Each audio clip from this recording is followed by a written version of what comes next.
What's going on, Junkie Nation? Gorgeous George and Goze checking in here for our UFC 317 watch along. Goze, you want to know what happened? What happened? Started the show.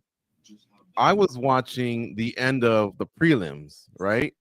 And so they kind of had a preview thing going on. So I'm staring at that going, oh, this is kind of new because I turned down the volume there. And it even said narrated by Israel Adesanya. I'm like, well, when's this fool's voice going to come on?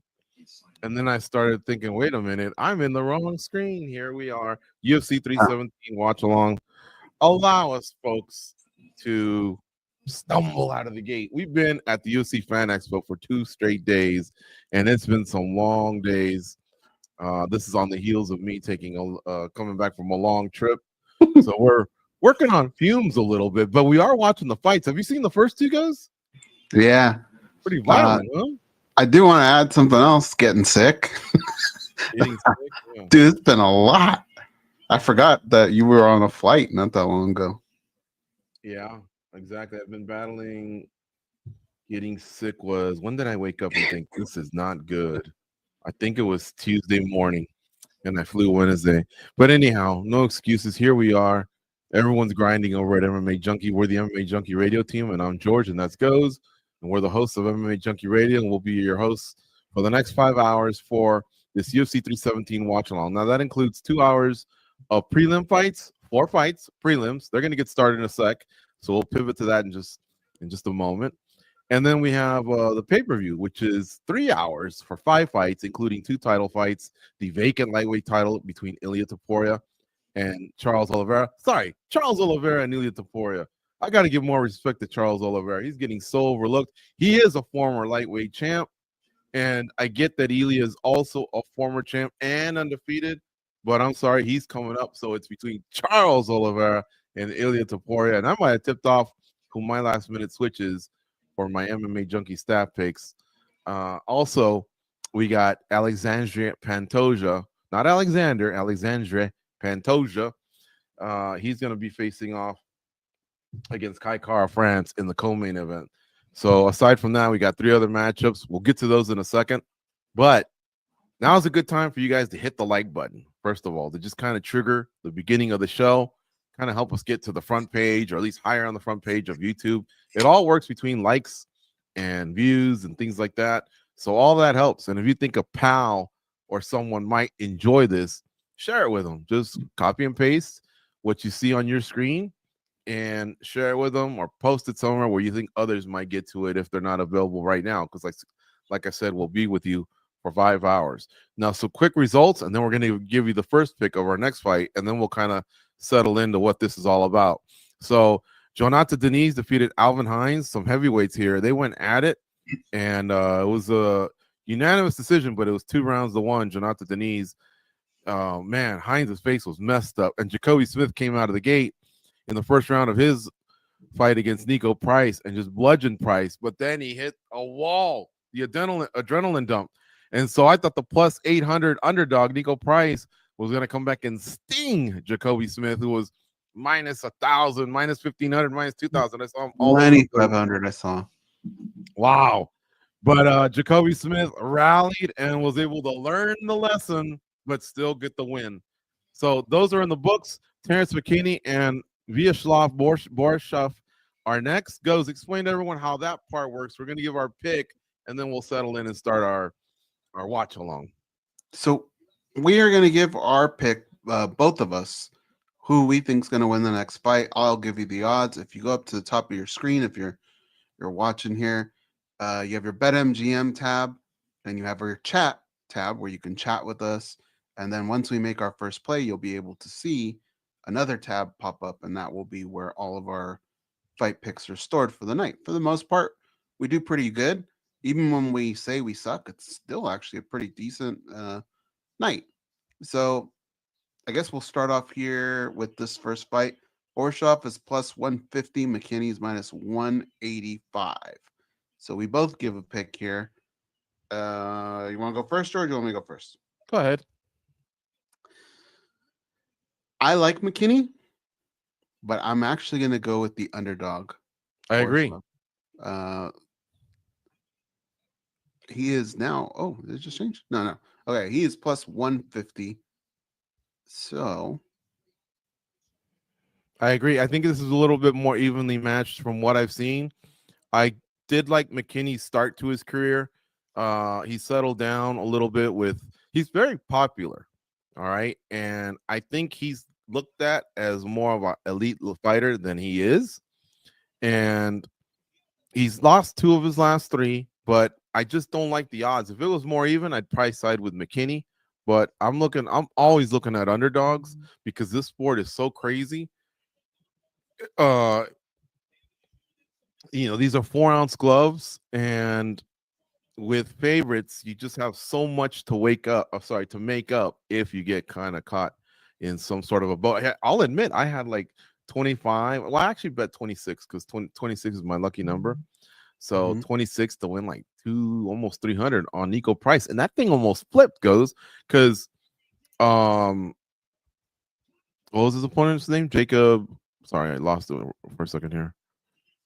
Jacoby Smith, that's right. He was starting to fade, and I see this a lot in MMA.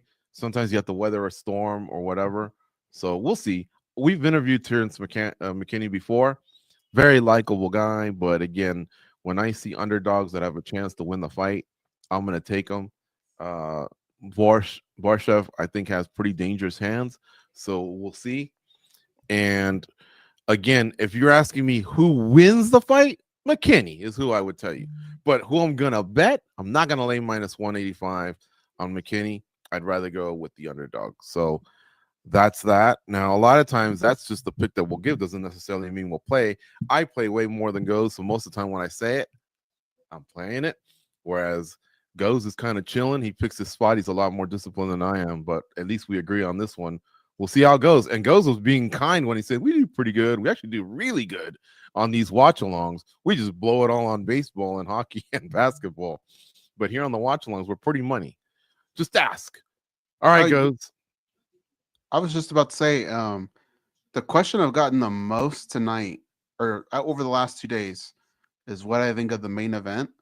And I have flip-flopped back and forth so many times, man. And even this morning, I was listening to Anthony Smith and Dean Thomas kind of talk a little bit about it. They got me flip-flopping. So I honestly don't know. I think tonight, a lot of picks. I'm gonna make that final decision with you guys. But I can't remember a card where I've flip-flopped so many times. What is it that is holding you back from making a final pick? Topuria has been destructive, but it's at a different weight class, right? Oliveira, I think, is just getting overlooked because we're all over Topuria. He's bigger. I could see him this might just be too much to bite, for Topuria. Maybe we're just not looking at it that way because of how excited we are of a guy that's just been running through some great fighters. So I don't know. I turned in Topuria on my staff picks. I'm starting to lean a little bit more towards Chucky Olives. Yeah, well, one thing that stood with me, because if you check out any of the work we did, you'll see some of it trickle in throughout the week. We basically caught up with a lot of fighters in the past 24, 36 hours. Names like Merab Dvalishvili, Zhang Weili, Kyle Barajo, Joe Pyfer, Kelvin Gastelum, Mackenzie Dern, Josh Emmett. Going back to yesterday, we also had Aljamain Sterling, Brandon Moreno. Who else am I leaving out? I think I was just looking at the list, so I'll pull it up.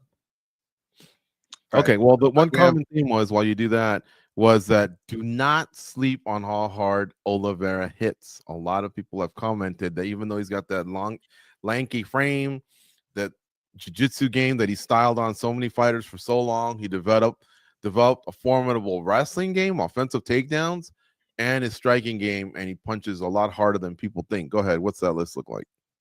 Paddy Pimblett, Bilal Muhammad, Zhang Weili, Yusuf Zalal, Corey Sanhagen, Brandon Moreno, Anthony Hernandez, Merab Dvalishvili, Josh Emmett, Kelvin Gastelum, Dan Hooker, Mackenzie Dern, Joe Pyfer, Mark Ratner, Kyle Bahio, and I feel like I'm missing one more from today, George. that you got to later on in the day? Was it Ige or I did not get to Ige. I saw him. Excuse me, but only for a brief second. Gilbert Burns? No, he never made it through. Neither did Izzy. Neither did Michael Chandler. And that might have been it then. Yeah, that might have been it. It was a good haul. And if you didn't get to the expo, I suggest you put it on your list for next year. I think the UFC's done a good job of stocking the floor. It's a big floor with different activities and stations or whatever you want to call them, opportunities to meet the fighters, engage with the fighters. And the line outside to get in looked bigger than in previous years. But then once you get inside, it's hard to really tell without really walking it. And a lot of times we went to Media Row, and that's where we spent, 6 to 8 hours per day. So either way, it looked like a good time. It looked like people were having a good time. But yeah, we caught up with all these fighters. And that was one thing we were asking them was, the main event. Who do you like? Now, when I was talking to fans, it was a lot of Topuria. When I was talking to the fighters, it was just as much Topuria as it was Oliveira. And those points made about Oliveira, a lot of them just had to do with the difference in size.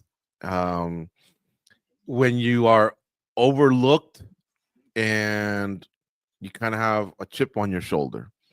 When the other guy's undefeated and then moving up, that's not just an easy move. It's not a slam dunk by any stretch of the imagination. Those 10 pounds make a difference. Now, granted, Topuria is telling everyone, I feel great. I've been able to eat. I don't have the weight loss, on my mind. But when you get in there, that bigger framed fighter is probably also going to hydrate, to a bigger person, we'll say. I estimate Oliveira could be 175, 180. But did you see how drawn out he was as well? Yeah. Holy cow, that was scary. I mean, his cheekbones were like popping out. And so, on the flip side, for all the Topuria backers, that's something for you to consider as well. He does hit like a truck. And I know some of that power is going to come over. But at the same time, he's fighting a pretty well-rounded fighter in Charles Oliveira. We'll see, man. That's why they fight. That's why we do this. You could honestly ask all 800 fighters on the UFC roster, and you'd probably get 400 for this guy, 400 for that guy. Does it mean they don't know what they're talking about? No, because this is just a crapshoot, man. At the end of the day, this is all a crapshoot. So it's pretty safe to go with an undefeated fighter. I'll grant you that. But you also have to, give up. He is a bigger favorite as well. And not often are you going to get Charles Oliveira at the type of odds that you're getting him. And this fight's getting ready to go, by the way, between Terrence McKinney and Borishev. So we'll pay attention to that. Now, we're not going to give you play-by-play during this portion because I think we all have ESPN, right? But once we get to the pay-per-view, we got you covered. If you decide not to order the pay-per-view, we'll tell you exactly what's happening in real time. And right now, before the fight starts, if you guys could share this with your friends, you put it on your social media via a DM or a share or a retweet or a retruth or a re-whatever. Put it on your status on WhatsApp. Anything helps. And don't forget that like button. That's the key right there. I'm gonna eat this cookie with a spoon. What kind of cookie you eating? It's kind of hard. It's that Mexican bread, but oh yeah. Damn, Terrence McKinney's already going for a choke.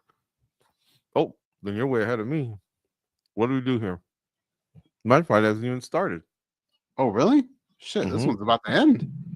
Tell us what's happening. Well, right now, McKinney's got Borishev in a choke. I think Borishev's okay. It's an anaconda.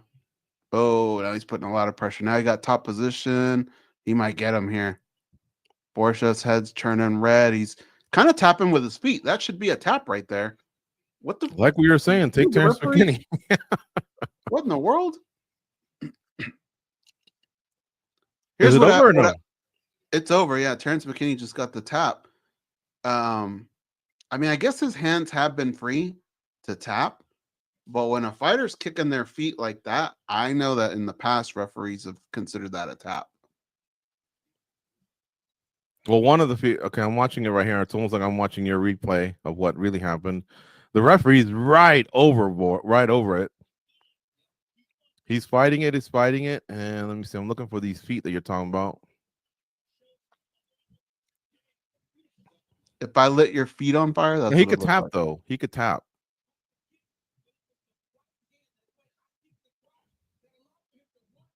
Yeah, I mean he's got both of his hands there. It's hard to really tell. I see what you're saying, and but had that happened, it's been a while since we've seen that, so I'll have to go over the rules and see if that's something that the refs tell the fighters. I'm gonna let it go if I see your hands are free and able to tap, but you're stomping your feet. Then I'm not gonna do that.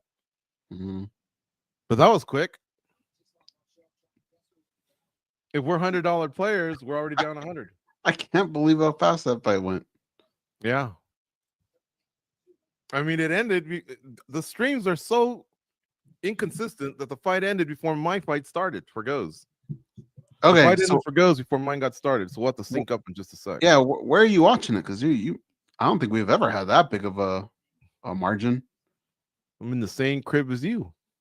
Well, I know that, but you on a North Korean stream or what? Like, usually, like I'm like 10 seconds behind you or something. No, I know that, but I mean, like, are you watching on your laptop? Are you watching on the TV? Are you on TV? Huh. Okay. Well, I'll pause over here. Let me turn up the volume and see if maybe Joe Rogan, obviously a double black belt in the sense that he's a no gi black belt and a gi black belt. Maybe he's explaining that because you're right, Goes. I have seen that as well. Let me get to that. Hold on one second. But his hands were free, so right.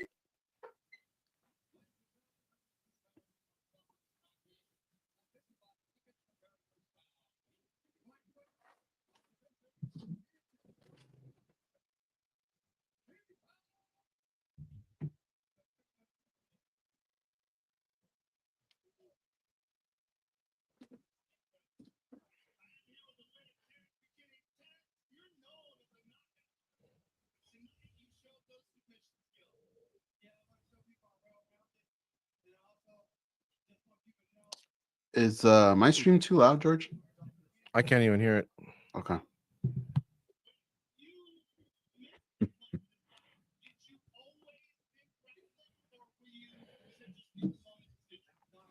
I'm seeing a lot more of this where the winner is also holding the hands of their corner, almost like to give them just as much credit for the win because it's a team. It's kind of cool. Yeah. I mean, that's all he did was throw that leg kick, right? And then,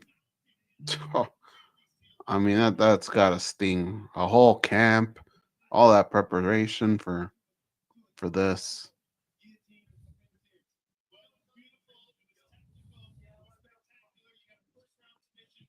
Almost like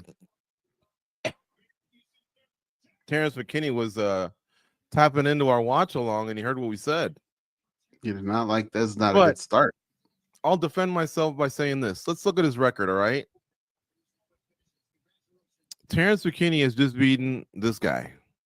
Let me say his name right. Borshev? Vyacheslav Borshev. Then he beat Damir Hadzovic in his previous fight. He's coming off a loss over Esteban Ribovics, who's a really, really good striker. He beat Brandon Marat. He beat Mike Breeden. Those 4 names aren't even top 50, I don't think. He lost to Nazim Sadikov, who just recently got ranked at MMA Junkie. He lost to Ismail Bonfim. He beat Eric Gonzalez.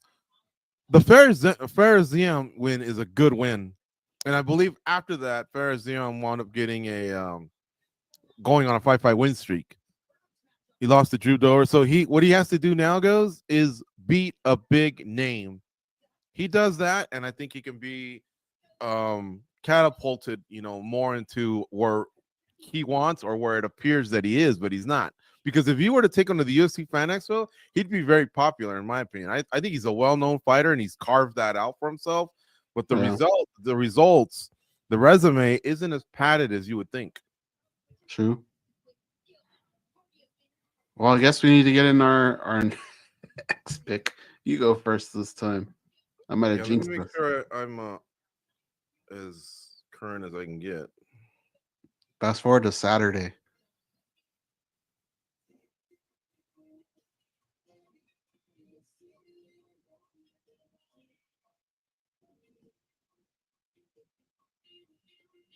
Was it Tracy Cortez one time that got blasted so hard her eyelash flew off? Yeah, 1 second, Goose.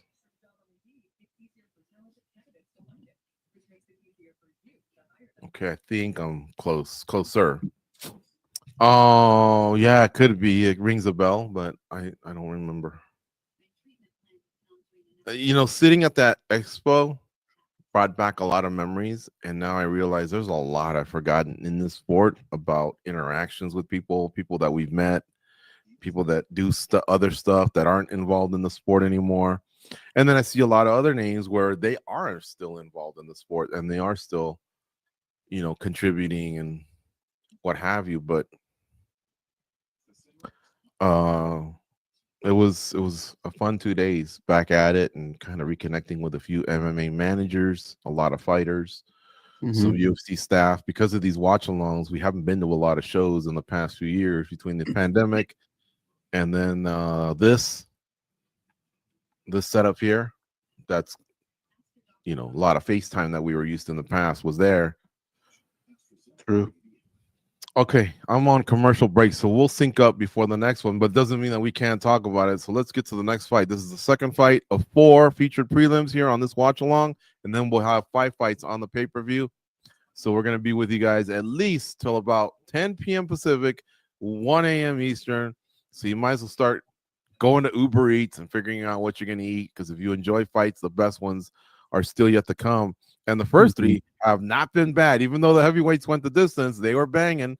Jacoby Smith beat Nico Price in the second one via rear naked choke. And then Terrence McKinney just submitted Vyacheslav Borshev. Now we got Vivian Araujo against Tracy Cortez. What are the odds, Goes? Tracy Cortez is minus 190. It literally just changed about 3 seconds ago. And Vivian Araujo is plus 155. I liked what Cortez was saying. This Namajunas setback, she feels like she learned a lot, and it's kind of what she needed. Araujo's been, a veteran of the game for quite a while now. She had a big win in her last fight against Karine Silva. Both of them are in our honorable mentions. Before that, she had lost to Natalia Silva, but I think Natalia Silva started to show us that she's more top 10, top 5 material. So no shame in that. She didn't get finished or anything. Not that finishes are too common in women's MMA. But in this fight, I like Tracy Cortez Goes. All right, then we are on the same wavelength again. Let's see here. I'm going to highlight these.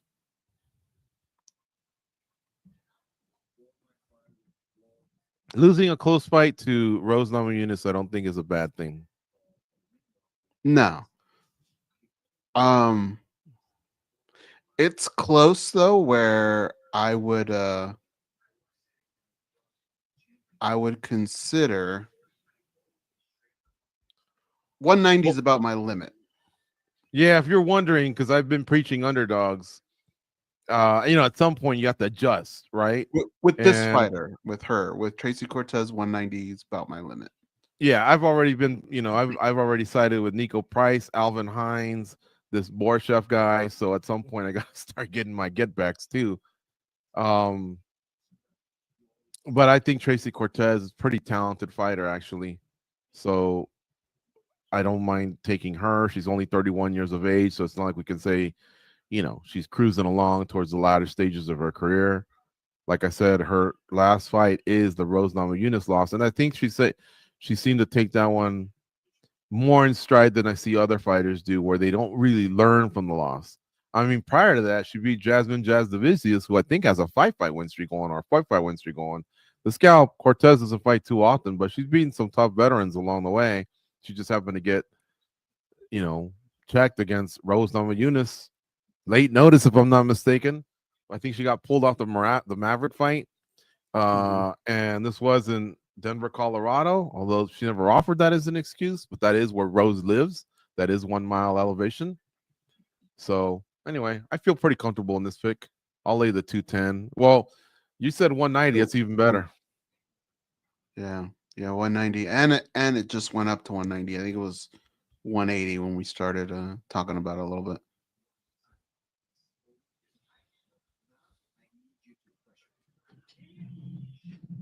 Are you watching? Are they talking about Ilia Topuria?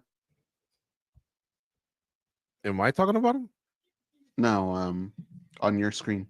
Yeah, he's up on the screen right now talking. I think he's done an excellent job promoting this fight. But do you think he's I see him up to minus 425, dude. Like Oliveira is some chump. That's way too much. Exactly. But here's the thing, like, obviously Oliveira is not a chump, but he has had performances where you go, what the hell, dude? Like, you know, he's Katy Perry. He's hot and he's cold, right? Like, when he looks bad, he looks bad. When he looks great, he looks really, really damn good. You never know which one you're gonna get, but I don't know, man. The more and more Katy Perry, or are you still talking about? The more and more I think about it, he's compact. His attack is kind of compact, right? Charles Oliveira with the right strategy, if he can use the cage to his advantage, movement, he can fight as the longer fighter and possibly frustrate Ilia Topuria. And that being said, it's not like, I mean, I'm looking at him right now. It's like he's never been touched. I mean, he does get hit, but, you know, you got to think guys like Max Holloway hit hard, dude. 155. And I just don't know. I've been saying all week, I think if Chucky Olives throws that straight knee right up the middle, I think that'll find a place. I think a head kick will find a place. But if he lets Ilia get in distance way too easy, it might be a quick night for Ilia Topuria. He might be able to get the job done. Well, I can't wait. I think it's a proper main event. It is for a title. It's just for a vacant title. Now, we discussed this earlier in the week. Was it suitable for International Fight Week? Yes and no. Who's going to complain about Ilia Topuria and Charles Oliveira? However, since last November, we are conditioned for John Jones versus Tom Masvidal, and maybe something like this is the co-main event. That's what we expect out of International Fight Week. And this is the main event, and the co-main's okay too. I'm a big fan of Alexandre Pantoja. He's lapping everybody in his division, and he's fighting a guy coming off a 1-fight win streak. Tough dude, Kaikar France, no disrespect, but he had lost the 2 fights prior to that. So, I don't know. And then the rest of the pay-per-view card, it's just okay. It's not great. So, that said, back to this fight, Topuria versus Oliveira. I mean, I'm excited. I just don't like the way Oliveira is just being looked at like he's nothing. Now, that said, if this fight ends in 60 seconds and Topuria smashes him, I will officially say that Topuria is going to probably win the welterweight title too, because at that point, I think he's capable of anything. That might be a little too much, no? Huh? That might be a little too much. I mean, at some point, I have to stop doubting the guy. Maybe I should now, but I thought Volk was going to beat him. I thought Max was going to beat him. But this guy keeps proving me wrong. There's a couple fighters that I can think of where you kind of almost say what you just said. Like, how do I pick against them? Like, no matter who you put in front of them, even if it's a great fighter, it's just hard to pick against them. Pantoja is one of them. Islam's probably another. You know, these guys just don't really have very many holes in their game. Marab. Yeah. I think Megan is due next week. Megan Olivi. And she's still working? Yeah. But this is her last card for a while. Wow, next week? So, like, she's at 8.5 months? Mm-hmm. Or eight. That would almost be like 8 months and 3 weeks. Isn't it a 9-month term, or is it 10-month now? I forget that they might have changed it to 10 lately. Or am I tripping? I'm pretty sure it's still 9 across the board.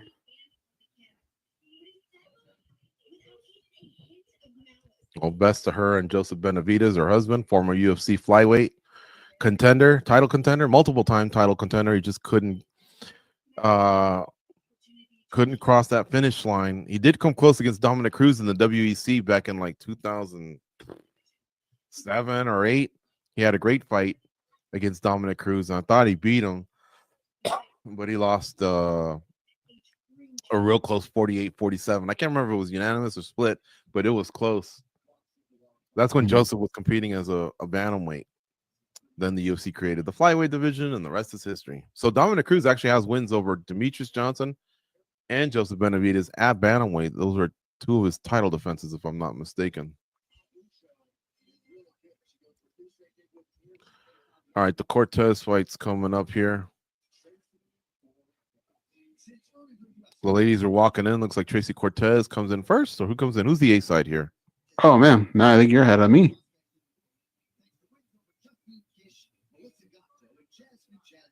Yeah, Cortez will walk in first.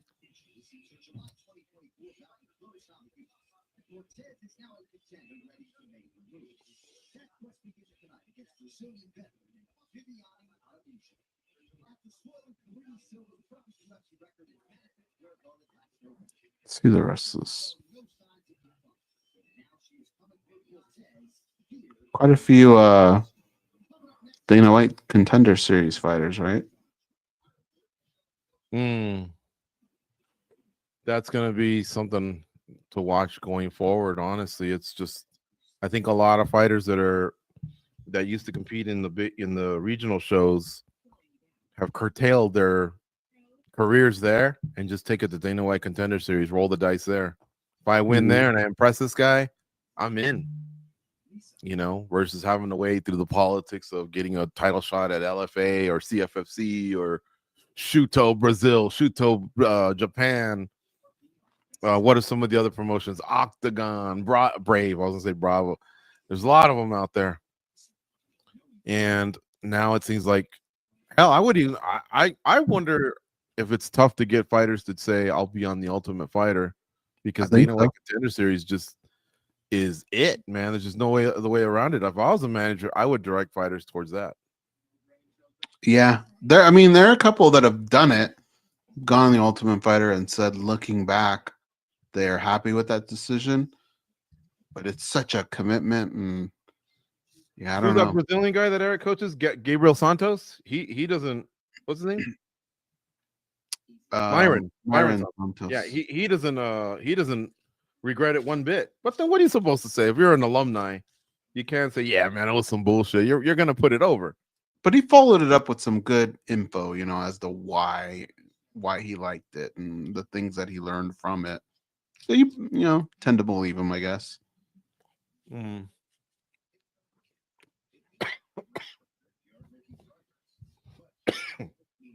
Just as Goze and I were getting over some colds, a couple of our guests were either in the eye of the storm or on the verge themselves. I was pretty close to be like kicking my legs like Borshoff under the table in the interview at one point. Yeah. Oh, man. But it was a nice setup there that the UFC had. A big shout out to Miguel Navarro from the UFC PR. He was kind of directing the madness, telling his assistants, to work with certain fighters and take them here, take them there. I was a little bummed out. I can't say the name, but there's an MMA media guy out there who really, really punches the clock.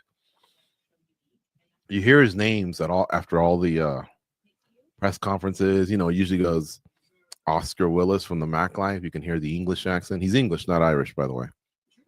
And then you'll hear maybe the Junkie guys, one of the Junkie guys, or Kevin Ioli, who, by the way, is retiring, I think, after this event, UFC 317, from formerly of Yahoo Sports, currently of KevinIoli.com.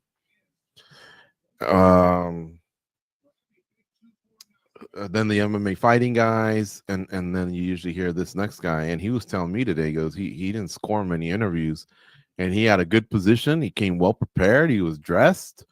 He was in a decent spot, especially towards the end, because the last three fighters came through the front and not the back. Usually the back was sucking up the fighters a lot, and then they would take their time getting to the front. I was a little bummed out for him, but Anyway, apart from that, it looked like everyone came away with something from Media Row at the UFC Fan Expo, and hopefully the fans liked it as well. And I could tell the fighters enjoyed being out there and meeting with the fans. I think it's good for them, for their mental health, man, because online is such a cesspool, right? Yeah. That a lot of them just have this irritation towards MMA fandom, when in reality, that's probably one of the coolest things about being a professional fighter is the fans. And so now these fans were out there, cheering and connecting with their heroes. And boy, does that Jean Silva, man, he is on the verge of blowing up. He had a lot of fans. Just a little bit more English is what you want from a few of them. But yeah, like I'll tell you one thing, Zhang Wei Li's English was really, really good. Hold on. I was so happy for her, and she's very charismatic. She'll lean on her. Not really sure what just happened, but George just bailed. She'll really, really every now and again depend on the translator, but then when she doesn't need the translator, she'll answer. She tries her best. There were a couple of those people that really impressed me. Yeah, Zhang Wei Li's English is getting even better. She's putting forth the effort. Kyle Barraggio's English is really good as well. He swears John Silva is getting better, and I didn't want to shoot him down or anything, but I wanted to tell him, "Come on, bro, like it ain't that good." And I like Jean Silva, but he was making it sound like Jean Silva was like Junior Dos Santos. Remember, Junior Dos Santos could sing in English if he wanted to. Yeah, that's funny. Like he knew the words to a lot of Katy Perry songs, wasn't it, or Justin Bieber? Yeah, he was singing Justin Bieber on the way over to the Mandalay Bay one time. I'm getting frozen. Let me close some stuff here. Actually, my fight's underway, Goze. Mine now is. Okay, so tell me your clock one more time. 56, 55, 54, 53, 52. Got it. I know exactly what to freeze, and then we'll be good. Araujo's pretty aggressive to start here. You could tell what Cortez wants to do. She gets the takedown.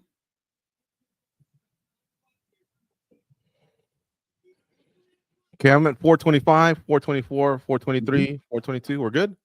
Yeah. Okay. Yeah, that takedown did come quick. Cortez has her back. And I like that she's holding on to that leg right there, preventing Araujo from basically turning into her. And she didn't stop her altogether. But even though Araujo did turn into her, Tracy Cortez managed to get up.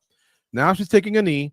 She was in danger of receiving a knee before she took that knee, because remember, that 3-point stance don't work no more. Even though that hand's down, that doesn't matter. It's that knee, folks. Remember that, because a lot of fighters themselves are forgetting the rules. Yep, you can knee to the thigh, no problem. 3:45 here left in the first round. Now she's trying to get that second hook in. Did she get it? Oh, she did. And there's a lot of time left here. 3:37, 3:36 left here in round one. And Viviane Araujo is taking Tracy Cortez's back. And damn, maybe I should have taken the underdog, Goze. This is not looking good for Tracy Cortez early on, because she should be happy. She did get the takedown, but right away, Araujo has just kind of put her foot on the gas and gotten her way in every position so far. The 38-year-old seems more like cat-like than the 31-year-old. Mm-hmm. Okay, Tracy Cortez did a nice maneuver there.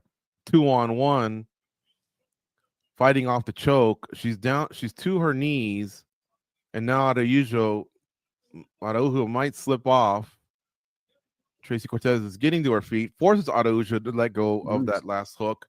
And now Araujo's on her back with Tracy Cortez on top of her in a full guard with 242, 241, 240 left here in round one. Well, now Tracy Cortez has a little bit of work to do. The round hadn't swung in anyone's particular favor. I mean, it was in the favor of Araujo, but not by much. And now Tracy Cortez is trying to make some up. Oh, man, a couple really nice strikes right now. Might have evened things up with her still on top. 2:15 left here in round one.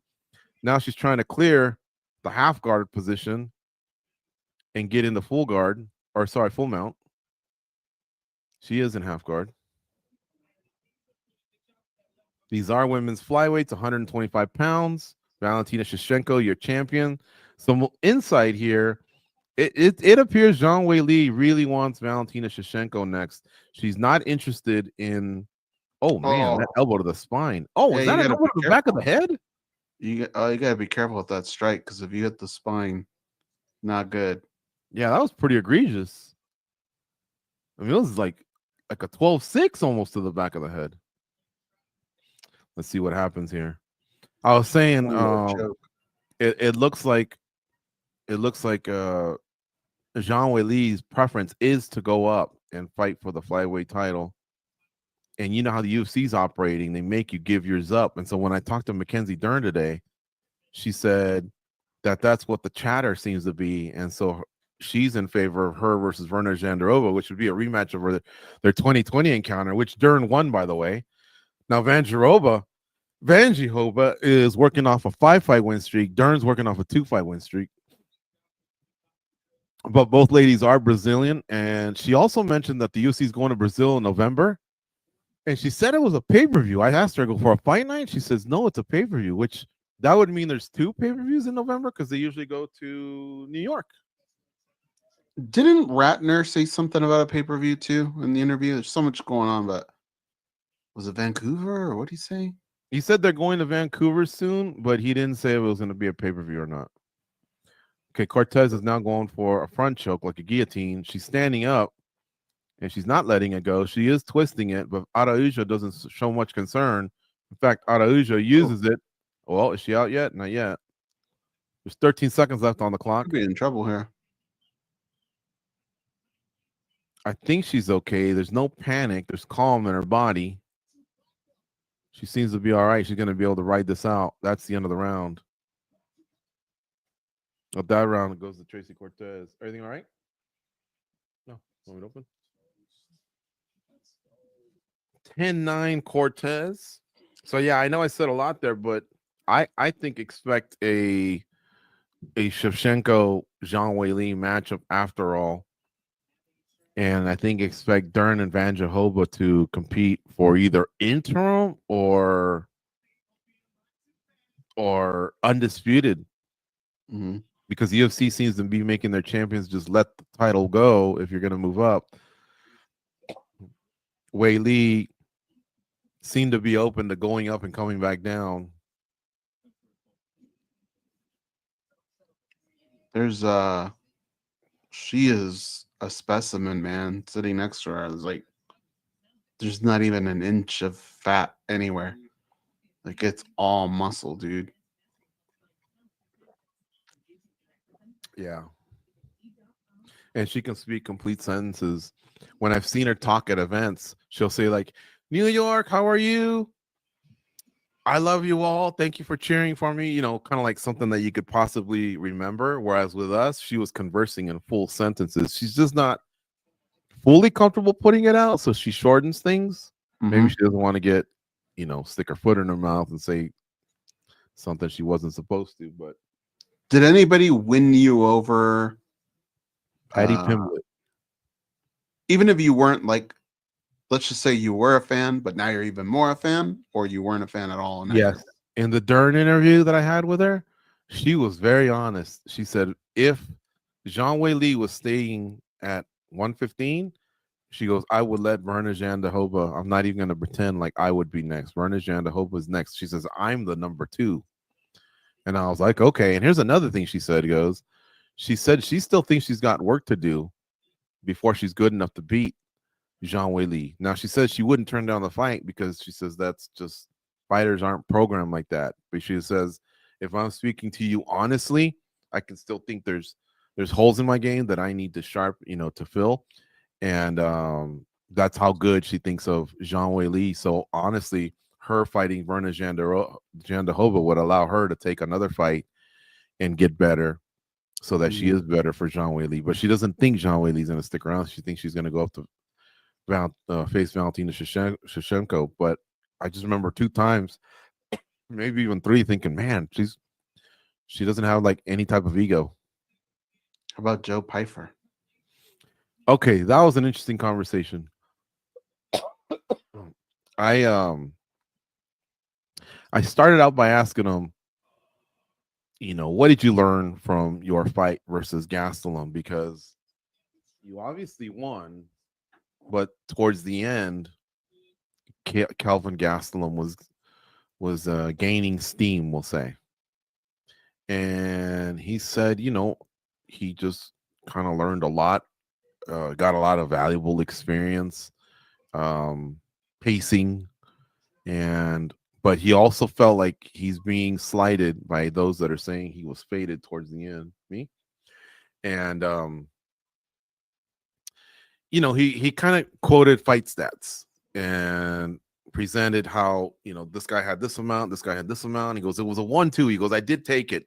He goes, and towards the end, I thought it was more fighter IQ on my part versus running away, because basically I felt like I had banked the first 2 rounds. He goes, but I honestly thought maybe you could have given me all 3. He goes, but I think it was more fighter IQ and just staying away from the potent Kelvin Gastelum versus me running or whatever. And I said, okay, that's fair. Like I say, he backed it up with significant strike count or whatever. But then he did talk a little bit about Mexico, and he says, look, he goes, I don't want to go back to that country because I think there's a lot of things that just don't work with me. He said the air pollution, the food, the water, the altitude. And he goes, I said what I said. He goes, I take back the fact that I probably could have carved out better sentences. He goes, but you don't understand. He goes, people are telling me, I hope you die. I hope your plane goes down, your family. I hope the cartel executes you. Like, he goes, they were really going at me. He goes, I'm an emotional dude. He goes, so I pretty much threw a blanket statement out towards all of them.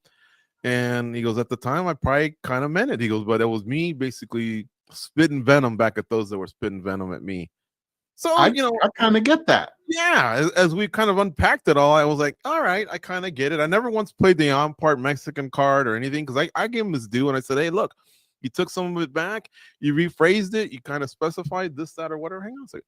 And, so good enough. Good for me. Good for you. And I accept that. Not that he apologized or anything, but I kind of accept his answer a little bit more. Now, I kind of wanted to tell him, dude, like, I was just overseas, and I know what it's like to drink from bottled water, not from, I think you could be probably a little bit more careful in that regard. And I think the UFC has their own nutritionists, but at the same time, I haven't been in issues, so I don't know what it's like. And you can't, there's something to say about air pollution as well. So, but altitude, sorry, all the other ones competed, and air pollution, I don't know. You might just have a little bit more of a sensitive body chemistry or what have you, or maybe you just weren't as careful. But I've been overseas, I've gotten the runs, I get it. I got an amigo on the way out of the expo today. It was not a good time. Tracy Cortez seems like she's on her way to winning another round here. Araujo went for a guillotine, just didn't really have it anywhere near where she needed it, and ended up putting her on her back.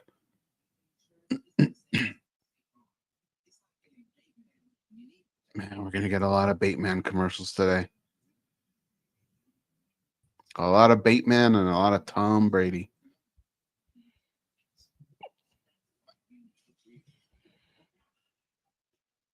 What's Bateman?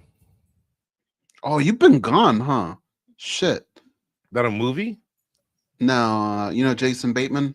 Yeah. So State Farm does these commercials where don't settle for less, So there's Bateman, and he's, instead of a Batmobile, he's on like a Razor scooter. But they've done like a bunch of them now. Mm-hmm. You want me to show my age? Sure. Jason Bateman, before this comeback that he made. Oh yeah. What was that name of that movie? The game night. And I thought you meant the Hogans. And then the series that he just did. What was that one called? Ozark, right? Yeah. Okay. When he was a kid, I'm talking like age 10 or 12, he was with Ricky Schroeder in Silver Spoons. he was kind of his best friend, but he was the one that kind of was looking for more trouble.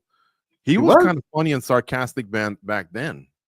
Yeah, I'm talking like as a little kid. No, I've I seen mean he him was on back. Silver Spoons. I thought that Yeah. was Alfonso Ribeiro. No, if I'm not mistaken, check out Jason. I'll look it up. Okay. But he was on there and he was sarcastic and he was funny, man. He was funny, and trust me, for me to say it as an adult that a kid was funny, I just remember as a kid thinking that kid was funny. But so I had always thought that he had a good trajectory, and as he grew, he would just start doing other films or whatever. Oh, Tracy Cortez here in she round just got 3. kicked Sorry, right in the folks. mouth. Sorry. Yeah, there's 4 minutes left here in round 3. I'm storytelling here with Pfeiffer and Jason Bateman, but Cortez on top now, landing a little bit of ground and pound. I remember him from the Hogans, but yeah, I mean, I'm sure he could have been on Silver Spoons too. what the hell was the Hogans? The Hulk Hogan? No, remember Valerie? Was her name Valerie Hogan, right, or something? The Hogans? Remember he had like 2 brothers, and then I think Valerie, who was the main character, like I guess passes away on the show or something because they couldn't do a contract. No. I thought that was like his main show. I don't know. It looks like Araujo's talking to Tracy Cortez.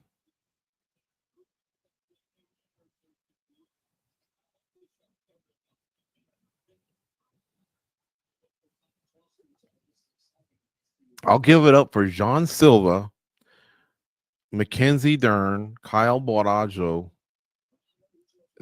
It seemed like all of them said, I committed to this, so I'm going to do a great job. And they all fulfilled all their duties that the PR asked them to, and they did it well. They never made you feel like, another one. In fact, Kyle Borrajo was saying that the fighting nerds have especially committed as a group to fight like the demons that they are in the octagon, but to also be active on social media and to dedicate time to their fans. And that's why these guys, I think, keep growing, because the results are obviously awesome. I can only think of Praches, who has lost recently, but other than that, I mean, he lost to to Ian Gary, who's a top guy as well. But he says they've really committed to their fans, and I'm telling you, Jean Silva was awesome with the fans. Big time, yeah. Sean Strickland was pretty good with the fans too. He took a lot of time to come out and hang with them and try and give everyone that last possible picture or whatever. Tracy Cortez is really putting it on Viviane Araujo here with ground and pound. She must have punched her like 10 straight times. Referee Jason Herzog right on top of the action, taking a look. Man, did I get? She's wrist riding her on one side. Well, now she's on top, forcing or looking to maybe get an arm triangle, but it looks like she's going after the finish. That definitely is more of a statement. Kyle Borrajo was kind of honest, saying, hey, my Cannonier fight probably could have been better. It's been almost a year. He can't get a fight. But he says he is going to finish Imavov, and he says he's next for the title, in his opinion. Be a good win. Yeah, Tracy Cortez can't seem to clear the guard of Araujo. Now she does. There's only 45 seconds left. Now she's taking her back, except no hooks. Now one hook's in, and she's trying to choke her, but it's going to be really tough, especially with Araujo turning into her. So Tracy elects to just get back on top, maybe work some ground and pound. There's some nice elbows to the ear. Those cannot feel good, man. A bony elbow or a big old elbow. I don't think she's going to get the finish, but she's at least putting it on her. Yeah, I think if you do that, then the matchmaker's kind of... It's going to go the distance, but it was an entertaining go the distance. Yeah, look, that elbow starting to cause some swelling there. Araujo talking to Tracy Cortez. Tracy Cortez is just ignoring her. Cortez bows to her right now. She mad at the referee? I don't know. Well, good for Tracy Cortez and good for us. We needed that win. Yeah.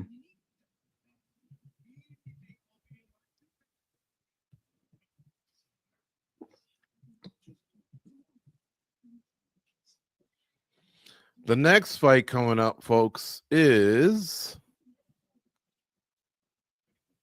I think it's Hyder Emil. it is Hyder Emil against Jose Delgado. This Hyder Emil guy is kind of grown on me. He's out of the scrap pack in Northern Cal. Tough dude, man. A really, really tough dude. And I'm not saying he's not skilled, but I think the thing people talk about the most with him is just how tough he is. Mm-hmm. But I'm hearing a lot of sharps that say Jose Delgado is the truth and that he's one of the strongest plays of the card, that he should be at least 2 times the amount of a favorite, and he's not. And so people are jumping on his odds, which last I saw were somewhere in the 130 range. He's minus 125. Hyder Emil comes back at plus 105. I'm with you. I'm a big Hyder Emil guy, but you could only get so far being tough, right? I mean, the sport actually takes skills. Not that he doesn't have skills, but this Delgado kid's pretty tough and pretty skilled. So I'm gonna go with Delgado. How about you? Delgado for me. All right. Cortez does get her hand raised. See if they shake hands. They don't, and she just hugged Joe Rogan with her sweaty shirt.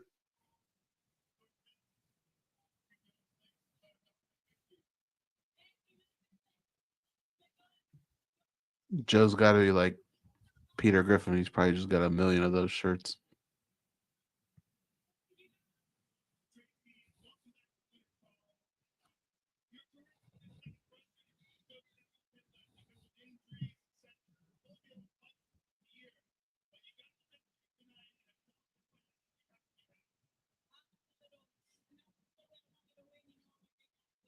She's not pleased with her performance. This is not the way she wanted to win, but I mean, she was pretty dominant. She gives credit to her opponent that she was strong.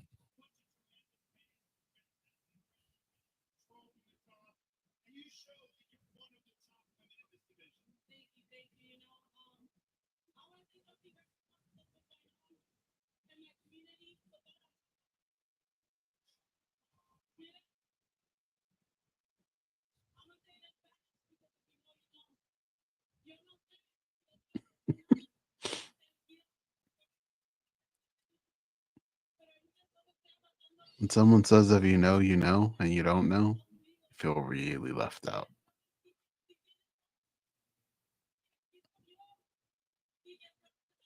She's talking in Spanish, and she's talking about what's going on with the ICE raid in her community, her Mexican community. She says this hits home. Her mom passed away. Her dad, props to them. And she's tying it into the immigrant story. I don't want to officially say that they're immigrants, but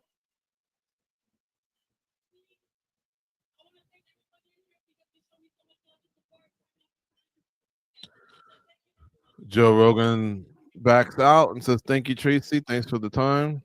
I thought she was respectful. I didn't think she was controversial at all. She just feels like maybe I'm the one that's been chosen to talk about this. So she's just disappointed in the way that's all unfolding. Mm-hmm. Kind of left that at that, but big win for her. She says she felt like she could have done better. I thought she did pretty good, and she was going for it at the end.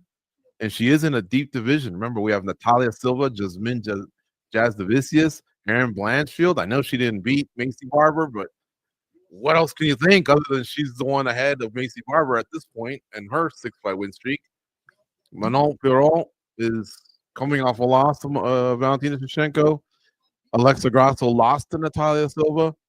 So some of these fighters are kind of like on the chasing, I guess. Now tie that into what I said earlier, that it appears Zhang Weili is going to maybe challenge Valentina Shevchenko. Well, these names that I just threw at you, they're going to have to mix it up with each other, I guess. And Rose is back in the win column. She's now 3-2 as a flyweight. Yeah. And I don't know if Macy Barber is going to fix her problems or what, because it seems like she's kind of had ongoing issues. She hasn't fought in a minute. I think overall it's been about 14 months or something like that. Man, I feel for her. That's a very scary situation to have to go through. No doubt. Definitely want to make sure that's cleared up before this next one. Somebody in the chat had asked about Holly Holm. She won all 10 rounds of her boxing match on the undercard of the boxing match taking place today, which is Jake Paul and Julio Cesar Chavez Jr. So, I mean, when you win 190 on all the judges don't scorecards, that's pretty impressive. I don't know what her opponent was like or anything, but somebody on Twitter was saying her opponent got homeschooled. Oh man. You know, Holly Holm, I don't know how much people dive into her background, but one of the worst knockouts I've ever seen was the one she took in boxing, man. That referee, I don't know what they were thinking. Yeah. You ever seen that one? No. Oh, it's brutal, dude. Shogun was there signing autographs, did I tell you? Shogun? Yeah. Oh, really? Mauricio Shogun, who a former Pride middleweight champion. Remember, their middleweight was the UFC's light heavyweight. Same thing. So he's a former Pride middleweight champion. He's a former Pride middleweight Grand Prix champion, one of the deepest Grand Prix ever. And he won it. What are Grand Prix? Basically tournaments. And then he was also a UFC light heavyweight champion. So that dude's career was no joke. His mentor, Vanderlei Silva, was a Pride middleweight Grand Prix champion, a Pride middleweight champion, but he didn't win a title in the UFC. He didn't have as good of a run as Mauricio Hua. Vanderlei Silva did make it to the final, I think, or a semifinal of an open weight Grand Prix. That was pretty impressive because, I mean, open weight, that means you're battling dudes that are cutting from 300 to 290 down to 265. You know, you gotta respect that. Remember they told them, I think it was before Crow Cop. Didn't they tell him, fight Crow Cop and we'll double your money or something like that? And he said he went up to the room and laid on the bed for 30 minutes and then came back and said, okay. Yeah. It was one of those like that. Pride was the Wild West, dude. It was. And we talked to Mark Radner today talking about stadium shows. Pride used to do indoor stadium shows that had 70,000. There was one they rumored to have 90,000. I'm not sure if I believe it. I think the biggest number I saw that was actual fact was 71,000. But he says he agrees with Dana White that he'd rather keep it at the T-Mobile Arena rather than a stadium show. And I told him, dude, did you not appreciate what WWE did? I mean, yeah, there's going to be some people that go, I was looking at the screen. But sometimes there's people at T-Mobile that say that they were looking at the screen. You know, you and I have said that, Goze. You and I have been treated to some really good seats, but honestly, there's times that you're going to be looking at the screen there too. But you're just happy to be in the building. It's not SoFi or Texas Stadium. Like, to me, Allegiant doesn't really feel that big. I know. And it's covered, so you don't have to worry about rain. You don't have to worry about the hot summer heat, a wind, nothing. And the UFC's production team is here in Vegas, so just go a couple miles up the street. It literally is only a couple miles away, the UFC headquarters, to wherever they keep their rigging and all that stuff, everything that is tied into production. Mm-hmm. Where they can do it. And now they got the blueprint. Hey, Triple H, all Dana White has to do is call Triple H. Show me the schematics. Show me the blueprints. What did you guys do? All right. And then what do you do? All those people that have been priced out of UFCs. Remember, UFC used to get in $50 at the top. Then it became $100. Then I heard $200.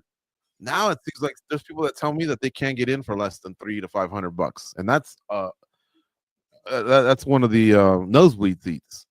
So you're giving a chance for people to kind of be part of history, be part of a record, and you just put together a UFC 300 type card where there's like 12 champions or former champions. There's a BMF.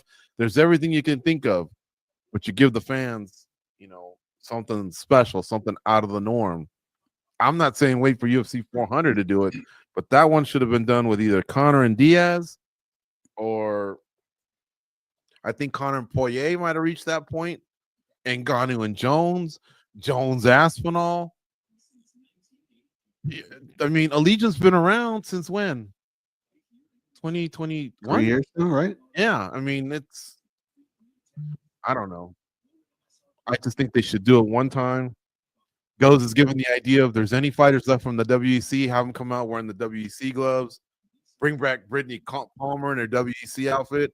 I don't think there's anyone left from the Pride days because I don't know if Nick Diaz is still technically under contract or not. He did fight one time in Pride. Robbie Lawler retired. He fought once, I think, in Pride. But there might be no one left. But doesn't mean you can't play the music and just have, a couple fighters come out, maybe with a couple legends escorting them out. Pyrotechnics, I don't know. Just do something that makes it look special, and then shut it down. Like the World Cup. We'll see you in 4 years. We'll do it again.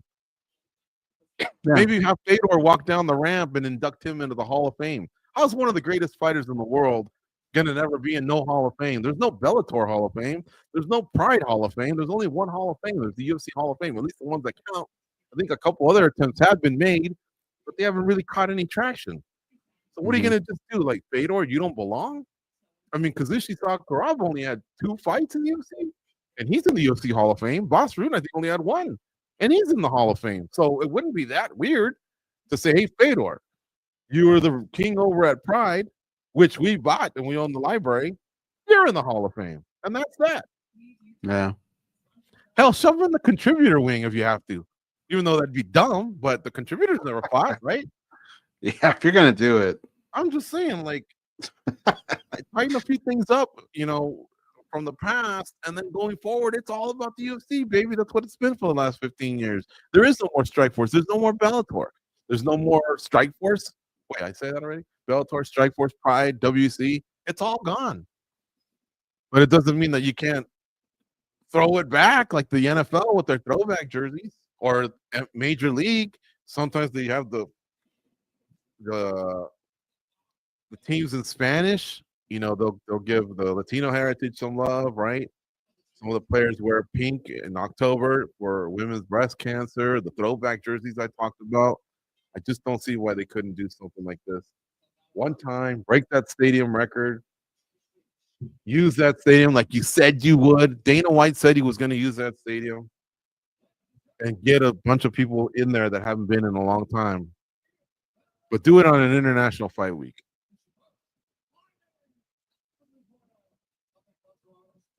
Or you can do it in January because by then the Raider season's over. I think theirs is over the end of September. Mathematically, yeah.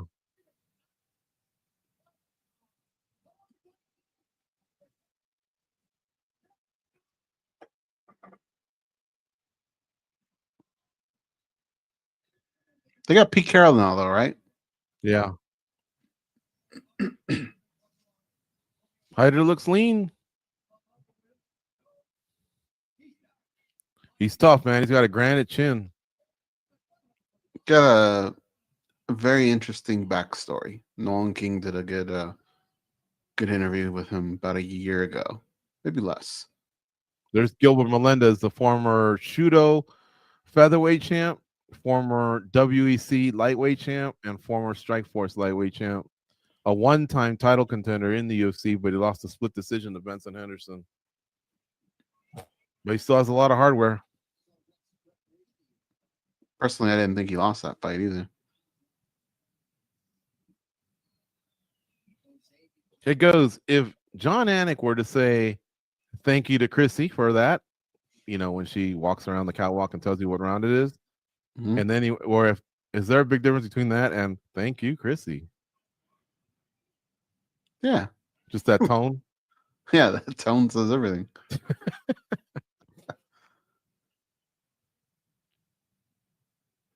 All right, here we go. Man, they're oh, big knee delivered by Delgado. That's it, man. Goddard pushes him off.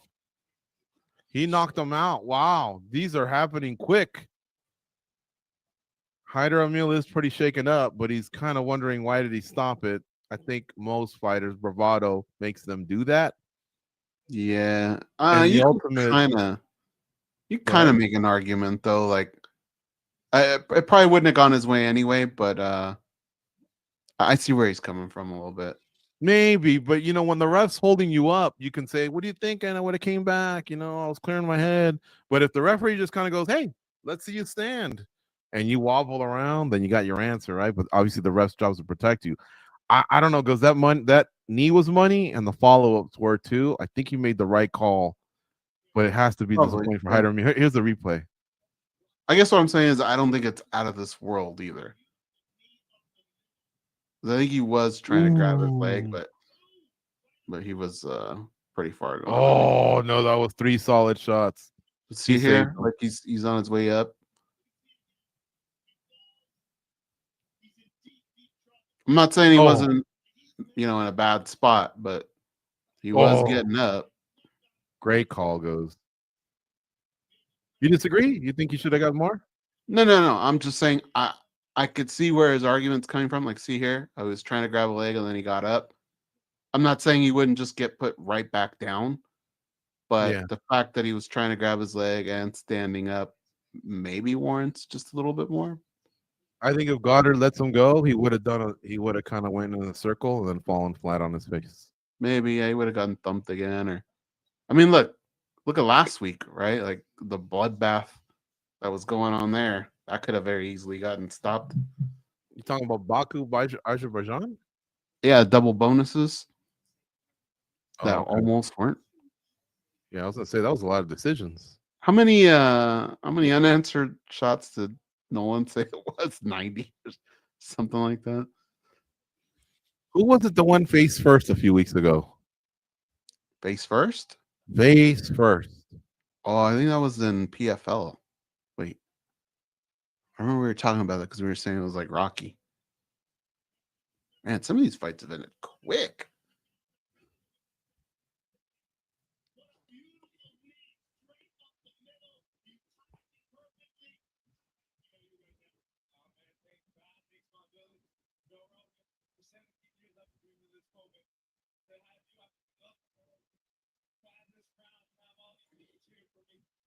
Oh, Goze, I think it was that Yu Sang against Jekka Sarain, the guy that went face first.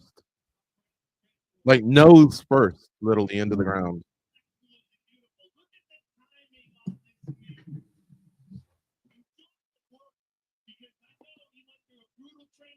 Wow. Oof.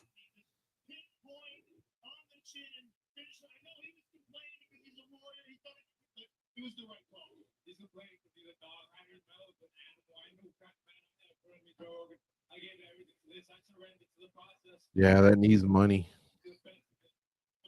Because he's holding the other end of it, so nowhere for that head to go. Yeah. But look at those 2 follow-ups. There might have been 3 were screamers, man. Mm-hmm.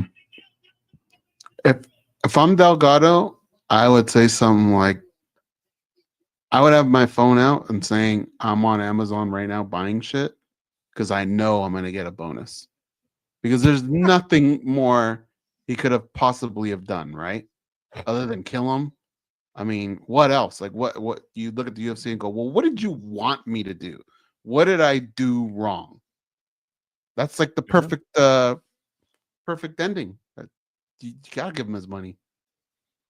Well, these BJJ guys are getting a lot of love, man. I've seen them all over the expo. I've seen them all over the screen. I think they were on at Power Slap. I mean, are they ADCC level? I don't know. I still haven't caught it. It's nothing against it. It's just I haven't even caught the Ultimate Fighter yet. Have you? No. I need to get on that. All right. What are we at? Is it time for Joker and RoboCop yet? Joker. Yeah, that should be next. Jack Hermanson and Gregory Rodriguez. Folks, I'm telling you right now, this fight won't start for about 15 minutes. So now's a good time to, if you're low on beer, go get that around the corner. Take a quick shower, whatever. Heat up some food. There's going to be a little bit of time before this fight starts. I'd say no less than 10, but maybe even 15 minutes because they're ahead of schedule. Because fools are getting waxed, unlike Azerbaijan that had so many decisions. I mean, this thing ended in 26 seconds. Tracy Cortez fight did go the distance. McKinney ended in the first round. Jacoby Smith ended in the first round. So, yeah, they're ahead here. They're going to start the pay-per-view at 10 p.m. Eastern, 7 p.m. Pacific. There's a rule where there has to be an ambulance in the arena, right, when the fights are going on. Because sometimes what will happen is somebody gets destroyed, the ambulance takes the fighter, but there has to be an ambulance still parked there. But do you remember what I think we called it Tough Enough one time, where they're just taking people out in stretchers, and we actually had to like kill time for I think almost an hour for another ambulance to finally come both back. EMTs were busy, right, going back and forth. Yeah, that's the rule.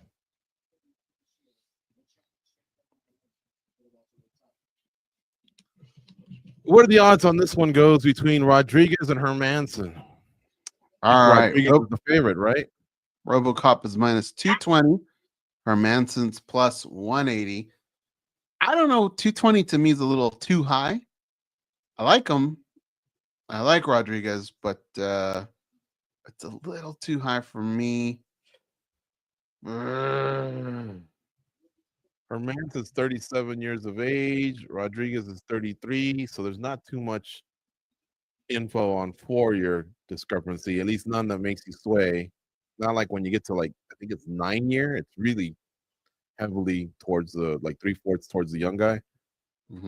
Rodriguez is a hard hitter, but don't underestimate his ground game either, which is where Hermanson obviously makes his living.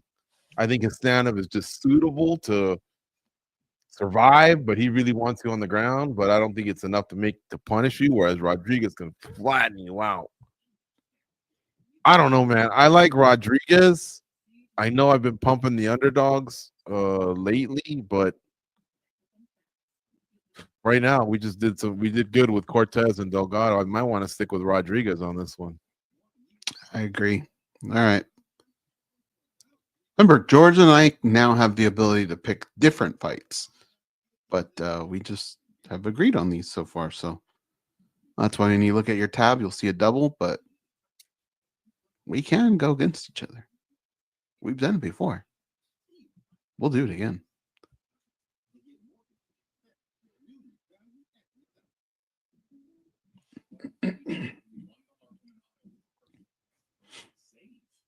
I'm 2-0 on a parlay. Oh, yeah. No, I'm 2-0 on a 4-leg parlay. That's good news.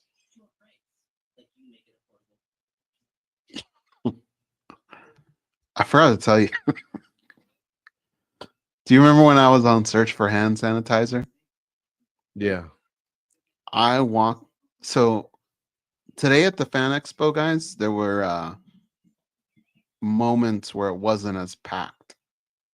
So you could kind of be like in a little area by yourself and not have to worry about somebody coming by. And I walked into a fart, George, that I almost felt like just drinking the hand sanitizer at that point because I think I inhaled some of it. It was bad, dude. In what section? Back there where the fighters would come in? Yeah, but before that. So not the guy that you're thinking, but a little bit before that. Like those sandwiches, if they would have went, hey, you want one? I probably would have went, nah, I'm good. Unless like you hear some kind of seal break. But that's how bad it was, dude. You ever walk through a spider web and you go like this? Oh, that was that.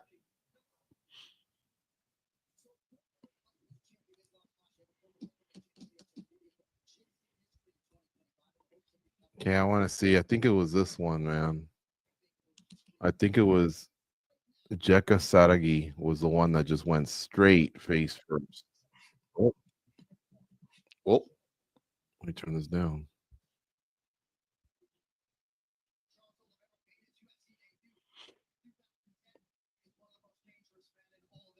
Yeah, that's the one goes. He went face first, nose first.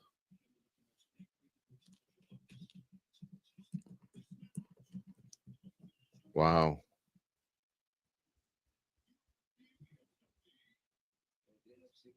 Okay, let me stop that video. Don't forget to hit the like button, folks. Man, it would really mean a lot. Like, thumbs up, hit that right there. Like, hit it now, please. did you see Michael Chandler at all on the? I know he was supposed to be at Media Row 2 days. They had him, but he didn't show up to either. And I don't think I saw him at any of the other booths or anything like that, or in town. Did you see him at all? Yes. Oh, you did? Yeah. I was told by the PR that he was not going to make it to Media Row. And then at some point, I don't know when, he walked by and a lot of fans went and received him. So he got a good response from the fans. He was working the ESPN booth, which was kind of by the apparel store that they had created. Mm-hmm. And I could see him standing there and he had a good line and he was taking pictures with people. Israel Adesanya also had committed to another one, but I think you knew that because you had mentioned he was going to be there at 12 and it was already 11:30, so we were just told he wasn't going to make it to Media Row. So that was a little unfortunate. Luckily, we know Chandler pretty good, so I think if we want to, we can catch up with him whenever he's accepted another assignment. But man, the way this sport turns is bizarre. For example, we were talking to Dan Hooker today. He was one of our first guests. And look at the fortunes for Dan Hooker. He had, a little bit of a spiral himself. He had lost three out of four, including the one to Chandler. Going back to like 2021, I think. And he's had the forearm injury, the thumb injury, a lot of setbacks. But now he's working off a 3-fight win streak, and he's calling out Arman Tsarukyan, or at least he did in our interview. He just fought Mateus Gamrot, so that's a wrestling-based type of fighter, and he did well. He won. But now he wants Arman Tsarukyan. It says he's willing to do the UFC a favor and get rid of this guy.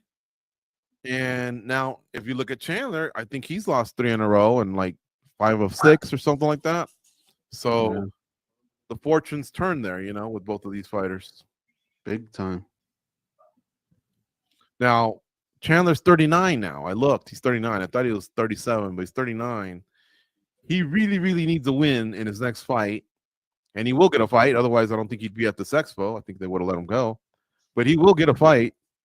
And if he wins it, that doesn't mean he's back in the running, but he seems to be pretty beloved. So it would have to be key fights that he would have to win. But I don't know where you start. I don't know who you give him.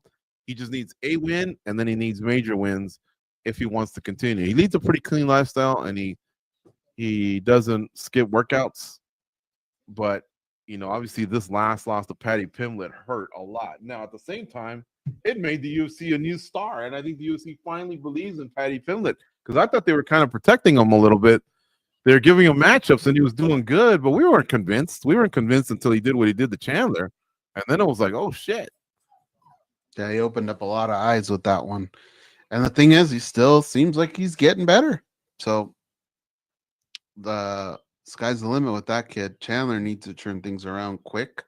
I don't think he'll ever be title contention, but you got to get some victories. You asked the question about who. What's that, Jew? Oh, the Waters. Who? Her name's Juliet, by the way. That wasn't a derogatory term. Like, what the towards someone from Israel who's here? Yeah. No, I've said that before where I'm at the store. Hey, Jew. But I'm talking to Juliet, not like, but people have turned their heads before. Anyway, Yeah, Patty Pimblett made a great impression on me. Mackenzie Dern was very, very humble. Kyle Baralio explaining the strategy for the fighting nerds, outside the octagon. Just a lot of different things that I learned from each one. Even Piper kind of kept it real. He defended himself, but he explained himself well. All the controversies regarding Mexico. Firm handshake that guy, by the way. And who else? Sterling kind of accepting that maybe he's just not Zuffa's favorite. This was yesterday. He's going to be fighting, for those that don't know, Brian Ortega in China, Shanghai. They're going there. I can't remember when, but they're going there. He corrected me and said he's the co-main event, although I thought he had been tweeted out as the main event. So I learned a little bit from each one of those interviews. I really enjoyed speaking with all those people. What is it? He owns vodka now? Is that what that was? Or was that something else? Funk Harbor Rum, I think it's called. Oh, rum. He says it's his. A lot of people do this in conjunction with a company where they might earn or they might have a shares or a percentage, but he says, this is my company. This is my rum.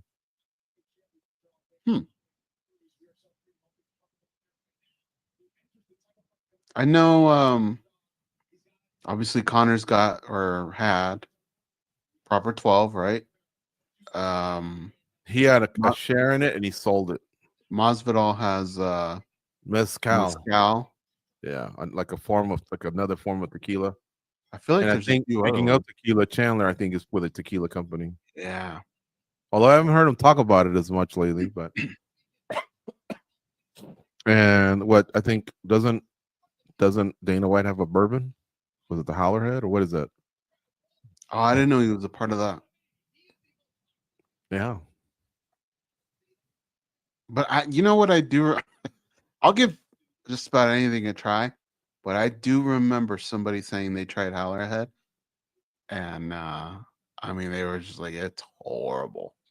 Oh, Bruce Buffer has was Puncher's Chance, something like that, right? I don't remember that one. He's got bourbon. Remember Logan Paul always used to promote the Prime? Yeah. We're fans of it. It's very, very Jules, is it low on sugar or sugar isn't existent in Prime? Hey, sugar. No sugar. Yeah, it's a sugar substitute. Is it high? Splenda. Is it a lot of it though? No. Yeah. 10% coconut water. I'm pretty sure Diddy's no longer with his Ciroc company. I think they parted ways. Yeah. Unless you're baby oil, I think you probably part ways with Diddy no matter what. I heard the jury was deliberating.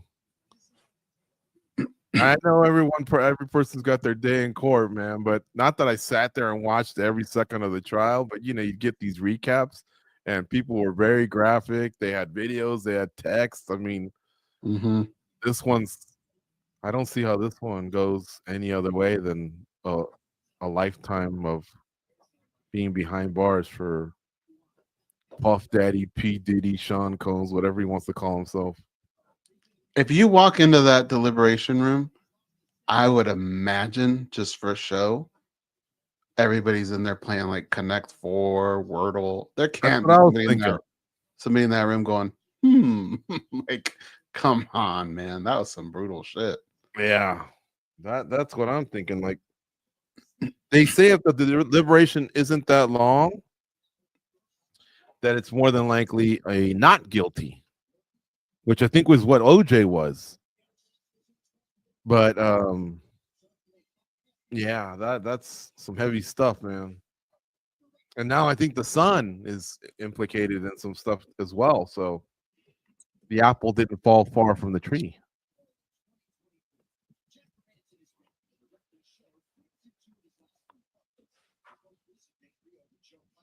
All right. Hermanson, who did give Joe Pyfer a loss, you can see there, he's facing Gregory Rodriguez.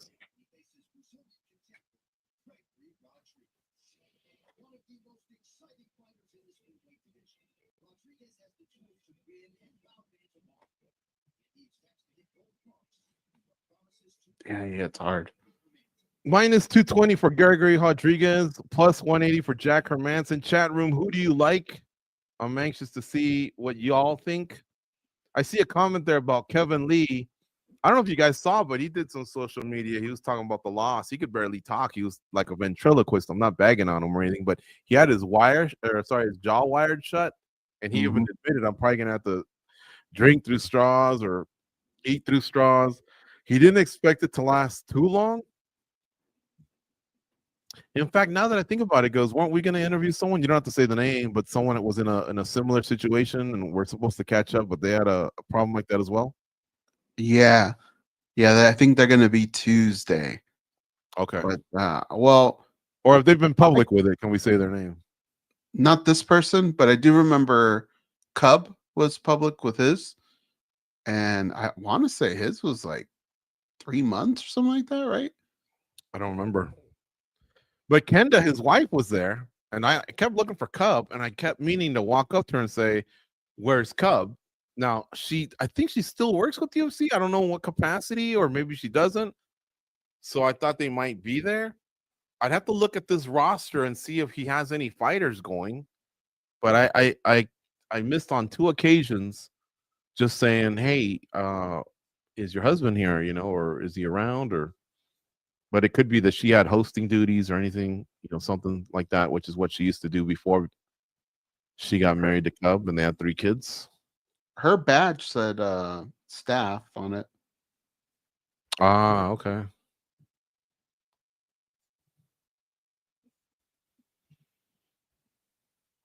Well, like I told you all, I think we're at that 15-minute mark. They should be starting that fight soon. But they got a little bit ahead of schedule. Last week in Azerbaijan, they had so many decisions that no fighter was getting an interview, a post-fight interview. It was just straight to the next fight, the next fight, the next fight. Now, let me pull that card up because I wanted to say something about it. I said something about it last week, and I'll say something about it again. I had a little bit of suspicions early on. After that, I placed no blame on the UFC, but I think they did something here, and I'll tell you what it was. Oh, yeah. It started out with Muhammad Usman against Hamdi Abdul Wahab. It was an okay fight. It wasn't the worst one ever. It certainly wasn't the best ever. But, these are 2 heavyweights, and they had a lot of time that was inactivity. So I think just to send a message, we're just not going to interview the winner. I don't think there's anything against the Usman family or Muhammad Usman. I just thought that both guys kind of cruised to the finish line, so there just probably wasn't going to be anything interesting. So they skipped them. But then Tagir Ulanbekov defeated Azamat Maksum, and that was a really good fight. It was unanimous. They were all unanimous on the prelims. All of them were decisions. But, man, do they have a problem? I don't think they had a problem with Tagir Ulanbekov, but it just seemed like he got slighted. I don't think they knew that the next 4 fights were going to go to a decision.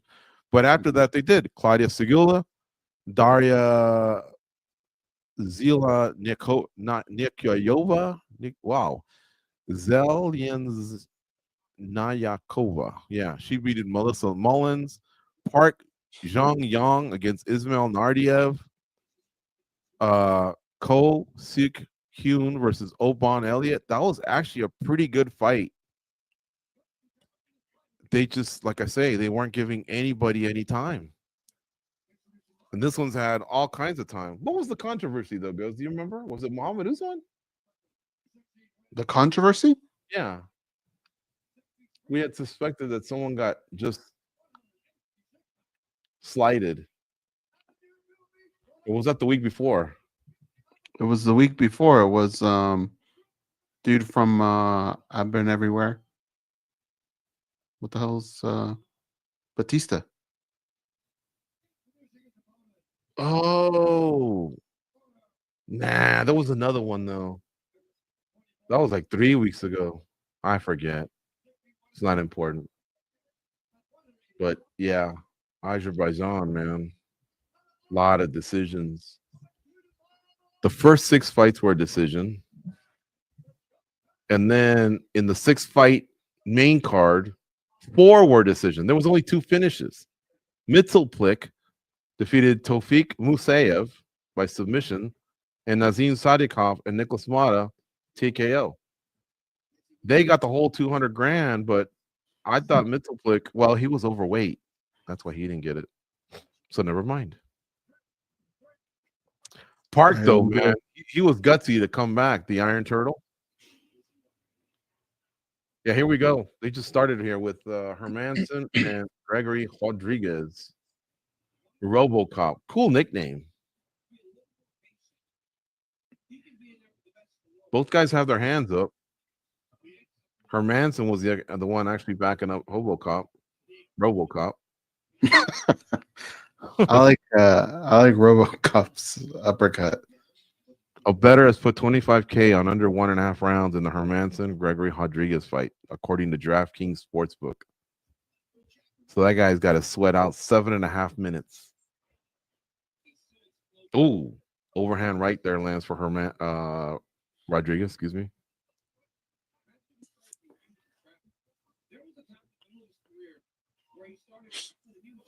Damn. Nice left. It's coming on strong there. What do you at? What's your clock at? 355, 54, 53, 52. Can you pause it 2 seconds?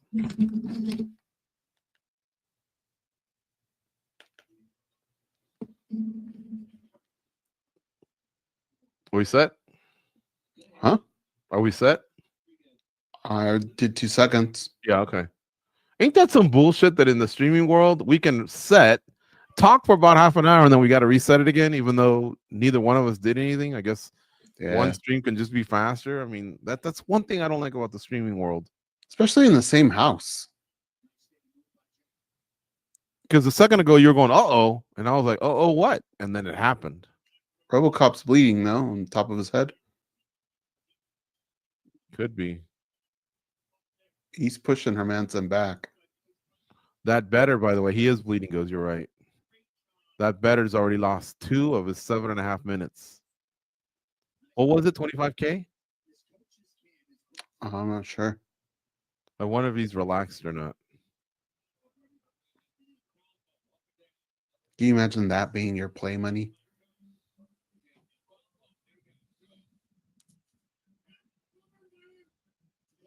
It's a nasty little gash. It looks like he's bleeding on both sides of his head. Rodriguez, excuse me. RoboCop Rodriguez. I got to say the R in 2 different ways.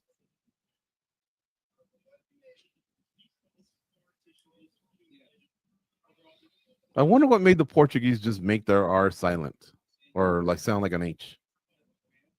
I don't know. Look at Mexico on the other hand. They're like, Ramon.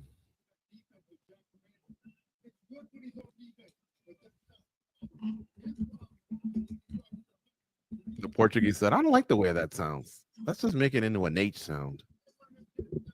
Calf kick there by Joker Hermanson. They're down to 147, 46, 45 left here in round 1. Neither guy's really hurt the other guy. I didn't see Hermanson really hurt RoboCop, but he does have 2 cuts on either side of his head above the eyebrows. So I'm thinking, did they butt heads or that's coincidental, you know, or maybe some sneaky elbows? Mm-hmm.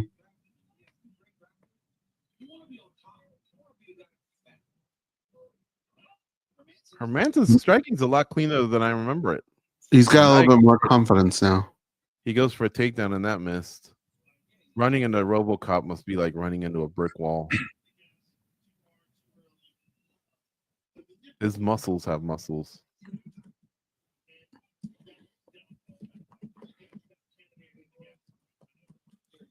He could tell his family, I'm going to go work out. What are you working out on? Chest. And the next day, what are you working out on? I'm going to get the muscles above the chest muscles today. Oh, that's a clean knock. Oh, man. Oh, I don't know if that was necessary. It was not necessary, but he knocked him out. So somebody at DraftKings is $25,000 richer. He knocks him out.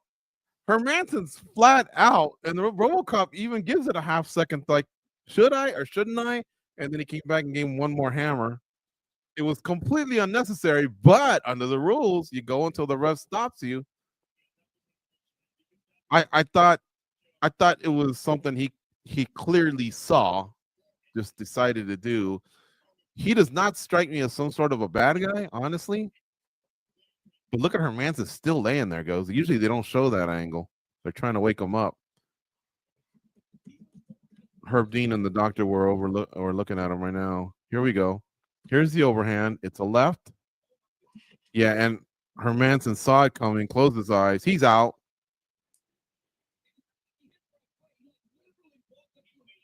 It's kind of he and Rogan are saying it's not like he did it right away. He kind of thought it over. Wow. The second one just wasn't necessary, RoboCop. I'm sorry. Yeah.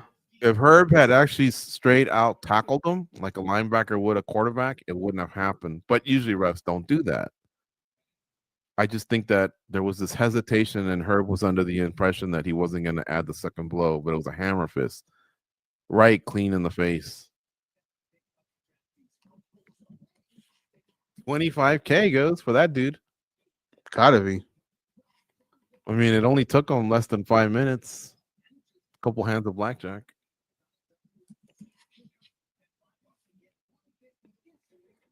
Two KOs.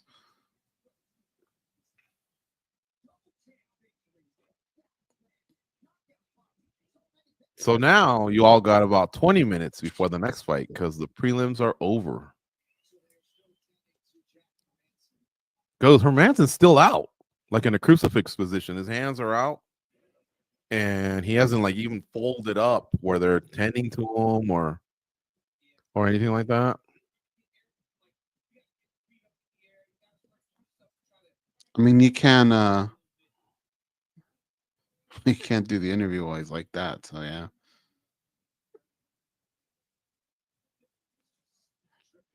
Hope he's all right. Rodriguez is talking to Vic Maynard. I don't know what he's saying though. Okay, now they're starting to raise him up. Yeah. And the fans are applauding. That's always a good sign.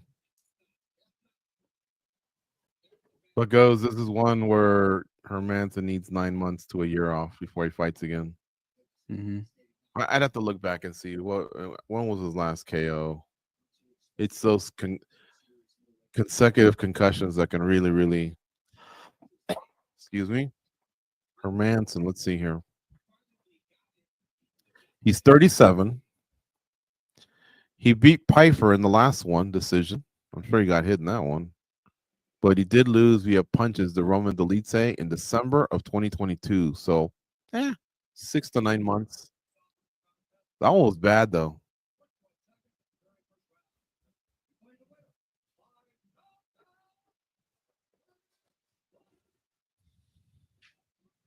You think Joe Rogan's gonna ask him anything?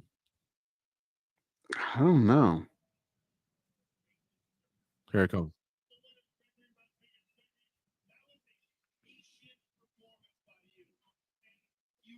How tall is RoboCop? 6'3" or something like that. Making Rogan look like a munchkin right now, isn't he?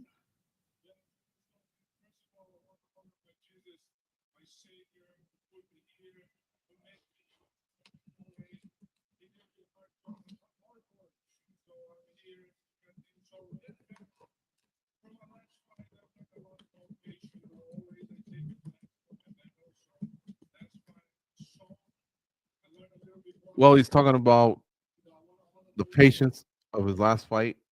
He learned a lot for being patient and not just, going after it with throwing bombs.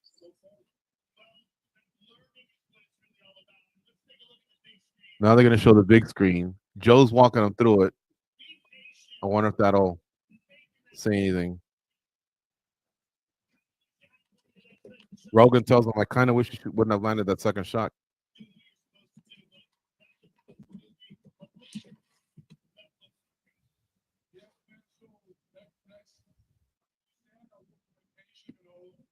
God, his head just bounced off it twice.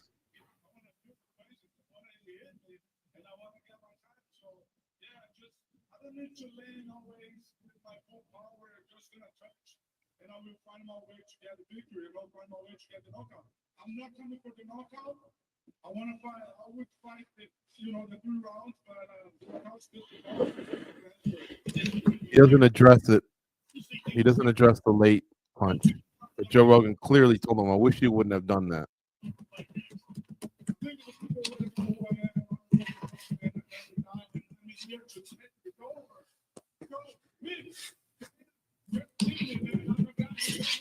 Joe Piper's looking for a fight. That's what he told me today. Huh? And I said, who do you want, Joe Piper? He goes, well, it doesn't really go my way when I do that. And I'm like, well, if you look at I didn't say this, but I'm thinking, if you look at your record, you haven't gotten to those elite guys, which you think you're one of them. So that's the way to do it, And I said, I told him, I see Kyle Barallo walking around.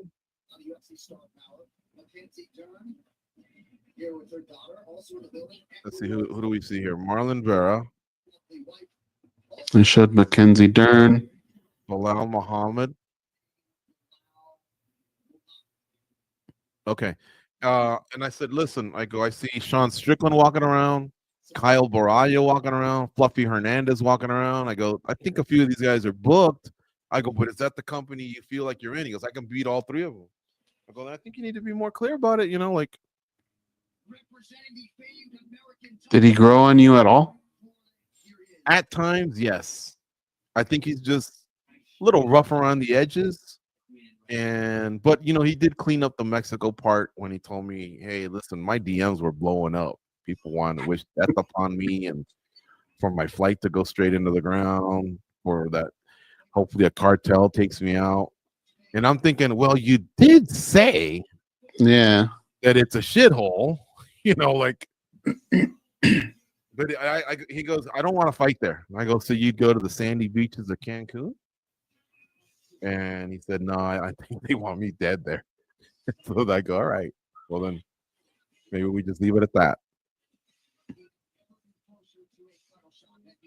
Didn't play any other sports. I told me I had like this linebacker body. He's about 6'3", and he probably a walk around 215, 220. So if you really added some muscle to him, like they do for the football players, I could see him, having that type. But he said, I just, from when I was little, I was all combat sports.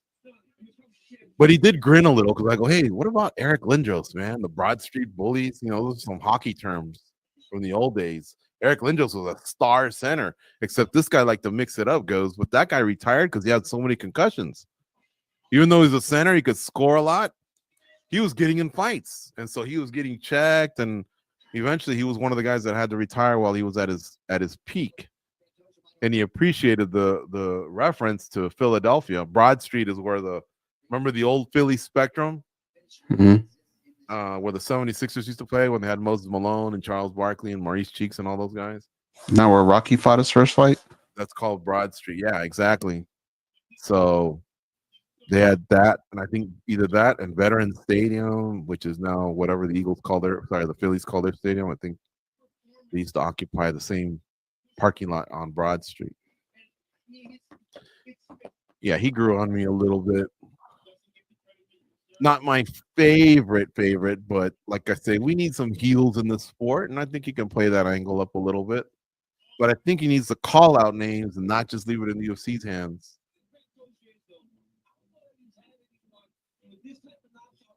But I'll tell you what, it made me think of Andres.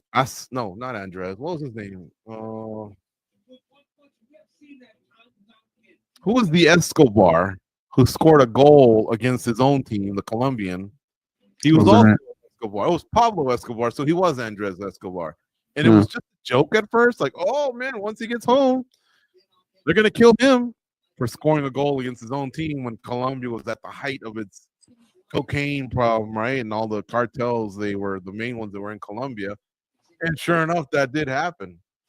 And so maybe this is just one where Pfeiffer would be playing with fire. Who knows? Yeah, if I'm him, I definitely don't go back.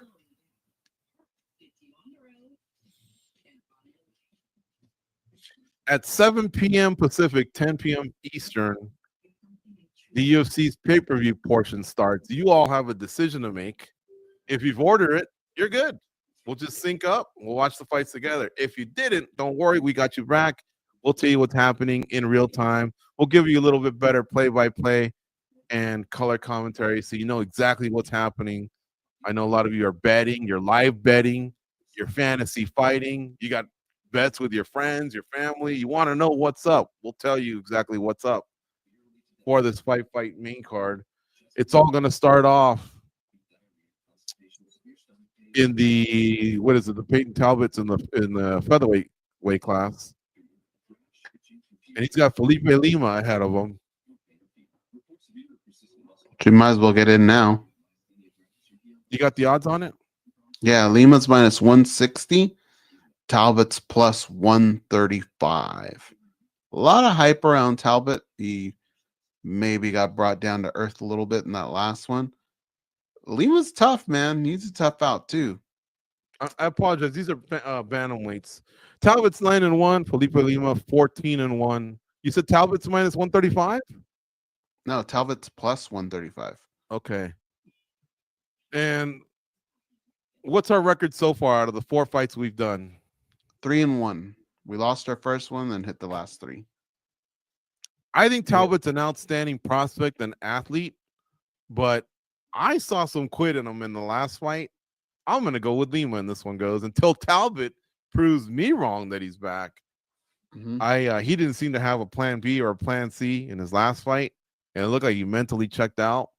And it sucks. He's a Cali kid. I was rooting for him, but I think I just got to go with Lima. I think he's a hotter hand right now. I agree with you. I think circumstances led us to this fight. I don't think it's the way they wanted to go, but I do like Felipe Lima. Pretty much for the same reasons. I need Peyton Talbot to kind of prove to us that he's not just hype, and that he's going to turn a corner. I probably would have put them as the fight that Rodriguez and Hermanson were in right now. I think this would have been a great fight to start things off for Hermanson and RoboCop.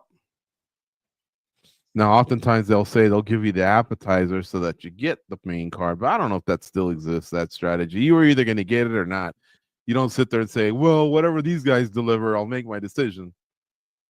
I haven't been swung in, I don't know, forever. Exactly. I kind of just know what I want to watch and what I don't. Exactly. So put the people that have kind of earned their spot a little bit there. And Peyton Talbot was coming off a horrific performance. Not even a bad one, a horrific one.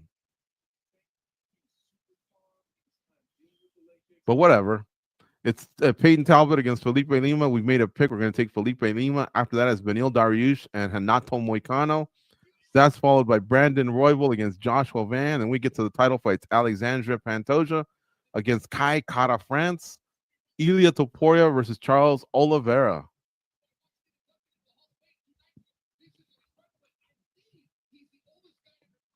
What's your take?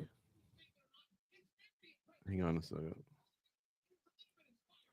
What's your take on Kelvin Gastelum, Frank Trigg, those fighters that are in the Hall of Fame because of their fight? I guess you could even lump the winners in there as well. Is Israel Adesanya in the Hall of Fame or not yet? I mean, I know the fight's in the Hall of Fame, but is he in the Hall of Fame? Is Kelvin Gastelum in the Hall of Fame? Cub Swanson, you could throw that at him as well, or do you just give him that maybe kind of like as respect, for what they did on a particular night, and that's just how we'll call it. They're in the Hall of Fame, but in my eyes, I don't think they're Hall of Famers. They're just in the Hall of Fame. Now, to be fair, Israel's going to be in the Hall of Fame. Right. Right. But he's not right now. Just this fight is. Now, I would say that the winner of the fight maybe has a little bit more of wiggle room. Like they might get one of these from me. Yeah, right. One of those. But the loser definitely it's just a hard sell. Yeah. I'm trying to put myself in their position. If I was the loser of a fight that was in the Hall of Fame and somebody said, "Are you in the Hall of Fame?" I'd probably go, "Yeah."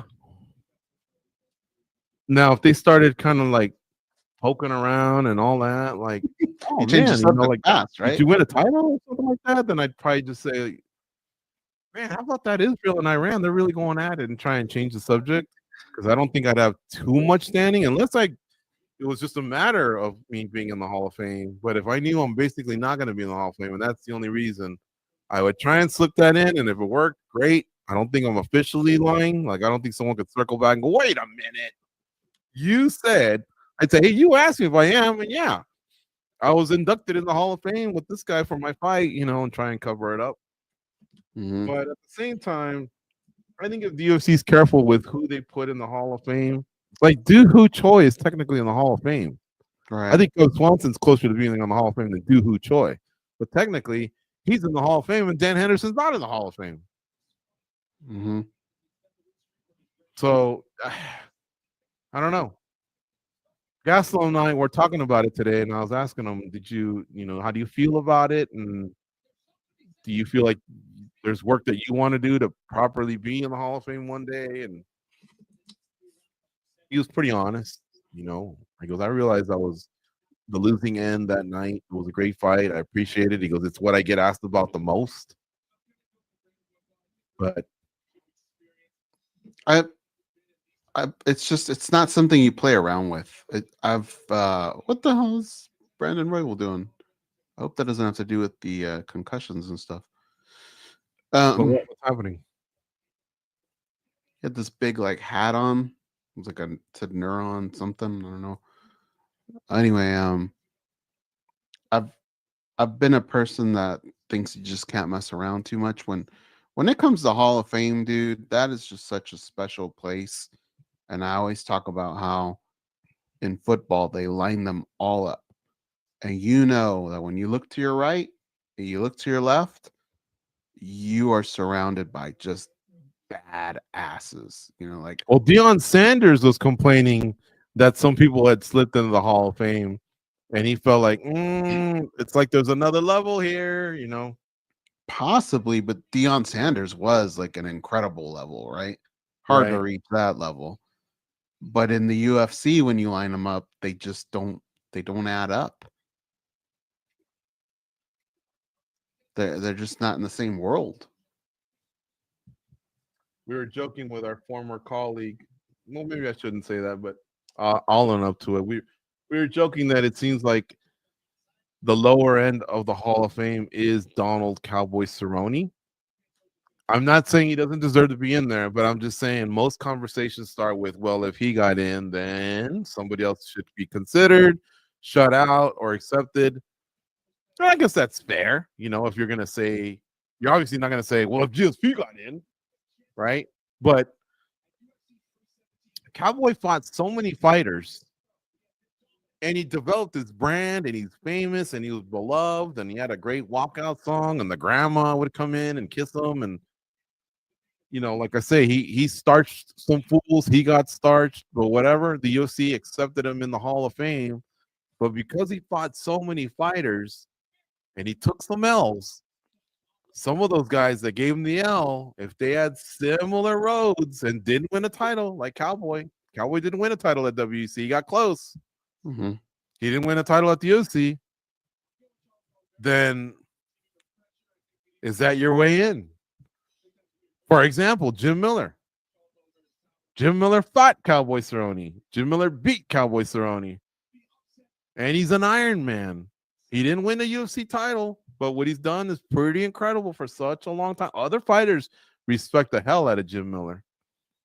But Cowboy is definitely more famous. and I think more beloved. I think, yeah, right. But Yeah. that's the whole conversation there. Is should he get in? Well, the first question is, are you great? Right? And great has to stand out over good. I mean, God, not to shit on the guy, but Cowboy Cerrone, he was good. But was he great? Right? That's what we're talking about. Jim Miller, for sure, he's good. Was he great? I don't know. You know, he's got impressive stats, but do you ever look at him and say, man, nobody can do it like Jim Miller? You know, Well, he's it's 1-1 against Cerrone, to be fair, but he won the last one in 2022. He's also beaten Charles Oliveira. Here, I'll pull up his record. I know he's beaten Charles Oliveira like 15 years ago, but he did. He beat, let's see here. Back in the day, some of these names meant something. Bart Palashevsky, Matt Wyman, Mac Danzig, Dwayne Ludwig, Mark Bocek, Leeson Tabau, Charles Oliveira. All right, that's a good name. Melvin Gillard once got close to a title shot. Joseph Lozon, respected. Fabricio Camoys, Yancy Medeiros, Danny Castillo. Tough names, man. Takanori Gomi, a former Pride lightweight champion. Joe Lozon again. Thiago Alves, a former welterweight title contender. He fought GSP at UFC 100. Alex White, Jason Gonzalez, Clay Guida, respected as well. Roosevelt Roberts, Eric Gonzalez, Nicholas Mata, Donald Cerrone. So it appears here Cerrone and Oliveira are two of the bigger names for Jim Miller. So what you need are a bunch of those that you just brought up. Yeah. But you also need guys that were champions at other times too. Right? I think that helps as well. Okay, so let's see here. Of the belts that I think we can all say mattered. Gomi was a former Oliveira, champ, right? Yeah. Oliveira for sure. Gomi for sure. And believe it or not, guys, Clay Guida won a WEC belt. And then Cerrone would just be a big name, but not a belt holder. But then he's got this longevity, man. Dude, Jim Miller, the first event he ever fought in the UFC was UFC 89 in October 16th of 2006. Don't quote me, but I think if I click this, John Jones might have been on this card. Let me see who was on this card. I'm going to read you who was on this card. Bisping versus Chris Lieben. Keith Jardine against Brandon Vera. Luis Kane against Sokuju. Chris Lytle versus Paul Taylor. Marcus Davis versus Paul Kelly. Dan Hardy versus Akira Gono. Shane Carwin versus Neil Wayne. David Bilkeden against Jess Loudon. I think that guy was a joker too, the Jess Loudon guy. Terry Edom against Sam Stout. We brought up Edom's name the other day. Mm-hmm. And then Jim Miller was the second fight towards the bottom. Per Eklund versus Sammy Schiavo. Crazy. All right, I gotta switch streams, Goze. We gotta get to the pay-per-view stream.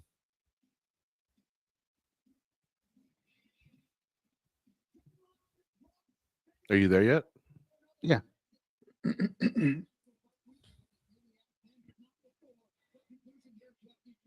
So John Anik's doing his thing. We already picked ours, right, Goze?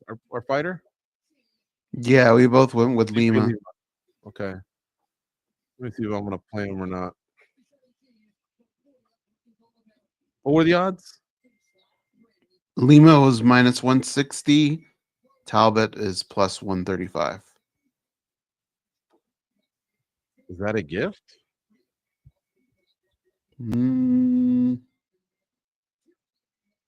because it could have just been like a bad night for Talbot, right? It's close.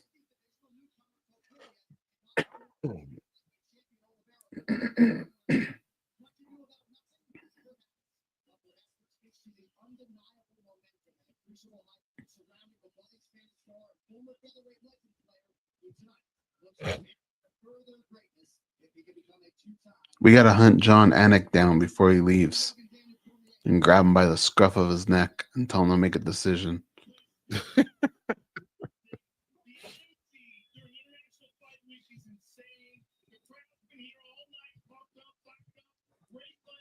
John Anik's about promised to announce his football team, who he's going to support going forward. We cornered his ass on the last interview, didn't we? Yeah, we did. John Anik had said he was going to choose Manchester City right when Manchester City was at its peak. And I told him, hold on a second. This is when Flash Entertainment owned you guys. So we get it. You were kind of smooching the butt of a part owner. I'm not going to fault you for it. The Saudis are crazy people, man. They're the types that'll just say, we just wired you 100,000 for fun. Have fun this weekend. You know, like they got money. And so I get it. I don't know too many people that wouldn't have done that. But they're no longer part of the UFC. They sold their share of the Flash Entertainment people. And Man City's on a down. And of course, we're Man United fans. And they're on an even bigger down. So we said, hey, you need to probably refresh a little bit. I don't think I haven't seen him rocking the gear. So he told us he would make a decision by International Fight Week.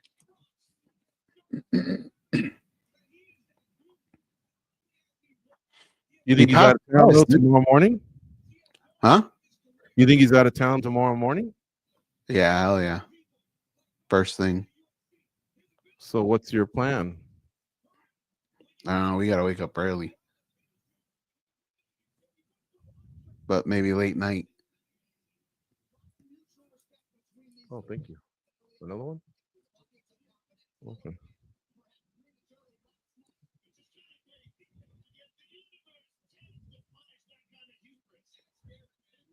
Well, if Peyton Talbot proves me wrong, so be it. But yeah, Felipe Lima's. Do you like John Anik's suit? He almost looks like a Florida Pee Wee Herman, no?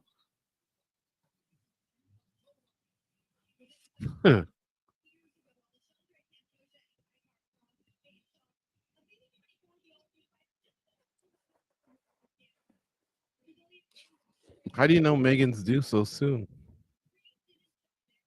I think she put it on Twitter or something. Oh, or X, sorry. I wasn't sure if you guys text or what. No, but if you were to ever look at our text chain, it's just a group of the dumbest things you could possibly think of. What's Joseph B. Benavides doing nowadays? Was he going to be a realtor or something like that? I haven't heard anything about that. I don't think he's doing that anymore. I know he's playing a lot of pickleball. He's gotten in the gym every now and again, though. Yeah, Eric Nixick was letting him teach a class and stuff like that. So that's good. But yeah, no, I did see him receive a real estate license, and it looked like he was part of a group that maybe catered to higher end celebrities. He was in a picture, and so I didn't know if that was what he was going to do or not.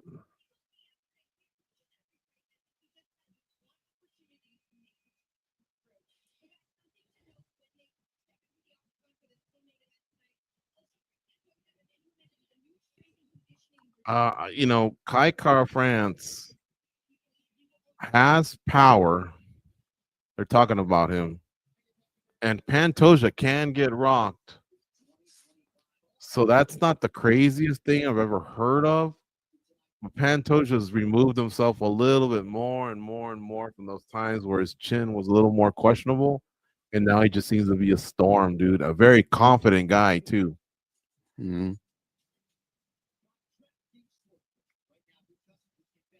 I thought I was shaking that cold, and I'm now getting like a sore throat. Well, that's where mine started. It was like it's a scratchy throat, right? Yeah. But it's not the worst cold in the world.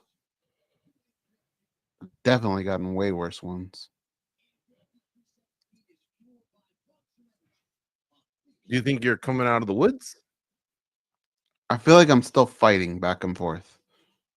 But at the same time, it's hard to say because I'm just so tired from the last couple days.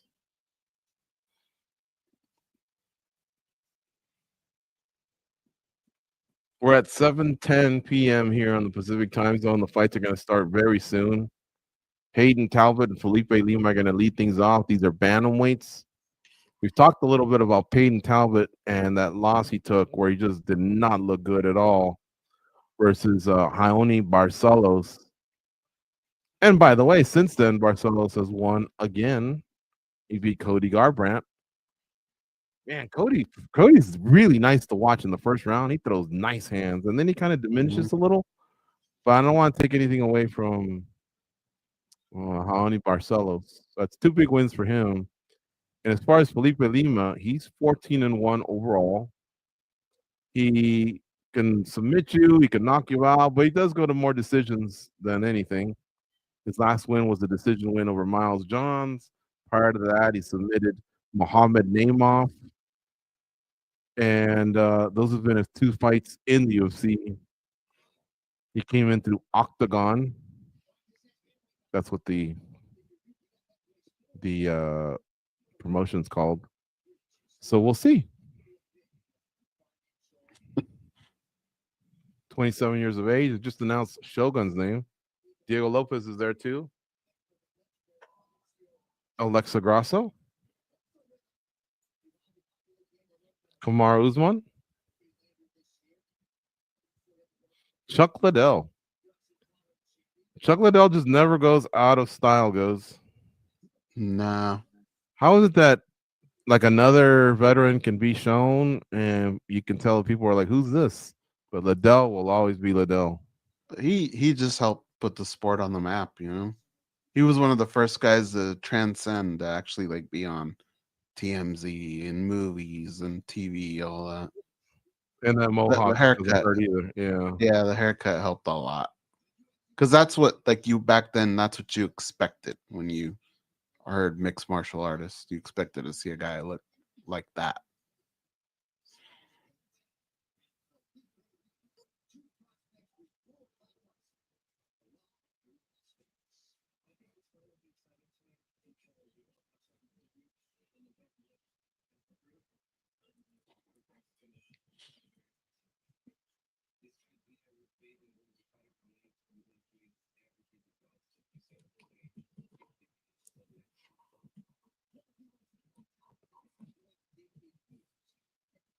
Or that stupid thing you put in your nose really was it defunct or what? It was a dud. Have you tried another one? I don't think if I would have snipped it harder, I think the whole tube would have went in my nose. I left 2 here and I had 2 in Peru. So I guess I could open one of these. It's called a boom boom stick. I got to read the directions. Maybe I was supposed to shake it or something. Oh, something's in the packet, right? On Shark Tank, they're like, oh, you know, I saw the light. Like it sent them into some other stratosphere, I guess. That's what I was expecting. Didn't come through. Let me see if I have one here.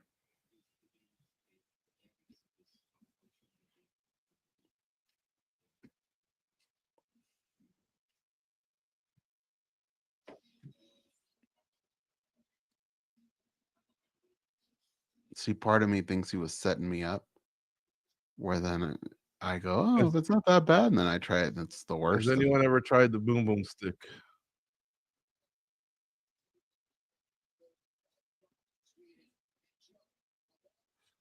Okay, Yeah, best 30 days after opening. So I hadn't opened it. It was still sealed. Store in cool, dry place. That happened. Unscrew cap. Place nasal stick in each nostril and inhale deeply for 1 to 2 seconds. Repeat as desired. That's what I did.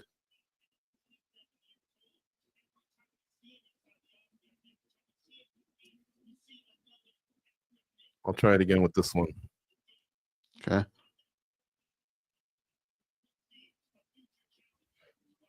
Can I put you on a full screen? Yeah, it said unscrew stick. Insert in nostril. And breathe 1 to 2 seconds.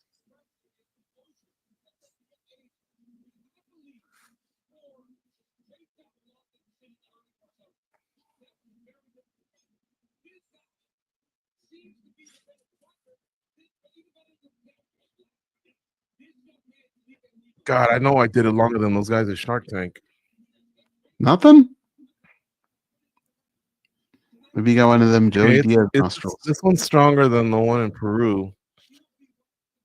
I definitely feel open, but those guys were like, "Whoa!" Like, Mm-hmm. "Oh, what's that?" And I'm not feeling that. I am feeling being open, but I can't lie to you guys. I mean, it's not a boom boom stick. It's a boo boo stick. What's the thing Rogan does? What are those called? Salt. Wow, what the hell are they called? It gets high, and everything he describes is always like over the top. No, dude, the reactions that the people have had on that, because they've done it on other shows. Smelling salts. Smelling salt. There you go. That seems really, really bad. I've been close to somebody That's who's how done that comedians before. are. That's how comedians are when they write their material. That's why they I get get high that, and but drunk, and then they'll talk about it's so hard to stand on stage, and it's like being the quarterback of a Super Bowl team on a game-winning yeah, drive. It's like, hey, what you do is incredible and special, and I'm entertained. I love comedians, but you're not quarterbacks that led a team, to a Super Bowl with 2 minutes left either. You're not that. now I get that they, talk things up, but I've been around somebody who's opened one, in basketball that got knocked out, and it was strong, and I was like a couple feet away, so I can't imagine what it would be like in your nose like that. I wouldn't mind trying one of those. I think I would do that.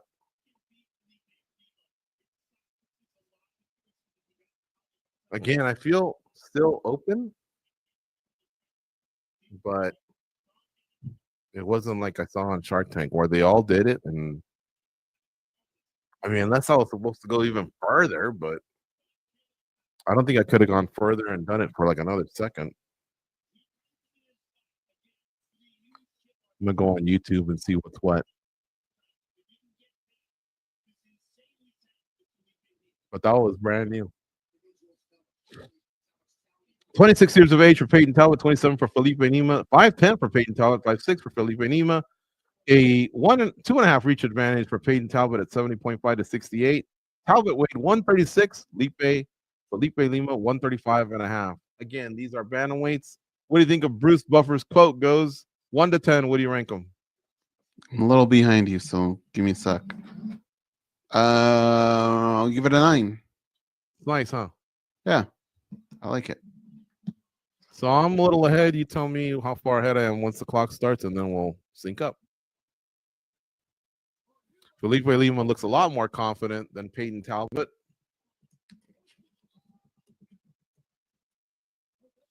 What's up, True King 1857? Jake Paul is the GOAT. Has that fight started or something? Joe Neal asked. I don't even know. Has the Jake Paul fight started? I'm not sure. I mean, I know the card has, but I don't know if they've gotten to him yet. Dude, I'm man, I just Julio Cesar Chavez Jr. I borderline cannot stand that guy. And I love his dad. But he just even at his height didn't really take the sport serious. So I can't imagine what he's doing. It doesn't look like the these Jake days. Paul fight has started.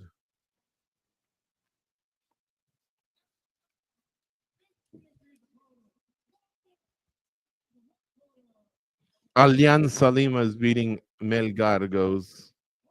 Uh-oh. Oh, Alianza Lima beat Melgar. It's over 1-0. That hurts Melgar. And it happened in the 84th minute, and it was a penalty. Looked like Melgar dominated a lot of the important stats. Not by much, but they did. So that's an unfortunate loss.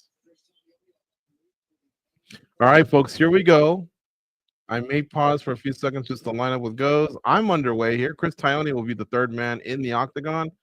456, 54, 53, 52, 51, 50. Okay, I am 58, 57, 56, 55, 54. All right, I'm 10 seconds ahead. I'll pause it right now.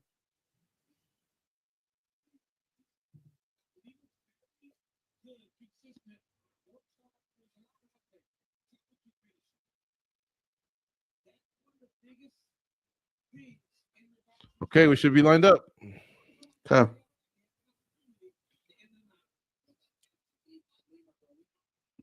Peyton Talbot's the one that's kind of more stalking Lima. Peyton Talbot looks thicker than Lima up in the shoulder area, biceps. Lima just threw a nice 1-2. The crowd oohs and ahs. Another cross lance for Lima. Like John Anik said, Lima found the range.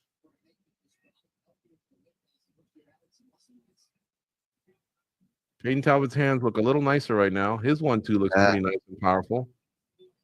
Lima's kind of throwing overhand rights that look fancy. 2 of them did land, 1 missed by a lot. They lock up right here a little bit. Let's see if somebody tries to make an attempt to go down. Lima sneaks in a knee. Now Lima pushes Talbot against the cage with 3:35 left here in round 1. So they're up against the cage. Lima looks like he wants no. He's not able to do anything here. I think he needs to wear him down, though, a little bit. Peyton Talbot just put him against the cage. Now he throws a knee to Lima's thigh.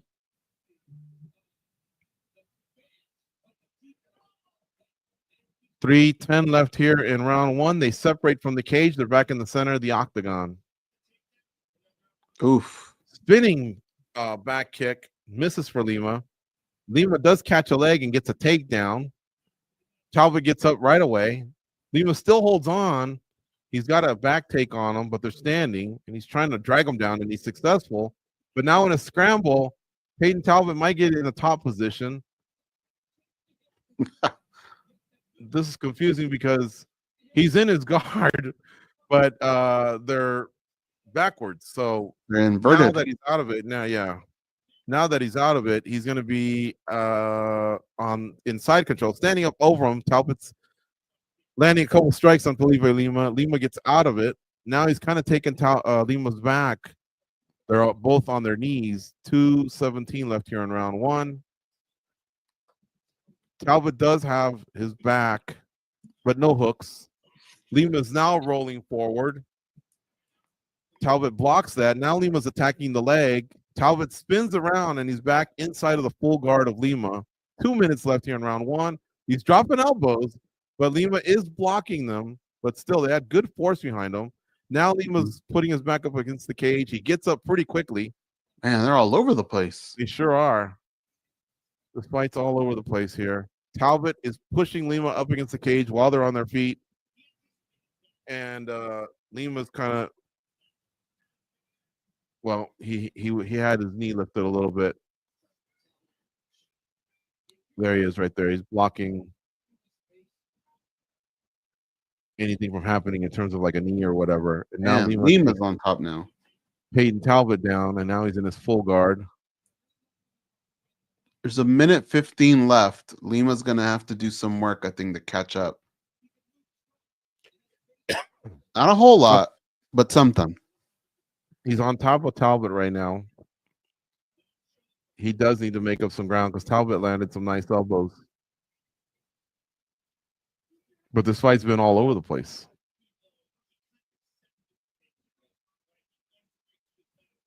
Now, Talbot looked like he wanted to get up, and Lima blocked it. There's 45 seconds left here in round 1. Lima's now in a half guard, and now he's trying to take Talbot's back. No hooks yet. 35 seconds left.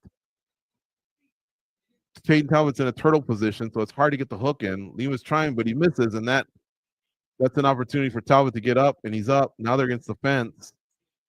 Lima's pushing Talbot up against the fence. Talbot sneaks in an elbow. Lima now pushes Talbot against the cage. They keep going back and forth against the cage. 10 seconds left. A body lock from Lima. Talbot has one of his own. They go back against the cage. Talbot has Lima up against the cage. He sneaks in a knee. Both guys smile. Fist bump. They go back to their corners. It was an entertaining first round. It wasn't a violent one, but it was an entertaining one because they were both squirming around, switching positions. Tough round to score, honestly. It is. I think Lima made up for a lot though when he was on top, when he took his back. I'm probably gonna lean towards him in that round, but it was a close one.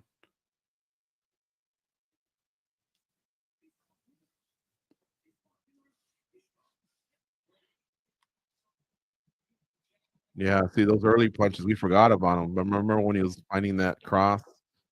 It was some nice 1-2s that Hayden Talbot ate. The Granby rolls, the leg attacks, nothing really happened. Each time, both guys just kept rolling and scrambling. But you could tell both guys have come in optimal shape because they were both trying to be one step ahead of the other guy, whether it was defensively or honestly. Chris Tione now calling for the start of round 2. Both guys race to the center where the monster logo is.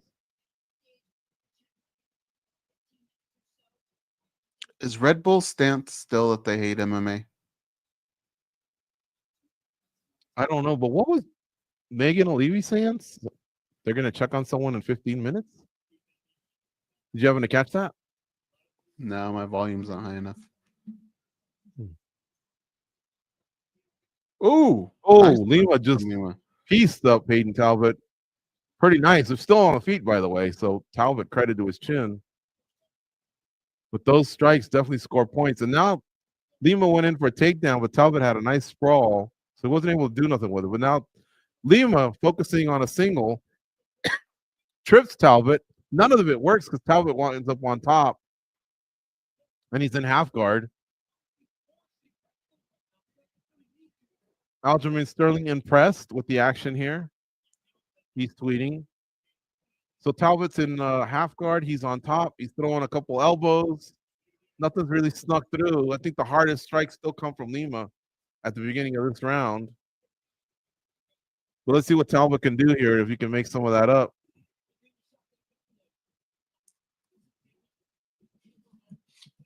Okay, now Peyton Talbot stands up and he lets Felipe Lima stand up.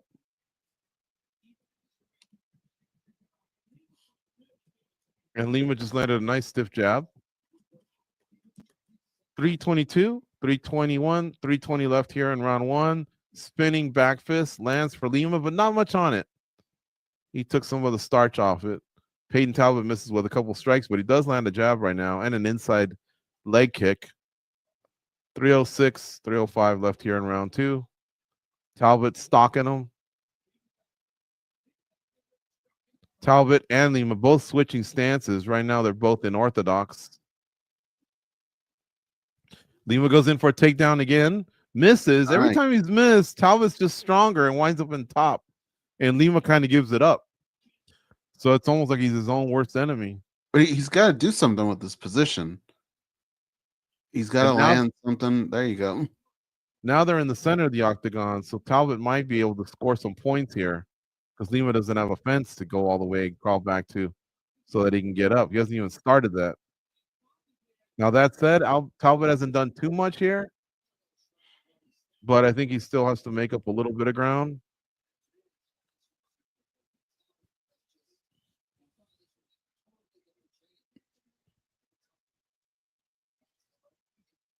Talbot's still on top.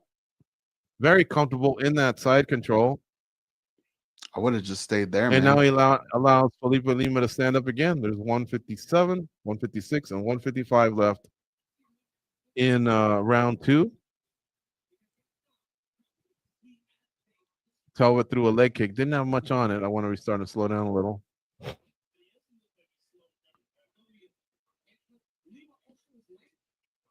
Oh, nice spinning back elbow, but it was blocked by Talbot. Now that one had more start than it. Spinning back kick by Peyton Talbot lands. It's still a fun pace, man. One lands for Talbot. Yeah, it's a good pace. 122, 121, 120 left in round 2. These are really, really tight rounds. Someone's going to be disappointed at the end if they go to a decision because I think both are going to feel like they were effective at different types of the round.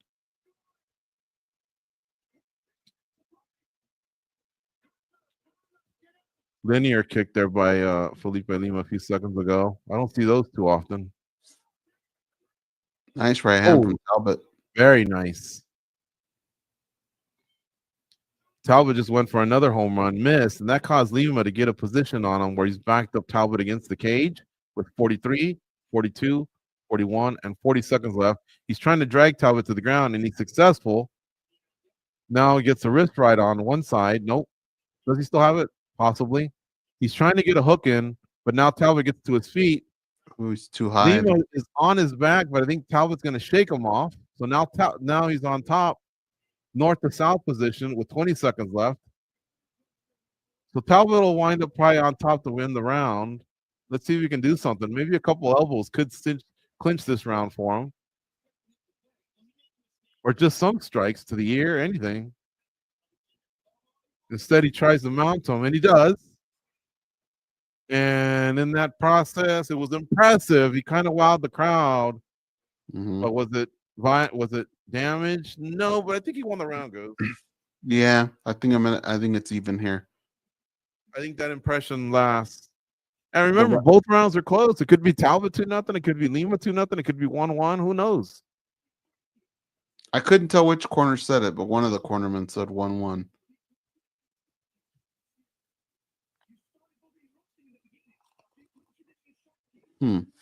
Good fight, though. Nice fight to start off pay-per-view. Would you rather be told you could be down 2-0 as well? Yeah, I'd almost rather be lied to, honestly. But yeah, because if I think it's 1-1 and I clinch the round and then I lose, I'd be like, what the hell? So apparently Megan was, you asked about Megan. Megan was saying they're going to check on Hermanson. On Hermanson? Yeah, like a report. Oh, did he have maybe some troubles backstage? I think just because of, how bad it was in the cage. Well, that's good that they updated us on it. Okay. I was hoping it wasn't something, where a fight falls off last minute.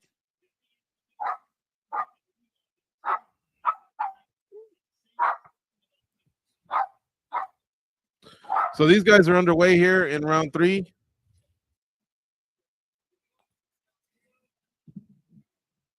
Talbot looks fresher early on. He's landing a couple nice jabs. Like I say, either guy could be down 2-0.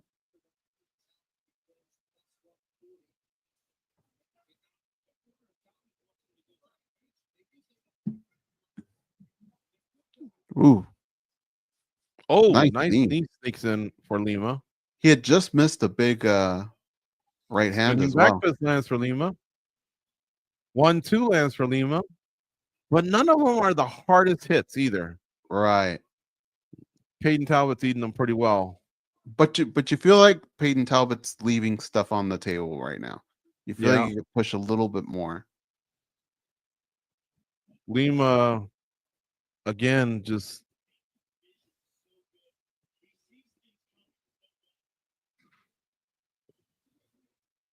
I think Peyton Talbot does have the one-hitter quitter type. And he's starting to goof around a little bit here. Lima electing to go for a single. It hasn't gone too well here because a lot of times Peyton Talbot's just too strong and winds up in top position. Let's see if some media scores come in here right now. Lima goes in for another takedown. Oh, he gets this one though. Lima's relentless. Let's see what he does with the top position with 3:15 left in round 3. Right in front of Dana White.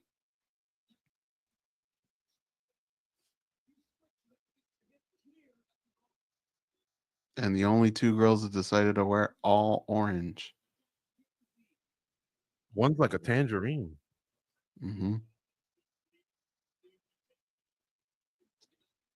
Felipe Lima is now trying to take the back of Peyton Talbot, but I think Talbot is going to sneak up and get up real fast. No hook is in. Lima almost takes him to the ground. He's unsuccessful. A lot of wasted energy here. He's up in the round, though.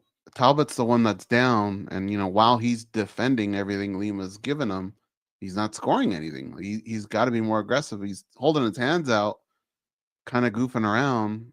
Talbot's got to get on him. He's got to do something.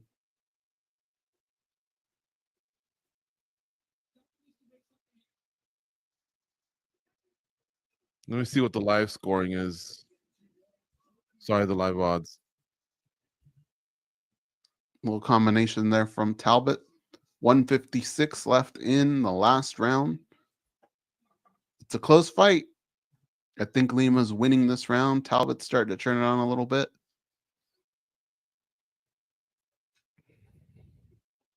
Nice jab from Talbot. Ooh, spinning head kick. I don't get odds here. Who landed? Talbot.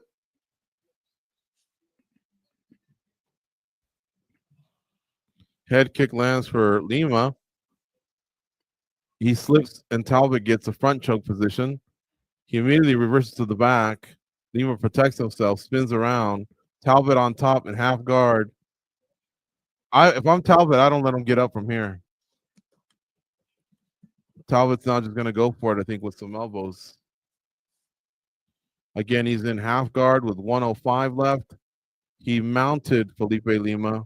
I think Lima's Let's see what he can do here. A lot of fighters prefer that. Peyton Talbot kind of playing up the cameras. And let's see if Lima just escaped from the back. That might have cost Peyton, George. Yeah.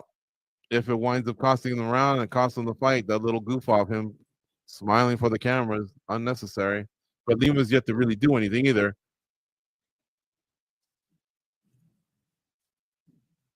Peyton Talbot on top, basically sitting on Lima's face. He could spank him if he wants. But there's 20 seconds left here. So Lima's just gotten the worst of this. Talbot did land a nice elbow. Lima, a nice up kick. Peyton Talbot, a nice strike from the top, a punch. Now some ground and pound. He's sealing the round here. If it was 1-1, Peyton Talbot, I think, is going to win this fight. If it was 2-0, he's going to shut him out. But if he was down 2-1, he's still going to lose. We don't know. But the crowd seems to like it. Yeah. And honestly, I can appreciate it. Did have a lot of action. It lacked a little bit of violence, goes. Maybe a little bit of fighter IQ, but it had a lot of action. Both guys came in shape. Both guys tried a variety of different tactics on the ground and on the feet. But no one really solidified a round except for maybe Peyton Talbot in this last round. I couldn't get you live odds, so even the bookies must have just been confused.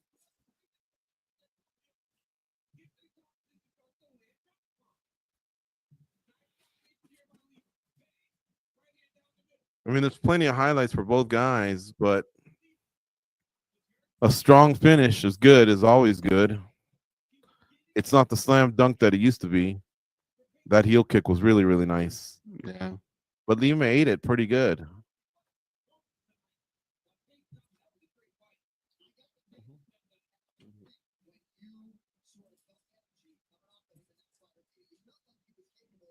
We're still waiting for the judge's decision.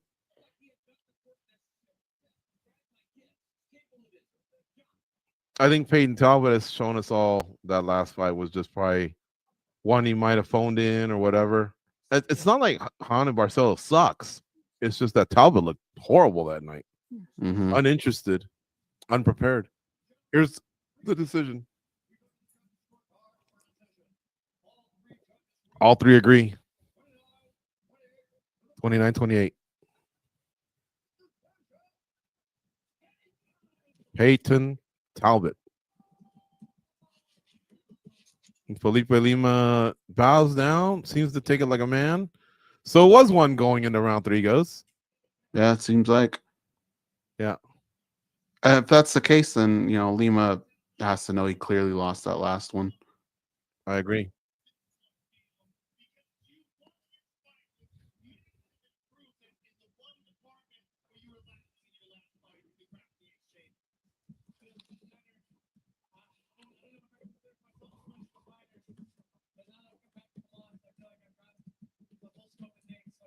So Talbot was saying, I didn't even consider myself much of a fighter, but after this last loss, I feel a lot better. Rogan's praising the adjustments he made in the middle of the fight.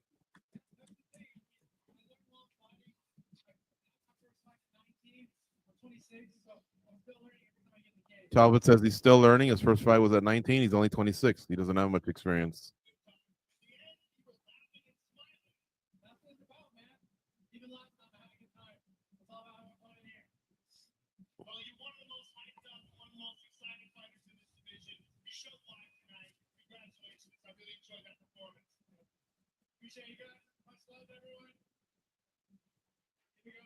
Is that what your hair would look like if it grew out? Yeah. It looked like they're getting ready to end the interview. And Talbot says he wants Adrian Yanez.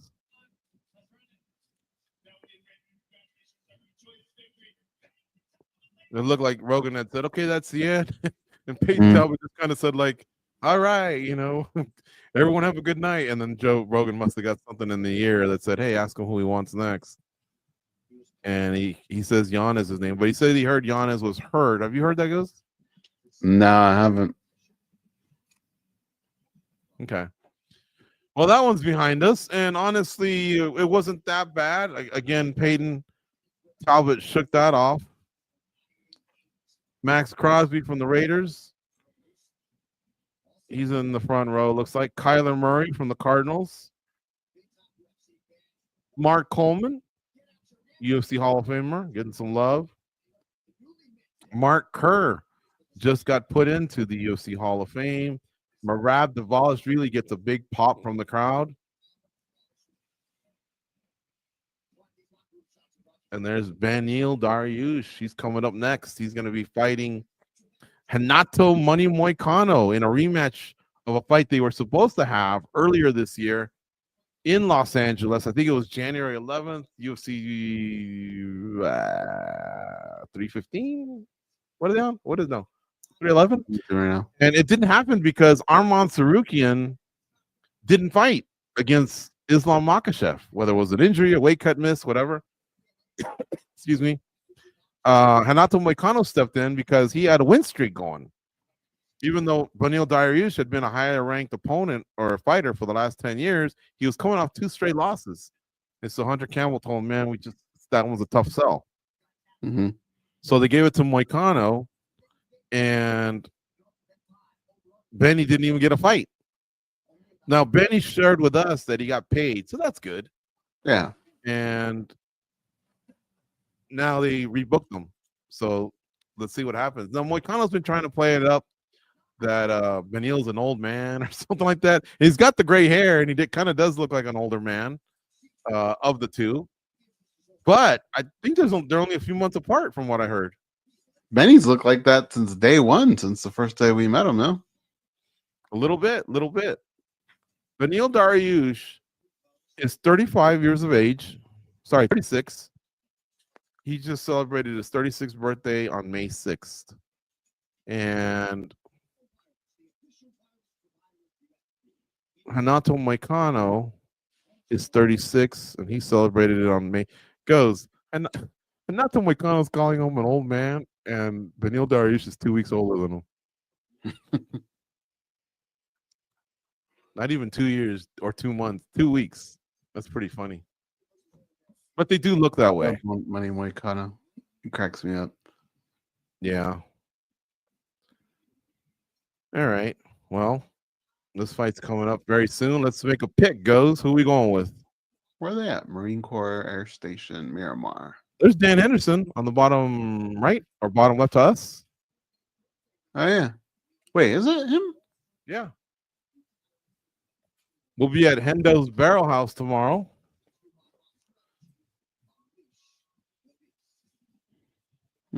Yogi's Okay. for the souvenir right now. So what are we now? We 4-1? We took Lima. We lost. I think we lost another fight. Oh, yeah, you're right. What are the odds on this one? Dariush minus 110. Oh, they're even. They're both minus 110. I'm going with Dariush. I am as well. I think he's more complete. I think his stand-up is very underrated. I think he's pretty good wherever that fight goes. Moicano had a nice streak going. I got broken apart, but he's very hittable. I just think Benny gets the job done.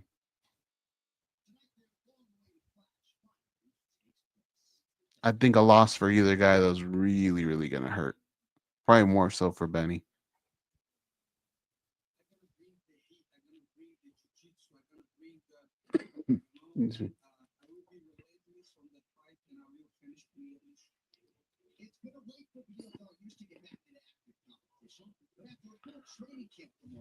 Shout out to who is this? Chip, Sensory Overload, Chili Billy, Williford Tile. Having fun chats with them.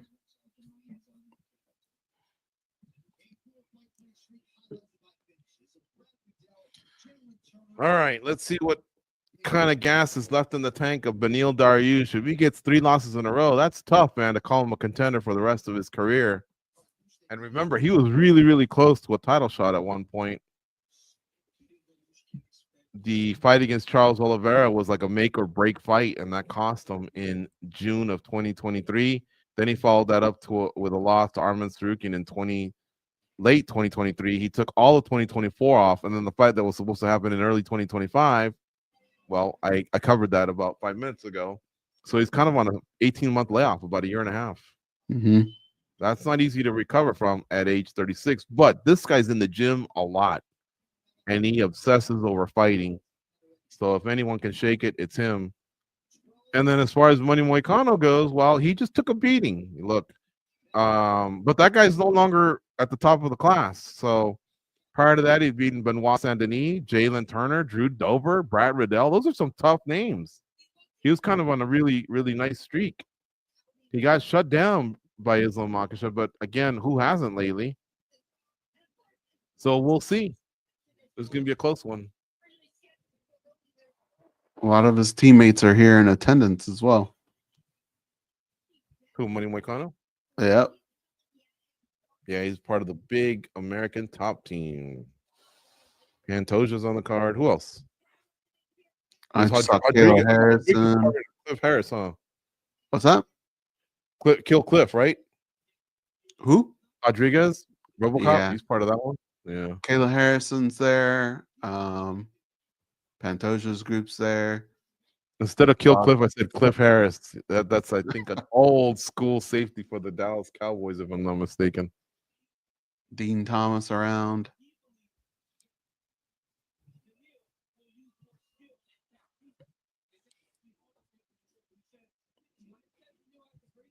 Oh, now things are starting to uneven out. Beneil Dariush money's coming in.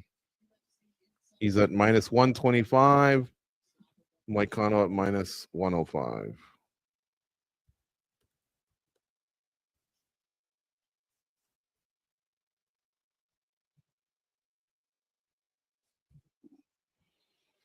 And if I win the Dariush match of Goze, I'm now 3-0 on a 4-team parlay, or four-leg parlay, because they're not teams, they're fighters. I already hit Cortez and Delgado.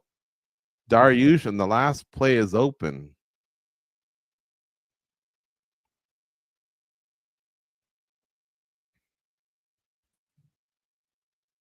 I'll be stoked if I can hit that.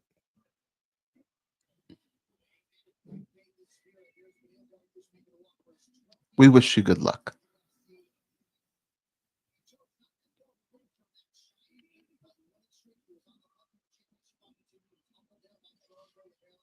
I hope we can get Benny to tell that story about the time he was pitched for a job at a restaurant in LA. Do you remember that?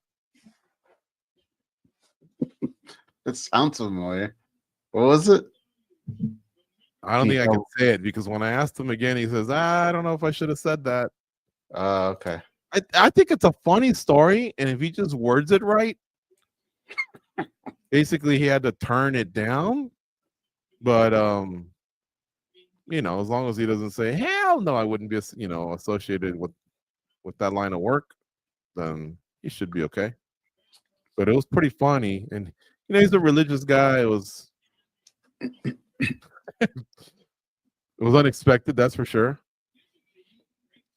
I went on a job interview once without knowing I was on a job interview. You remember that? No. Dude, one time you told me Go talk to Harold. He wants to ask you something, or I don't know what. I was wearing a Washington Redskins jersey, shorts, Nike. I go to see Harold. Him and his uncle and like a couple other managers were there. And they just started asking me questions like, "Hey, how fast do you type?" Yeah, not too bad. I'm gonna type this out. Can you correct this? Sure, but I'm thinking, bitch, I'm just here to pick up my girlfriend. Like, I want to get home, but all right, And why none of the people in this room can do this? So I'm like correcting his stuff. Some of the stuff he had spelled like really, really. But I dumb. didn't send you on that mission. I wouldn't send you to Yeah, an you did. interview. I'd send you to an interview in a Washington Redskins jersey. Give me a break. I might have said maybe he just wanted to chat with you, but he probably didn't tell me it was going to be anything that official.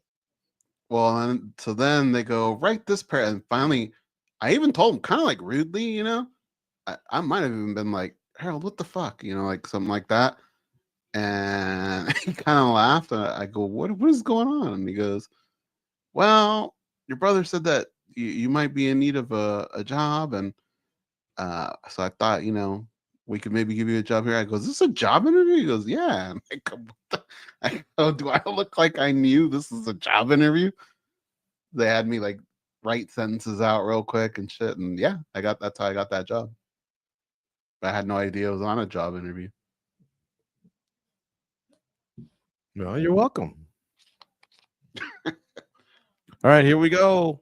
Renato Moicano is in the blue corner. He's from Brasilia, Brazil. He's now living in South Florida. Seems to be doing very well.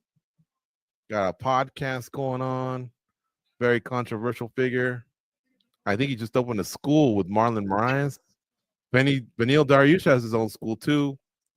It's part of the King's MMA affiliation. It's in Anaheim Hills. These are lightweights. So this is the same weight class as Ilia Topuria and Charles Oliveira. Now, I'm not saying they're auditioning to be next, because you got Justin Gagey, Arman Sarukian, Dan Hooker, and a few other fighters that are probably reciting above them in that pecking order for the title. But still, it's an important fight for both guys. I think the loser is really, really out of the contention for at least 2 years. You'd have to go like on a 5-fight win streak, and at age 36, which they both are, I don't see that being likely.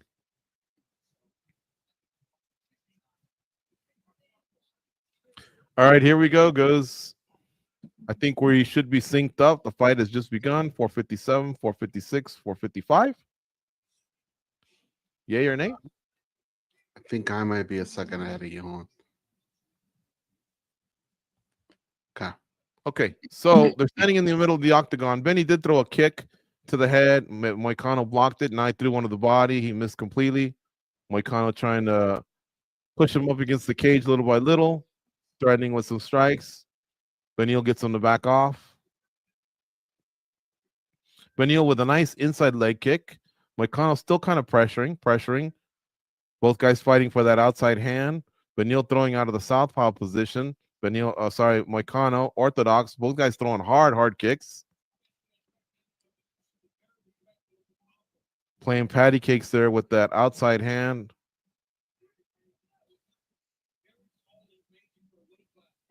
Inside leg kick there by Moicano. Another one by Benny, but his are harder. And now that's a few that he's throwing, including that one to the body of Moicano. This pace benefits Benny more, I think. If I were Moicano, I would push forward a lot more. Another inside leg kick by Benny Dariush. That's 3 to the inside of the left thigh of Moicano.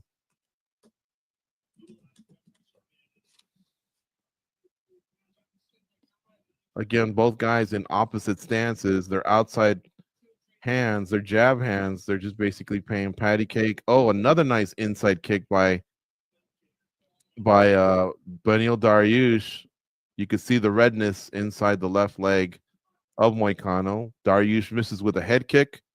Both guys throwing strikes. Look like Benny snuck in a nice left hook in there. Another inside left leg kick by Beneil. And now he knocks down Moicano, except he hit him on the outside leg. But still a lot of force on those. Moicano needs to have an answer for that, switch his stances, or just start checking them. But that's like 4 or 5 in a row that he's eating. It's inside the thigh. Usually we're talking about calf kicks. Where you remember the outside kick goes, the outside thigh back in the day? Yeah, what just happened to Benny? It almost seemed like I think he just jammed himself. He kind of lost his footing maybe. But he did land another inside leg kick. Moicano's not stopping though. He's still marching forward. Moicano just snuck in a nice knee. They're clinched up against the cage with 2:20 left here in round 1. Moicano's pushing Beneil against the cage. Beneil defending as if Moicano wants to take him down, but he hasn't really committed to that. Now Moicano backs off the cage. They're standing again here with 205, 204, 203 left in round 1. Moicano misses with a kick to the body. Maybe to the head. He missed by so much I couldn't tell where he was aiming. Nice kick to the body by Beneil Dariush. He's just a more polished striker, Goze, it looks like. Now, that kick looked like it might have been checked, but he did land it again hard to the inside of Moicano's leg. When they throw hands up close, they get a little reckless. I think somebody's jaw is going to get tested here soon. I think this was more of a feeling out process, but I think this fight's going to start to click in a little bit. Moicano looked like he snuck in a couple strikes right now. They weren't full impact, but he did land on Dariush. I think Dariush is winning the round because of these kicks. Now he's gone to the body, but a lot of it landed to the legs. Moicano trying to establish a jab. He's long and rangy. He probably should throw it more often.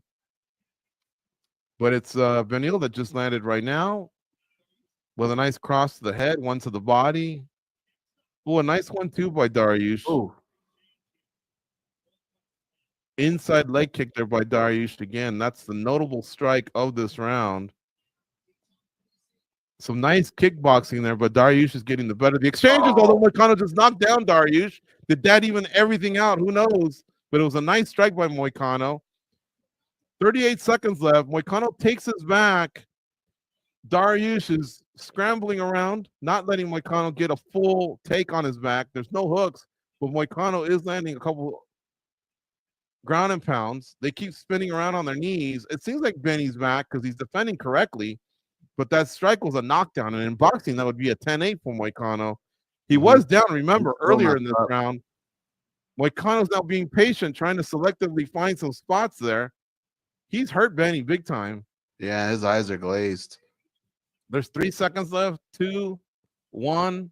This round's over, but man, Moicano, great finish to a round that wasn't going his way, and Benny's out of it right now. He's slowly walking back to his corner. They got 1 minute to get this guy back in the game. We talked about smelling salts. He could use them. And he's frustrated. You could tell, like, he's upset. He knows that he probably gave that round away. You know, he was winning that round up until that moment. It was a straight right hand, I believe, put him right down, man. And to his credit, he did bounce back. I actually think Renato Moicano gave something big away there at the end. Those last 5 seconds where he didn't throw a strike, I think if he would have came forward, he would have found Benny's chin. Like, Benny still seems messed up. Yeah, he does. Here it comes. It's a nice jab that barely touches him, but the two, it's just a straight knockdown. Right in the nose, yes, right upper lip. Just sends Benny down. Benny immediately scrambles for a single, but it doesn't mean he didn't take other damage. His eyes are still glazy. Is that a word? Glazed? Moicano's got to be feeling good about himself right now. Let's see what he does. Beneil coming out aggressively, though. Maybe he wants to reestablish himself here. He landed a nice left there on Moicano. Moicano trying to get a trip. He misses. Beneil Dariush is on top of Moicano right now with 4:40 left here in round 2. Moicano trying to grab a leg along the way, misses. Beneil takes his back, but they both get back. They're both on their feet. Beneil trying to drag him down. Moicano on one knee. He's a grounded opponent. Beneil still trying to drag him down, but it looks like Moicano might pop out. Excuse me. And maybe get on top of Beneil Dariush. So Beneil would lose a very good position that he had a second ago. And now Beneil, they're both back to their feet. Beneil behind them. No, they're in front of each other now with Beneil trying to push Moicano against the cage. He gets him down. Oh, he might get his back here. Moicano Got gets one hurt. up. Now Benny's got his back. He's riding him, actually. No body triangle. He lets it go. They're back to their feet. Now Beneil pushes him up against the cage. There's 3:49, 48, 47 left here in round 2. He's working off a single. He really wants to get him down, but Moicano's just tough. He's tall, lanky, strong. Beneil's still relentless. Moicano's on one knee. Beneil gets one hook in. It's the good one. It's the one that's against the cage. That's usually the tougher one to get. Let's see if we can get the other one on. He tried to ride him earlier, but again, you don't want to also fall off the front either. So let's see what he can do with this. You would think he might want to mix up the ground and pound, but it looks like he really wants to go straight to the Brazilian Jiu-Jitsu game here. He's wearing on him, though. That position right there, having to hold a guy like that, takes a lot of energy. Yep.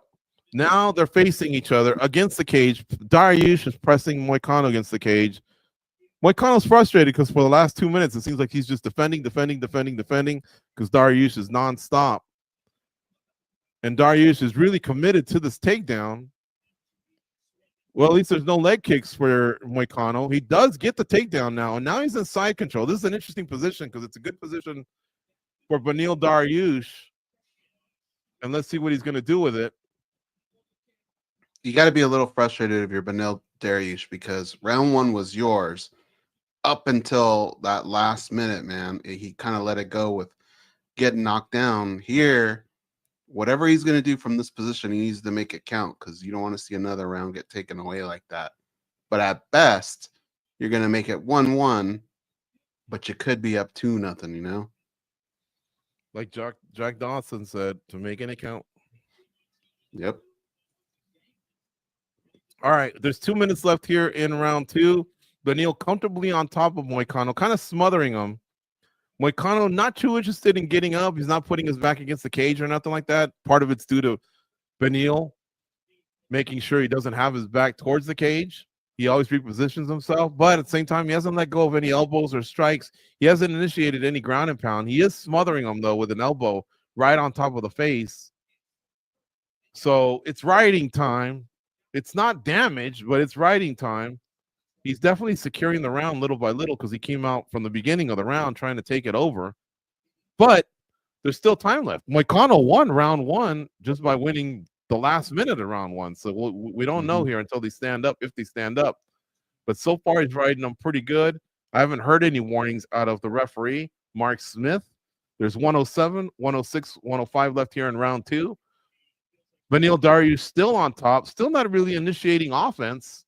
Sneaking in an occasional strike or elbow to the body, but nothing damaging.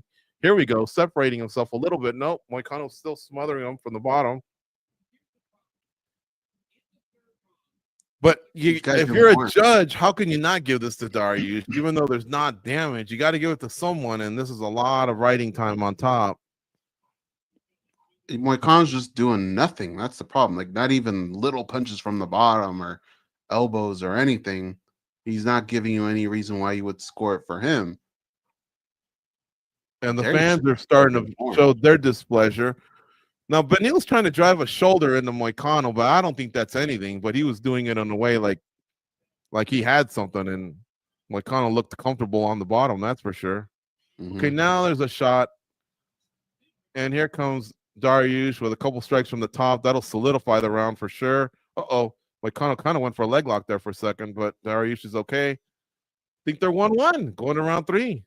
Yeah. Let's see their body language. Okay, Moicano's a little gingerly walking, almost like he twisted an ankle or something.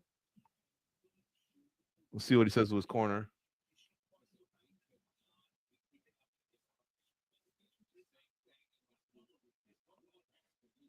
Dariush looks a little shaken up, goes a little tired.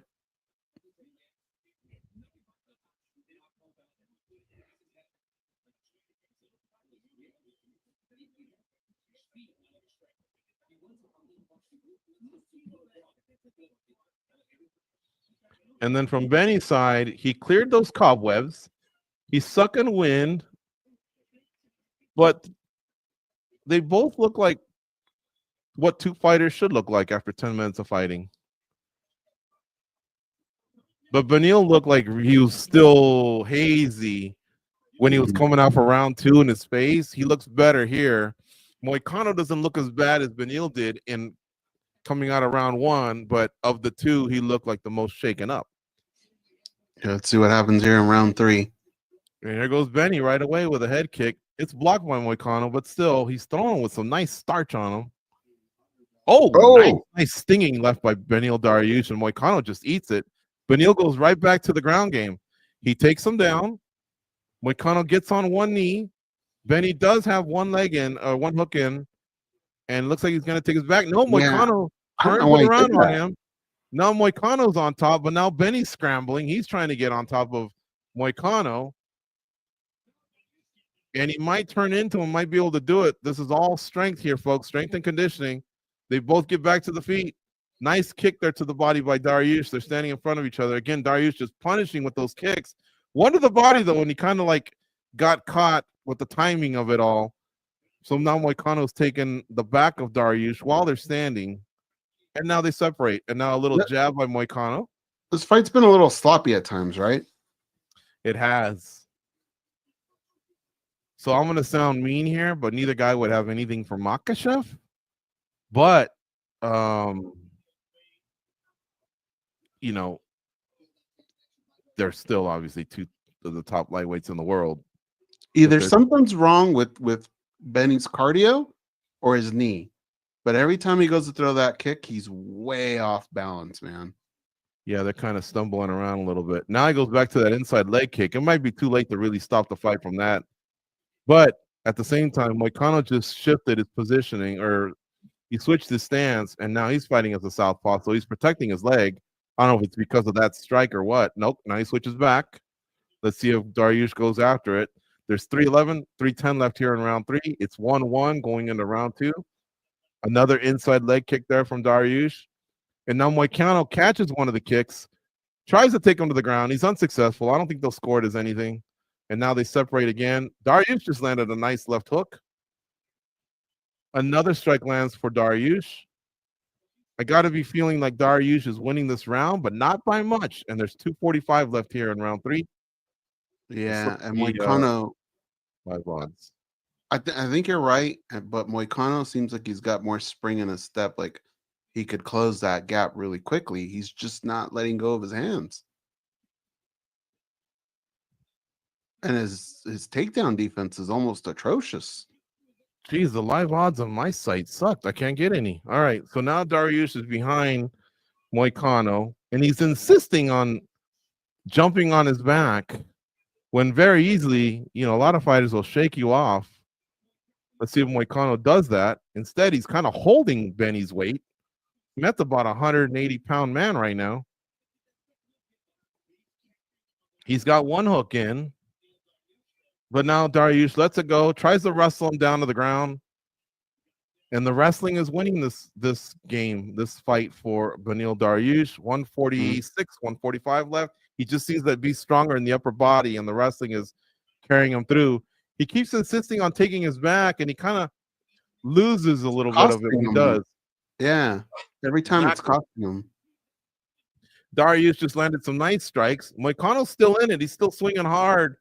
But he seems like the sloppier of the two, which means he's more tired of the two. And Dariush is relentless. Now he's going for the takedown. Now he takes a knee to Moicano's midsection. 117, 116, 115 left here in round 3. I think it's a fair 10-9 for Dariush, but it can go either way. They're both tiring. The hands are lowering. Dariush has got a cut below his left eye. Moicano probably sees it. I don't know if he can do anything about it. The strikes are coming in real slow for both guys, but Dariush is just the busier guy. He just snuck in a nice knee. Moicano pushes Dariush up against the cage. 53 seconds here left in round 3. Muay Thai plum by Dariush. Does he want to get some knees in? Does he want to do some uppercuts? They break away. They're in the center of the octagon with 40 seconds left. Both guys take a deep, deep breath. Moicano slowly walking down Dariush. But he's not doing much with it. Remember, he's got that reach advantage, and he had a nice jab in the earlier rounds. Dariush just threw a nice left and a right. I think Money Moicano just wants to land the money shot and see if we can put him down like he did in the first round. There's 20 seconds left here in round 3. Dariush swings back. Moicano just doesn't have it. He doesn't have the gas, and now he goes for a takedown. Let's see if we can get it. Dariush kind of stuffs it. 10-second clapper already went off. If someone can sneak in a strike here as they're both tired, they can win it. But no, I think it's going to be Dariush's round here. Both guys exhausted. I think this is an easy fight to score. I think round 1 goes to Moicano, round 2 goes to Benny, and so does round 3. And Benny just dug deeper. He kept going back to the wrestling. When he was striking and Moicano was reacting to it, Benny was right there to put his body up against the cage. He just, like I say, dug deeper is the best way I can describe it. I wouldn't be surprised if both guys had some kind of injuries in this fight because they just didn't look right. And Moicano, from the get-go, almost seemed like he had no strategy, really. You know, he had no plan B for sure, but I don't even know that he had a plan A.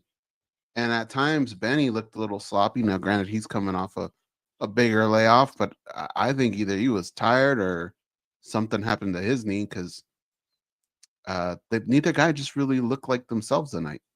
Now, if you look at their faces, Benil is definitely got 2 shots, man, that are lacerations right under his eyes that he acquired in that 3rd round.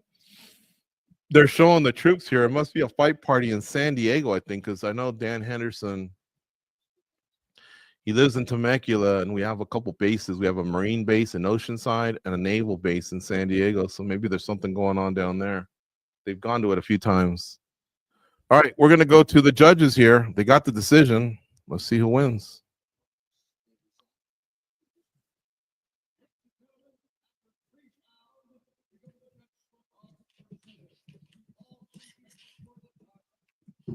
All 3 judges agree. 29-28. Beneil Dariush gets the win. And Nato Moicano doesn't really complain. And Joe Rogan comes out for an interview.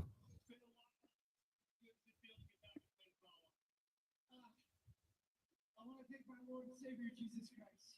Every single time I stumble, every time I fall short, He's there, picks me up, gives me strength, allows me to come back and be here this moment.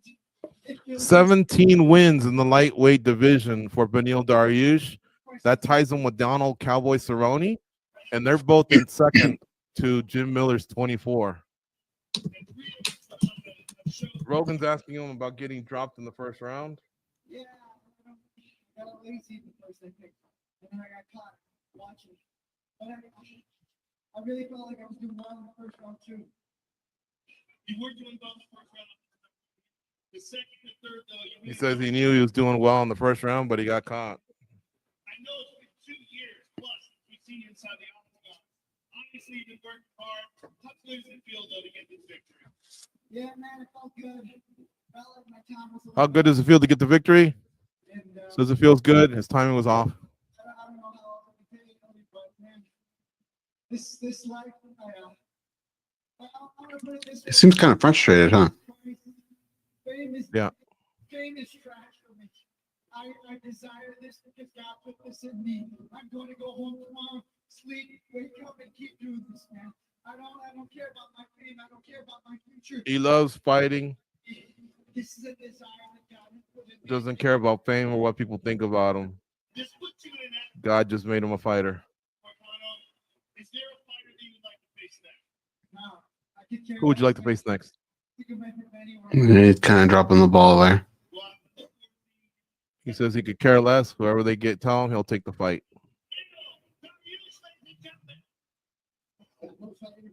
Beneil Dariush wins. He doesn't look happy, and he should be, because he got dropped in the first round. He hasn't fought in 18 months. If he was expecting the perfect fight, well, okay, this wasn't it. But at the same time, man, cheer up, bro. You go home with 2 paychecks, and I don't know, you're on a pay-per-view. It's not a bad night. Yeah. I mean, I get it. He just did not look himself tonight, but at the end of the day, you walk out with with the win. Oh yeah, there's another ATT and Pacheco back there in the I back see row. Cerrone, Larissa Pacheco, yeah. Amanda Nunes and Kayla Harrison. Corey Sandhagen. The blonde is Jennifer Goldstein. She's the manager of Valentina Shevchenko and Joanna Jędrzejczyk.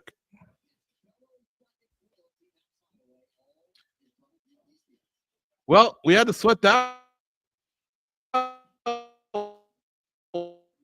one, but we got the pick right. What? For a second there, George, you sounded like you were on a Roger and Zapp album, but I think you're back. Oh, I said Oh, we had to sweat it, but who do you like in the next one? that's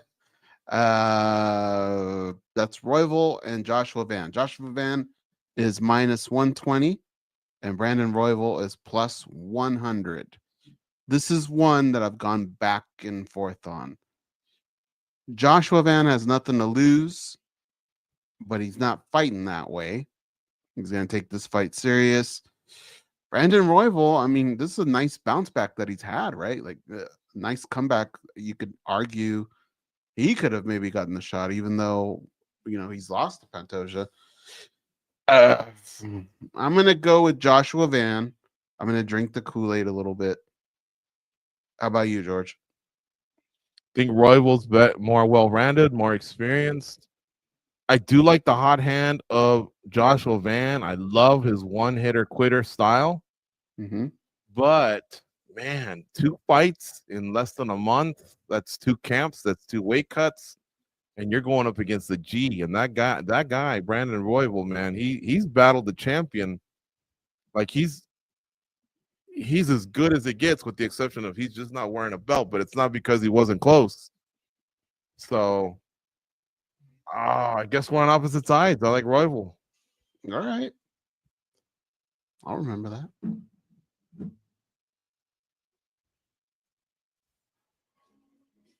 I've been flip-flopping on this one, though. So, I mean, I get your points, and I think they're valid points. Experience, I think, will be a big thing for him in this fight.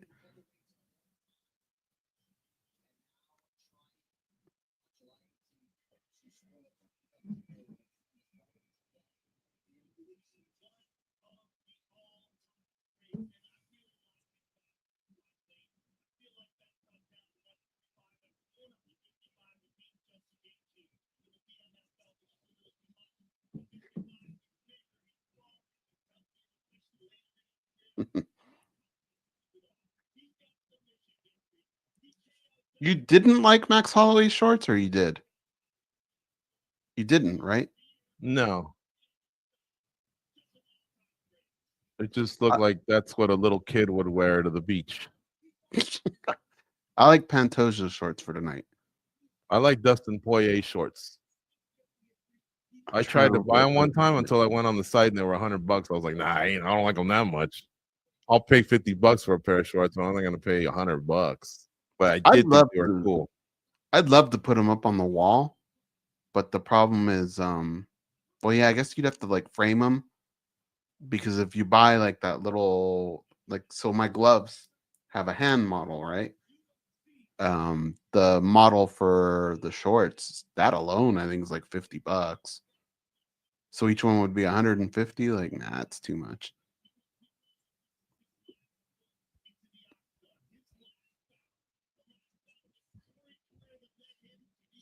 Okay, so they're talking about Dustin Poirier and Max Holloway. They're going to headline UFC 318 in mid-July in New Orleans. I'm starting to hear more and more that Poirier could be talked into another fight. But, of course, a lot of it ties into if it was a title fight.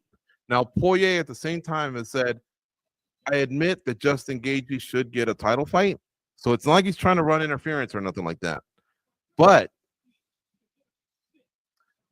stranger things have happened. Let's play this out. If Topuria wins, I think they'll make him defend. I think this whole talk of chasing Makhachev is just it's unnecessary right now. But if Oliveira wins, well, didn't Sarukian weigh in as the alternate? Mm-hmm. I wonder if that got him out of the doghouse a little bit. He says he's going to keep doing it, that he'd keep doing it too, just to prove that it's not a weight problem. But, is that enough to leapfrog past Justin Gaethje, who's even threatened retirement? I don't know. Dan Hooker told us he'd love to take care of Arman Sarukian. Sometimes you can just win and hang back and doors open too. There could be injuries, people move weight classes. I don't know. But if Poirier is impressive and doesn't get hurt, I don't know that it would be his retirement fight. Now, if they give him the whole Anthony Smith treatment and he really feels like some satisfaction where he just wants to go, then maybe so. Mm-hmm. I think it'll be his last one. He's made some pretty good money. He's got some stuff outside of MMA to help.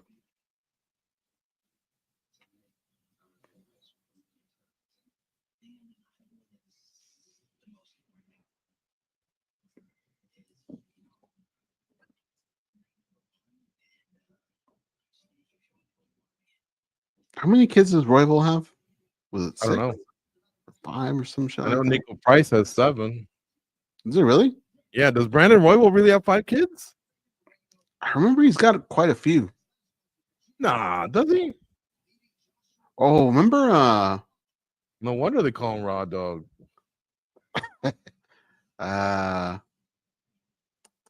Brazilian Cowboy.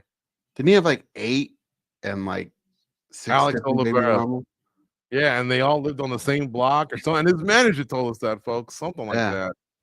He had a lot of kids from different baby mamas, and like it's almost like the city of Tombstone. It sounded, like it was just like 3 blocks or whatever, and he's just kind of running the show. But of course, Alex Davis, his manager, good friend of the show, he tends to maybe overhype stuff or embellish.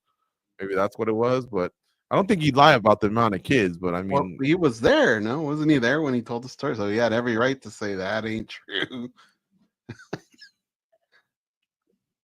Yeah. All right. If you guys could hit the like button, that would be great. I would love you guys to do that. Doesn't take much from your end to do it. Just boop, that thumbs up. That's the like button. Boop, you hit that. I'm indebted to you. All right. This is the third fight from the top. This is called the featured bout. We had the opening bout, right? That was a slam. Well, not a slam dunk, but Peyton Talbot won that one. Then we had what we called the swing bout. That's bout number 2. It was called the swing bout before because when they had time constraints on in-demand, DirecTV, Dish Network, or whatever it's called, they had to basically get the show done in 3 hours. So if the first fight went long, like a decision, maybe a 5-minute cup check or eye poke, they would force that second fight to wait, and they would move the other ones up. But now that the UFC and ESPN Plus have been in bed together, they control the timing of it. This thing can last however long it wants, and there's no fines or penalties or nothing like that. So it's just the second bout of the order, and that just happened. Congrats to Beneil Dariush there. Now this is the featured bout before the co-main event and the main event. So we're on separate sides. I like Brandon Royval. Goes like Joshua Van. Chat, who do you like in this one? I see fights with friends like Royval.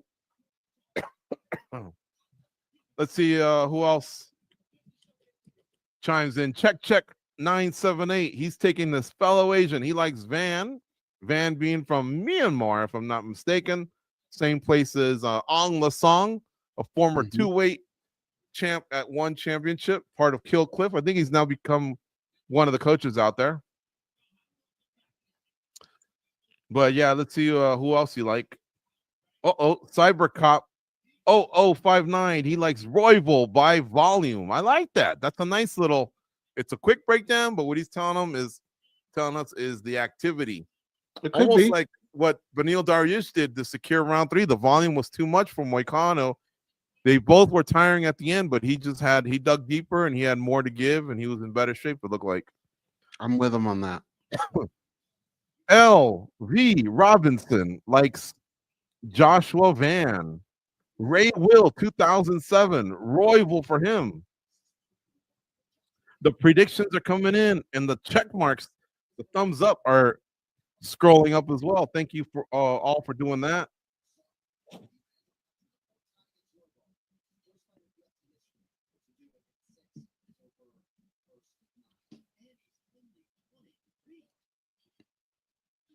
It goes to the judges, though, right? Yeah, good question.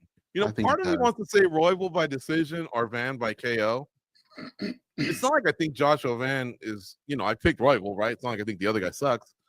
But I would not be shocked if Van could catch him either. He's got some really, really heavy hands.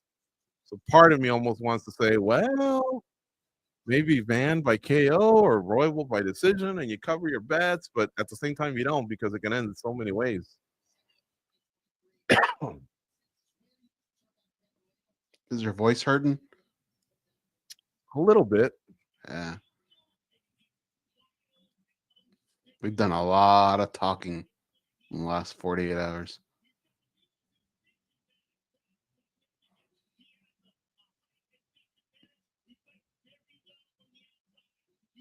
All right, first out is Brandon Royval. He's got a reach advantage. Those are Joe Rogan's keys to victory. He gets wild in the exchanges. Alexander Hernandez there is one of his cornermen. Who else is in the background? Marav Devalishvili. He's wearing one of the Warriors vests, it looks like. A lot of people don't know that. Because it was raining during that movie, that's why their vests look almost purple. But really, they're that color. They're like brown. Well, what they did a lot of was they sprayed the ground with water. Mm-hmm. Walter Hill, the director, really liked that look. So he constantly had them wetting the streets. I read a book about it in Peru recently. It was a real good book. It was written by either you've read it or you know about it, but there was one guy that played one of the baseball Furies, and he also played one of the punks, the guys with the overalls that had the fight in the bathroom. We're talking about a 1979 cult classic movie, folks, called The Warriors. If you haven't seen it, get it. You'll like it. Get high or get drunk. It's a classic because it was made such a long time ago, and it still holds up. But at the same time, if you're going in there to see next year's Oscar winner, you're not going to get that. 23 years of age for Joshua Van, 32 for Brandon Royval, 5'9" for Brandon Royval, 5'5" for Joshua Van. They both weighed in at 125.5. Brandon Royval has a 3-inch reach advantage, 68 to 65 inches. Diego Lopez and Patty Pimblett right next to each other.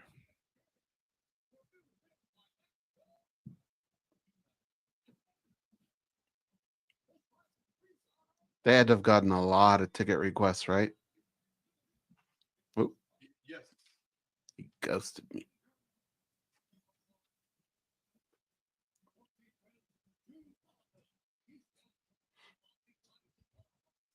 Right now, Buffer's calling out Joshua Van's name.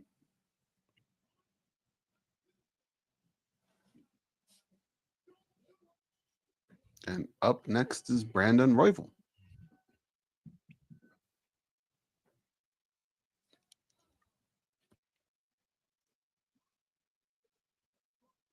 I need to get a cough lozenge. Oh, man. Are you one of those guys? Well, that AC is beaming on me, man. No, I mean, I still got my media cough drop. UFC X. Oh, yeah. You're on a streak of forgetting that on the last day. That security guard was adamant that I was not getting through. I think that if I had told him I'm Dana White's son, he would have said, nope, no badge, no in. That's why I could just tell, and I just called you right away. I go, I ain't going to get through to this guy. They had asked me when I went up to him, they go, where's your brother? And I go, funny you should ask. They touch gloves, and we're underway. Royval already trying to use that 3-inch reach advantage. Remember, he's 4 inches taller and 3 inches longer in the reach. Goes, let's match up here. I'm at 440. 439, 438, 437, 436, and 435. I'm a little ahead of you. Do you want to just speed up a little bit? I can't, so you'll have to pause it Oh. however many seconds you were ahead. Jason Herzog is the third man in the octagon. Joshua Van is just staying patient. Brandon Royval is just touching, mostly feeling out the range, touching Joshua Van's hand, occasional leg kicks, but like he hasn't really landed a stinging jab yet. He keeps pumping out that hand, but it's just to gauge the distance, I think. Joshua Van is just holding on to his one-hitter quitters. Van's got to do something, though. And DC just said that. Van hasn't done anything yet. It's already been over a minute, and he just hasn't thrown nothing. Just a dancing partner right now. Yeah. Oh, he did land a nice. He snuck in a nice left hook right now. Oh, big punch by Joshua Van. It hurt Royval, but Royval's already shaking it off. Another big overhand right for Joshua Van.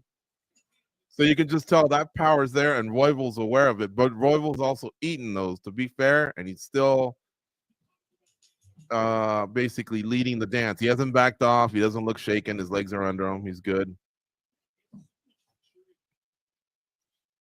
310, 309, 308 left here in round one. This is the third bout of the pay-per-view.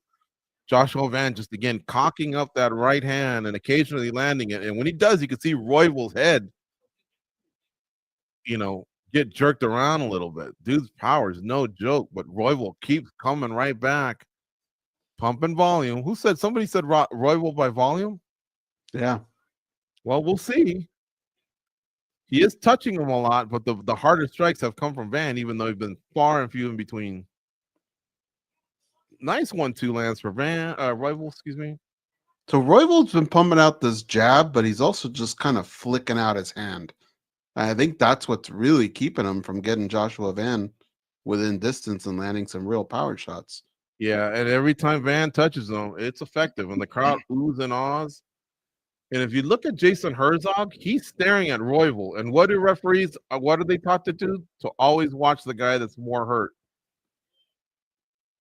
Royval just landed a nice right or left hand.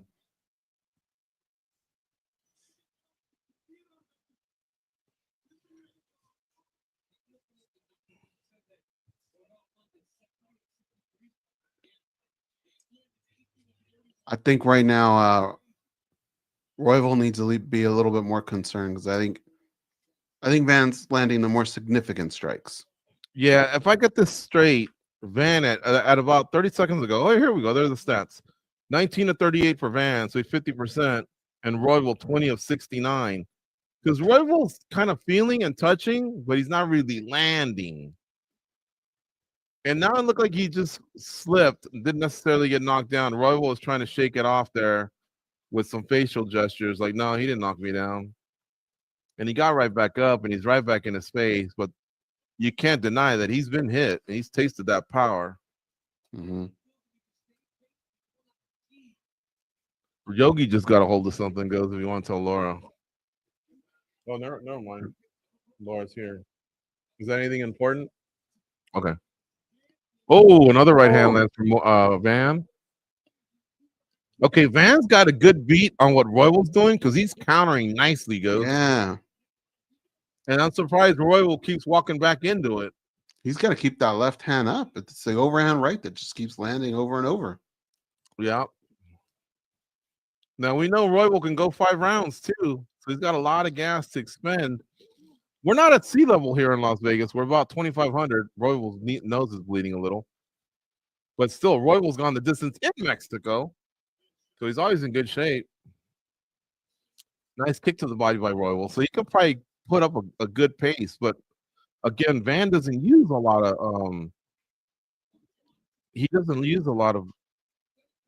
of his gas tank because he's pretty compact and he just waits to strike.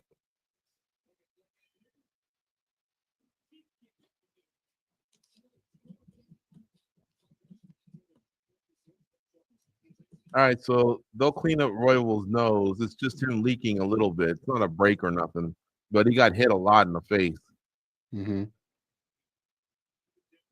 I think it's a easy 10-9 ban though. Yeah, and there's no Mark Montoya in Royval's corner. They're not working together anymore. It's been about 2 fights now.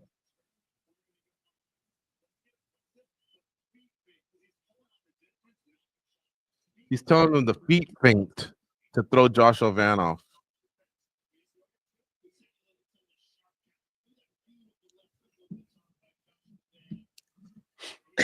If I was live betting, I'd feel a lot better about putting money on Van, that's for sure. Because he kept hitting Royval with the same recipe, you know? Yeah, I mean Royval, it's not a 5-round fight, so he's got 2 rounds to figure this out. If he wants to come back and win this fight, and he didn't really seem to be like on the cusp of doing that at the end of the round. You are correct. There's got to be something else though, like a calf kick. Oh, there we go. Nice little Muay Thai plum by Royval. But again, Van just kind of like punches his way out of every exchange. It almost looked like we hit fast forward. I think Megan just gave an update on Hermanson. I couldn't Seems hear to be it. okay. See, Royval knows every time he steps into that phone booth, goes, it's gonna hurt, man. Joshua Van just keeps lighting him up with a big right hand. Somebody can't seem to avoid it. He doesn't have an answer for just avoiding the right hand. He kept saying feet feint, Royval's coach. And look, he just keeps walking into Van's power. I like the adjustment there, a little spinning back fist that missed, but he's trying to put him in a Muay Thai plum, maybe deliver some knees.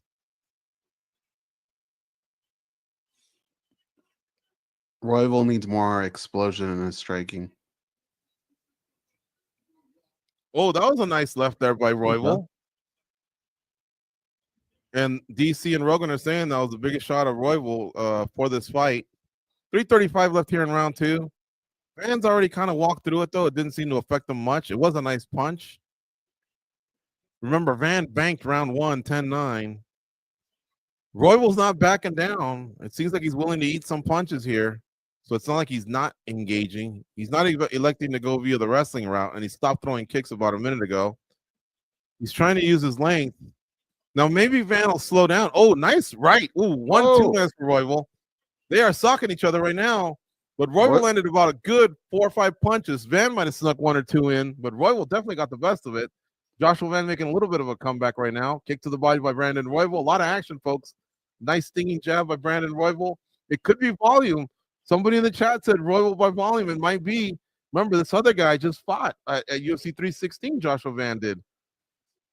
Could he have recovered in time? He says it wouldn't have been a problem, but what else is he supposed to say? Joshua Van just landed a nice right. 2:35 left here in round 1. Brandon Royval lands in a big left hand. Joshua Van answers with a kick to the body halfway through round 2. We're at 222, 221, and 220 left here in round 2. Both guys' faces getting marked up, but Royval for sure more. But Royval just keeps throwing punch, jab. He's not afraid of mixing it up. Maybe he thinks this guy punches hard, but he's not knockout power hard. Nice jab there for Royval. Royval's turning a corner a little bit. They had 2 big exchanges, and I think each one won them. But they butted heads too, haven't they? Yeah, and I think that's why Royval's nose is busted up. Yeah, from earlier. It came but from see, Royval's activity goes when Joshua Van just kind of wants to maybe relax a little bit and set. Royval's coming back with a lot of activity. It's a better round for him this time. Yeah, but he hasn't solidified the 10-9 in any way. He's definitely fighting better, and he has had some good punch sequences. He just landed a nice left right now, did Royval.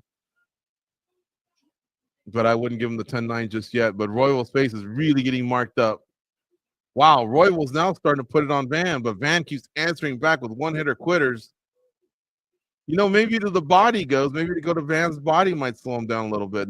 Neither one of the 2 guys has gone to the body. But Royval's very, very active. And now Royval's starting to make Van miss with the overhand right. It's like a counter right, and he's starting to miss with it. Brandon Royval just landed a nice 1-2. Van just shut me up. He went to the body, landed nice. Oh, nice 1-2 for Van. Royval coming back. Royval still in his face. Won't get out of there. Royval definitely's got the significant strike advantage. 64-47 right now. There's 38 seconds left in round 2. How They does are the crowd swinging. not get crazier. This is going to be a fight of the night possible, especially if they can keep it up. And I just think that Royval can win by activity, but it's going to cost him taking a bunch of shots Oh, because he is eating some hard punches from Van. He just ate 3 in a row. But he doesn't back off. And now there's 10 seconds left here in round 2. I wonder if those hard shots made it up for Van or not, Goze. Remember, that's a big strike count man. that Royval had. That's a tough one, man. That's a really tough round to score. What I say, like 67-48, significant strike advantage, but Van had the harder strikes. I think it's one of those where I'd give it to Van, me personally, but I could see the judges splitting on a round like this. The question is, will they split 2-1? If they did, then it's 1-1 going on 2 judges' scorecards, and you win round 3 and Royval can salvage the night. But if it was 2-1 in favor of Van, he's drawing dead on 2 judges' scorecards. He's going to need to finish. I don't think he's got the type of power to finish it. Van's got not only does he hit hard, he also has a great chin. 80-57 was the final significant strike count. I don't know if the judges know that, but they had to have seen it. But again, it's just those hard strikes that Van throws. And I don't know if it's the haircut or what Goes, but Royval's reaction to the punches makes it look like, he walked into a tank. Yeah. Great round. Van kind of eats them very nicely. Like, okay, you got me. No problem. There's loose tape there on Joshua Van's hands. And look at how nice he has his hands up. 4:47 left here in round 3. It just started. Sticking right hand lands for Joshua Van. I wish Jason Herzog would take a look at it because the tape's kind of dangling from Van's hand. Usually they stop it to cut it. That can be really quick to fix. Oh, a nice jab lands for Joshua Van. Now Van's kind of more the aggressor of the two. Royval starting to answer back. I don't think it means Royval is slowing down. It's just that I think Van maybe smells blood. I don't know. Nice 1-2 there from Van. Let's see what the media scores are. People are just opining on what a bloody war it is, but not necessarily telling us their scores. Dorino, Van's a monster. All right. Well, what's your score? I think it's 1-1. I think Royval's volume made the difference. And I think Van's power won him round 1. Now there's 3:45 left here in round 3, and they're just swinging, folks. This is a great guys are landing. Right now, Royval just had a nice little sequence. He snuck in a couple elbows. Now, Royval's face just does not look good. Royval needs to overwhelm him. I think Royval should try going to the body. He hasn't. Now, Van, to his credit, for fighting twice in 1 month, he's not slowing down at all.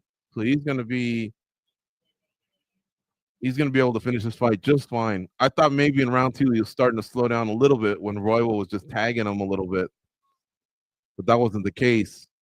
3 minutes left here in round 3. I think Van is slightly leading this fight. Oh, that was a nice 1-2 for Van. That definitely helps him a little bit. Oh, but Royval just landed a nice knee, and it busted up Van's nose a little bit. Oh, a nice jab for Royval. See, this type of activity in the last 10 seconds goes is what Royval needs. Mixing it up, knees, punches. If he trades with the same amount of punches as Van's going to win. Royval just landed a nice left. That's his power hand. Another nice left for Royval. Another nice 1-2 from Royval. A stinging jab from Royval. A 2 from Royval. An uppercut from Royval. But Van answers with a couple punches.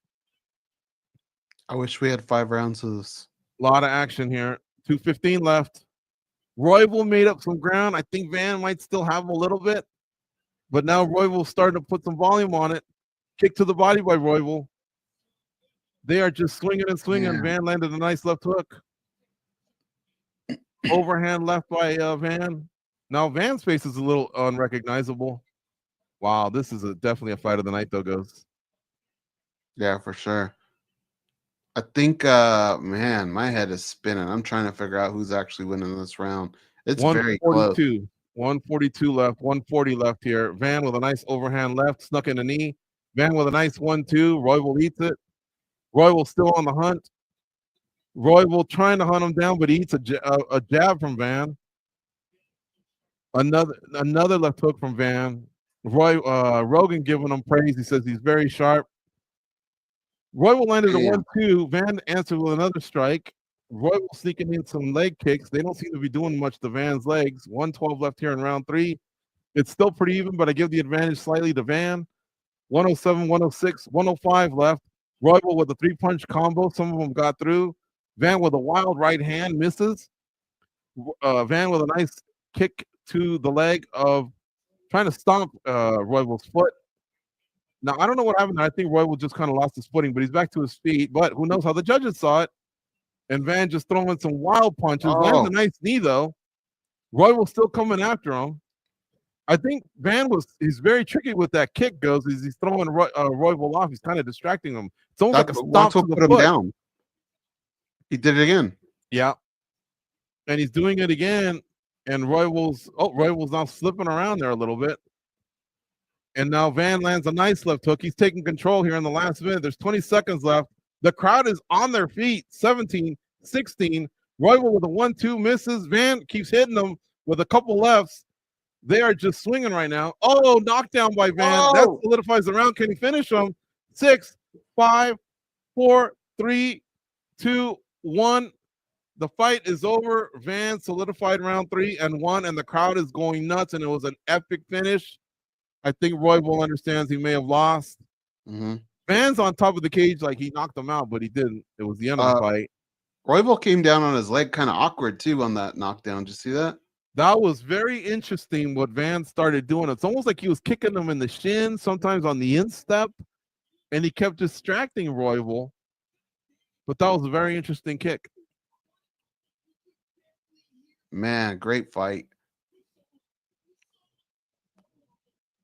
Royval's going to need to have won round 1, and I don't think he did. That's his only hope, because he didn't win round 3. He definitely won. I think he won round 2. Round 2 was close. Those power shots, man. Round 3 for sure will be a Van round, and I think round 1 was a Van round. Both guys scored points, though, that's for sure. Dana White's going to love both of these guys. What a roll of the dice for Joshua Van twice in 1 month. And now he just took out Brandon Royval, who obviously has been in the title hunt for a few years now.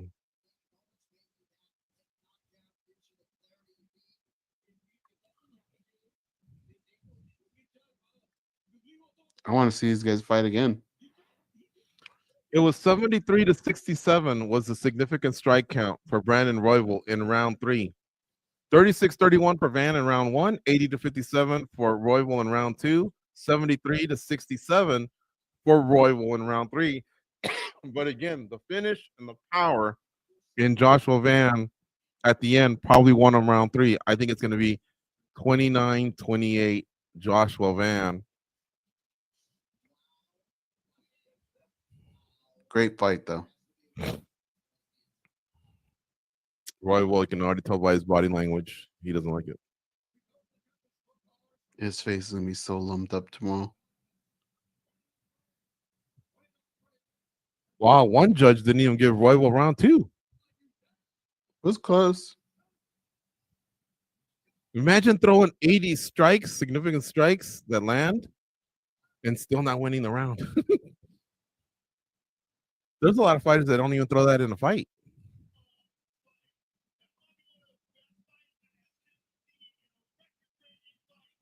Rogan saying one of the best fights he's ever seen and a record-breaking fight in this division, meaning the amount of strikes thrown. A lot of religious shout-outs today, huh, Goats? Yeah, Jesus is getting some pop tonight.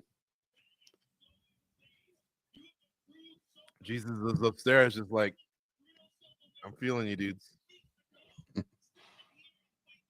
He's just raising his glass of wine, huh? Mm-hmm.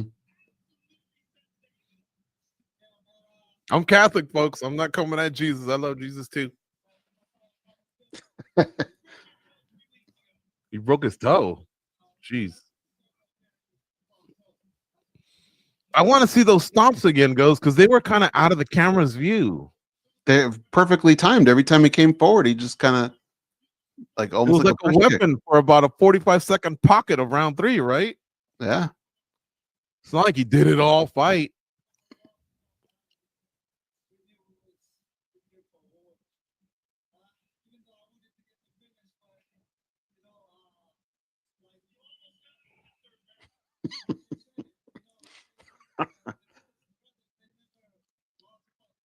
See, Royval's hair doesn't help him. Every time you hit him, he kind of like moved it. It's like a wig moving or something at the top. Makes it look worse. Clay I think. would get hit. Huh? Like when Clay Yes. Guida would get hit back in the day. Yes. I would definitely just buzz it or something. Or put gel Hell in yeah, it. that was fight of the night. Fight of the year, maybe.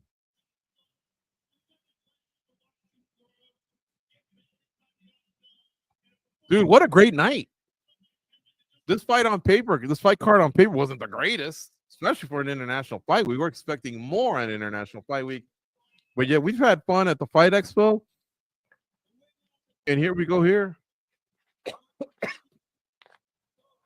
Look at Joshua Van. He's already saying the winner of the fight night or the fight tonight is going to have to see me.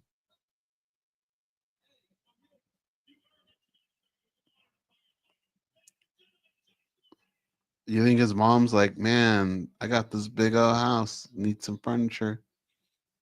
Yep. Sure would look nice with a Rolls Royce in front. Who, Joshua Van? No, I'm saying his mom's probably like, because remember he just bought her a house with the last check. Oh, that's right. Yeah.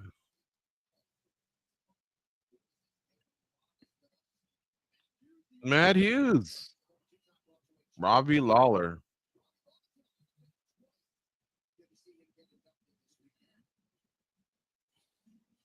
Michael Chandler and Brandon Moreno.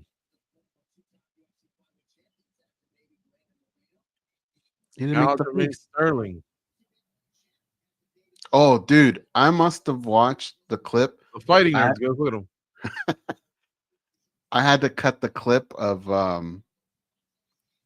Aljamain Sterling. Mm-hmm. And he ended the interview so funny, dude. When he did "I'm a Hustler, Baby" and he started dancing. I must have watched that clip like 10 times. There's Izzy. Alex Volkanovski. Arguably, Volkanovski got a bigger pop than Izzy. He did. They're both wearing Kai Car France shirts. Marab does kind of have like a McLovin vest on.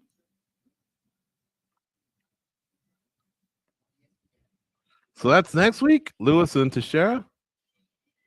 Man, we can't catch our breath.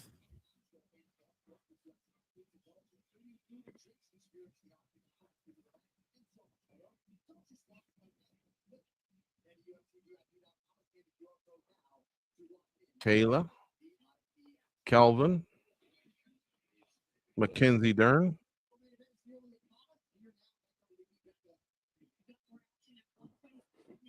I felt bad, Goze, I'll be honest, because I had to do the Mackenzie Dern interview without you. So I had the camera like this.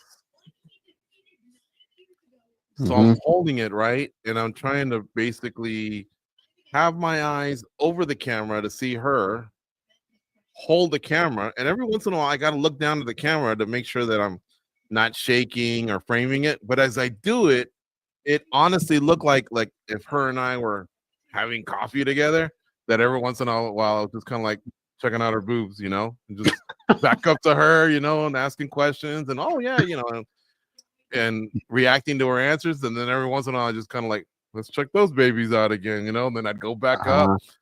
It was really, really awkward.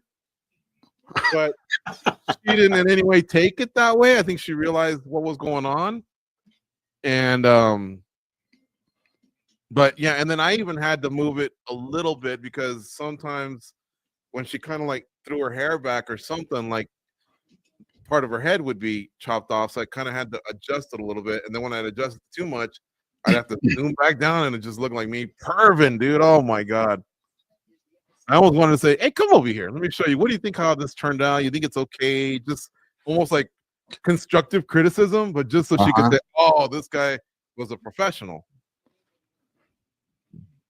She thought she was on Pervin Junkie. Yep. She had every right. I was afraid of, remember what happened with Chris Cyborg? What happened with Chris Cyborg? Oh, yeah. I was like, oh, what if one of those happens? That happened to me with Sean Strickland for half of the interview once. You touch the button too quick and you go from record to stop, and then you realize, oh man, I'm 2 questions in and I'm not recording. We don't do those too often, so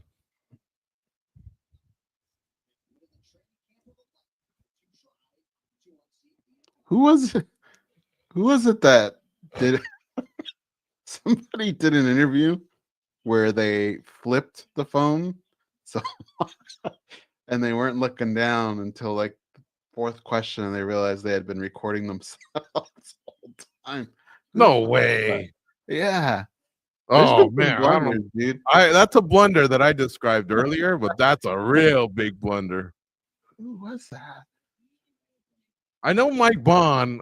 He's my boy. We've worked with him for about 15 years, and I think he knows I'm not having a dig, but I think he did something with Holly Holm last year, and he also made a mistake. And he just shook it off, kind of laughed that off, you know. But yeah, like when you're trying to do things in a hurry and you got the UFC PR, it really should be someone filming you. But a lot of times the team stretch, they're doing their own thing, and you just forget one button or double tap. And then all of a sudden, it's like it never happened.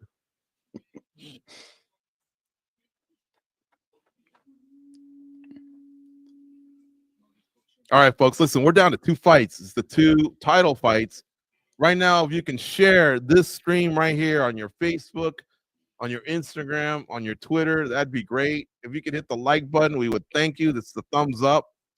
It just kind of helps the show grow, the site grow, and it gives us more resources to always be there for you guys for every pay-per-view. Have our reporters fly out to the fight nights, keep covering to the best of our ability. We're straight shooters here. We make a mistake, we'll own up to it, but man, we double source everything. So if it's on the site, you know it's for real. We're not playing around. It's not a rumor. We're not clickbait or nothing like that. Have we made mistakes since 2006? Yeah, I'm sure we have, man. That's 19 years. Nobody's perfect. But we always stand up for it, and the team is loyal, and there's not much turnover. So this is a site you can always bank on. And by the way, every Monday, noon Eastern, 9 a.m. Pacific, catch Spinning Back Click, myself and Goze and our colleagues. We unpack the biggest stories of the week. Like this week, we'll be recapping UFC 317. We'll talk about the UFC Fight Expo. We'll talk about John Jones and Tom Aspinall. I'm sure that thing continues, right? It's live. It's 1 hour, noon Eastern, 9 a.m. Pacific every Monday. If you can't catch it live, as soon as the show's over, it's ready to be watched. If your lunch hour is 1 p.m. Eastern, 10 a.m. Pacific, or if you want to watch it later, what have you, you can watch it through Facebook if you want. Let's say the job blocks YouTube, but you're allowed Facebook because it works with your particular job, then watch it through Facebook. There's just different ways to get in and get out. You can go straight to the website if you want as well and watch it from there. The chat room is always looked at, like I was doing a little while ago. Let me read some stuff off right here. In the chat room, Spider Moose says, beat the #1 ranked flyweight there, is banned next for a title shot. He very well could be.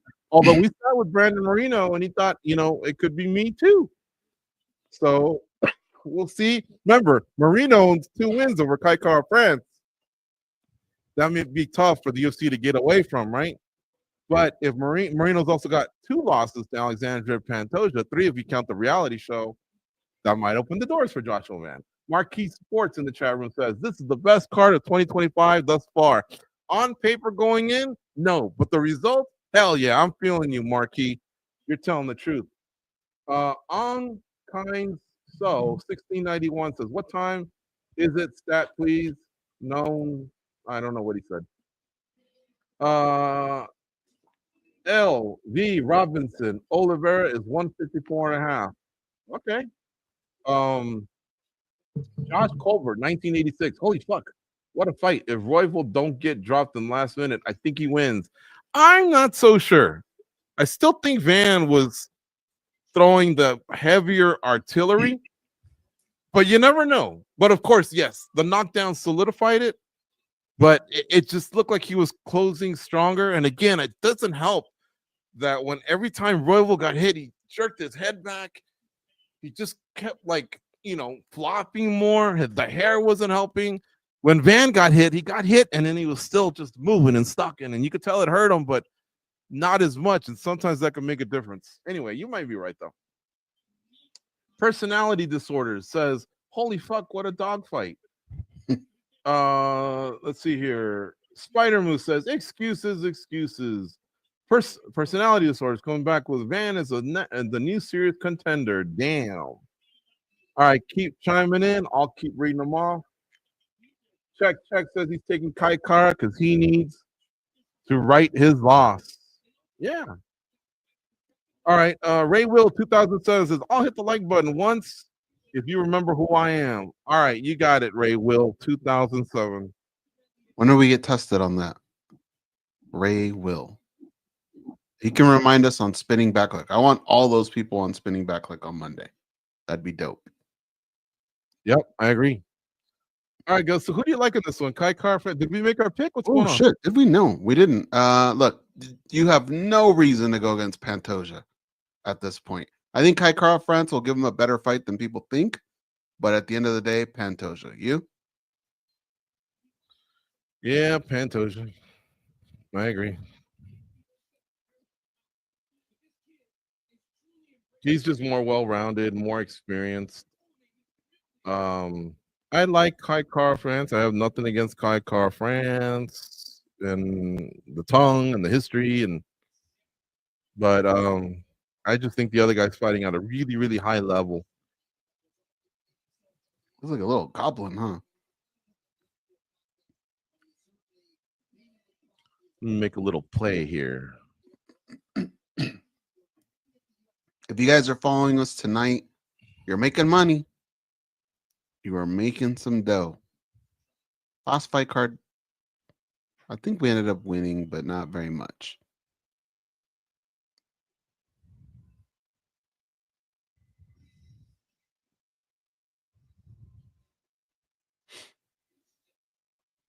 Here comes your flyweight champion, Alexandre Pantoja. Check out his fight shorts, George. I think they're pretty dope.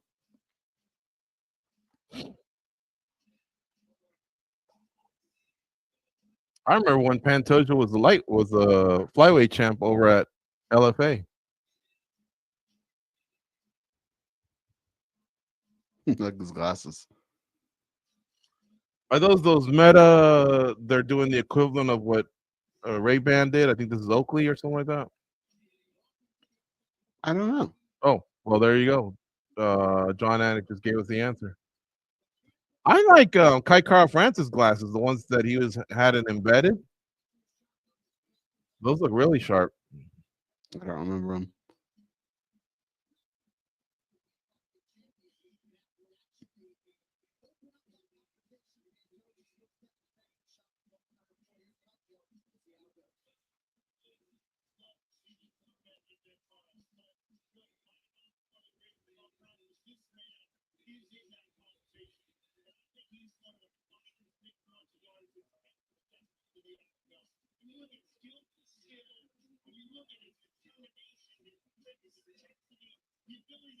Amanda Nunes giving some last minute praise.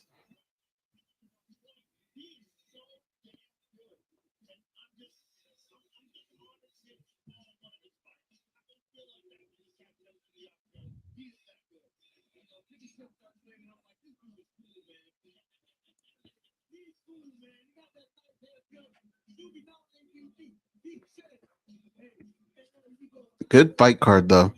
Yeah. picked up. There's Tom Aspinall. Don't ask him about John Jones. What do you think of that? This is the last time I want to talk about John Jones. I think every time he talks about him, if anything, it just brings attention, you know? Yeah, I think that Why shouldn't not? hold too long. Might as well use John Jones' name to your favor, since he didn't allow you to win the title off him. If you would have beat him, we don't know. I don't see why that should, be the last of it. Is it just me, or does Pantoja have a little bit more swag? Oh yeah, and he looks more muscular too. He's definitely gotten stronger and leaner as he has gotten older.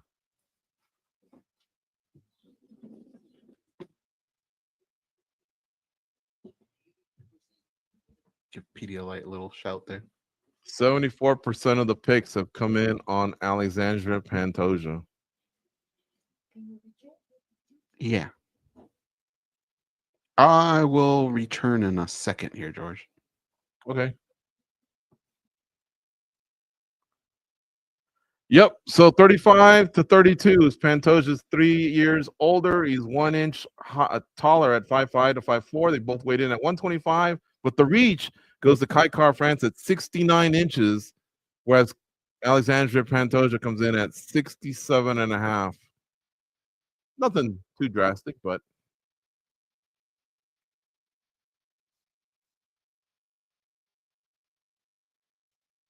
Kai Kara-France has been intense all week.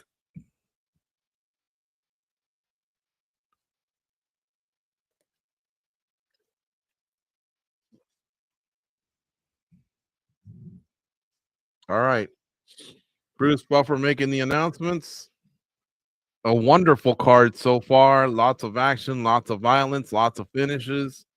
No complaints here. I think these two title fights are definitely going to put it over the top. We're all going to walk away gleaming from a great international fight week. Ben Cartledge, Sal D'Amato, and Ron McCarthy are the judges. I'd say Ben Cartledge is a little less experienced in MMA than the other two, as of late.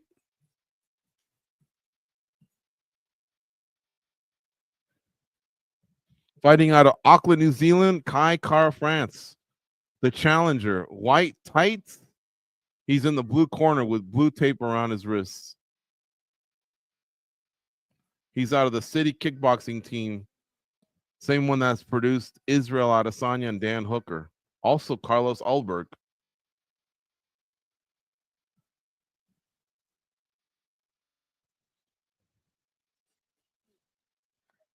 Alexandre Pantoja. He's from Brazil, Areal do Cabo, Brazil, but now he lives in South Florida. He fights out of the American Top Team gym in Coconut Creek. He's the undisputed champ.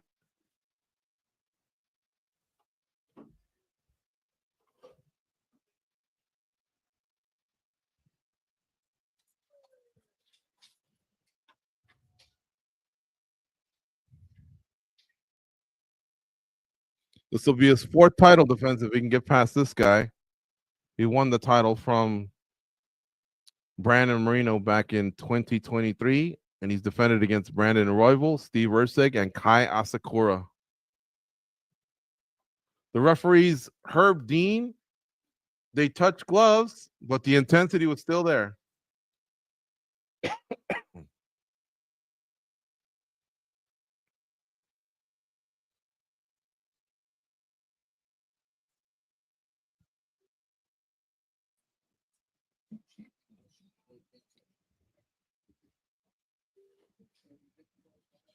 All right, here we go. We're underway. The fighters touch gloves. Both guys fighting out of the orthodox stance. Alexandre Pantoja is wearing the creative and unique and personalized trunks. Oh, courtesy of Venom. Both guys landed some good punches. They ate right through them. They're so quick. And Pantoja's already gotten Kai Kara-France down. Kai Kara-France immediately sprung back up. Pantoja brings him down and is trying to take his back. And now he's got both hooks in. He's already working the body triangle with 422, 421, 420 left in round one. They're up against the cage. And Kaikar France is, sitting there just trying to see what his next move is. He's going to have to fight the hand so he doesn't get choked out. But that body triangle is not going to make things easy. It was funny because Joe Rogan said, and Alexandre Pantoja is a specialist, he said, with the back take and the body triangle, and he's right. Now, remember, this early in the game, a 10-8 is in play. You need damage, duration, damage. If two of the three are present, you may consider a 10-8. However, of the three, damage is the key.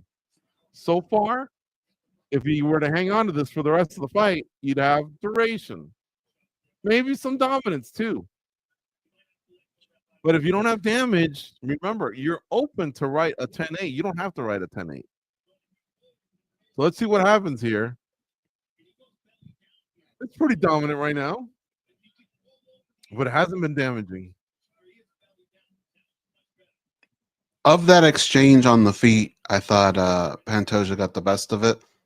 He landed, I think, 2 pretty solid shots. But yeah, this is kind of the kiss of death, man. And right now, Kaikara France isn't really doing much to try and get out of it. Yeah. At the same time, I think he just doesn't want to make the mistake of getting choked out. But he's leaning towards the right side, which puts the pressure on the ankle of the leg that's crossed over. And Rogan was saying that the Kaikara France had made a mistake to rolling to the other side.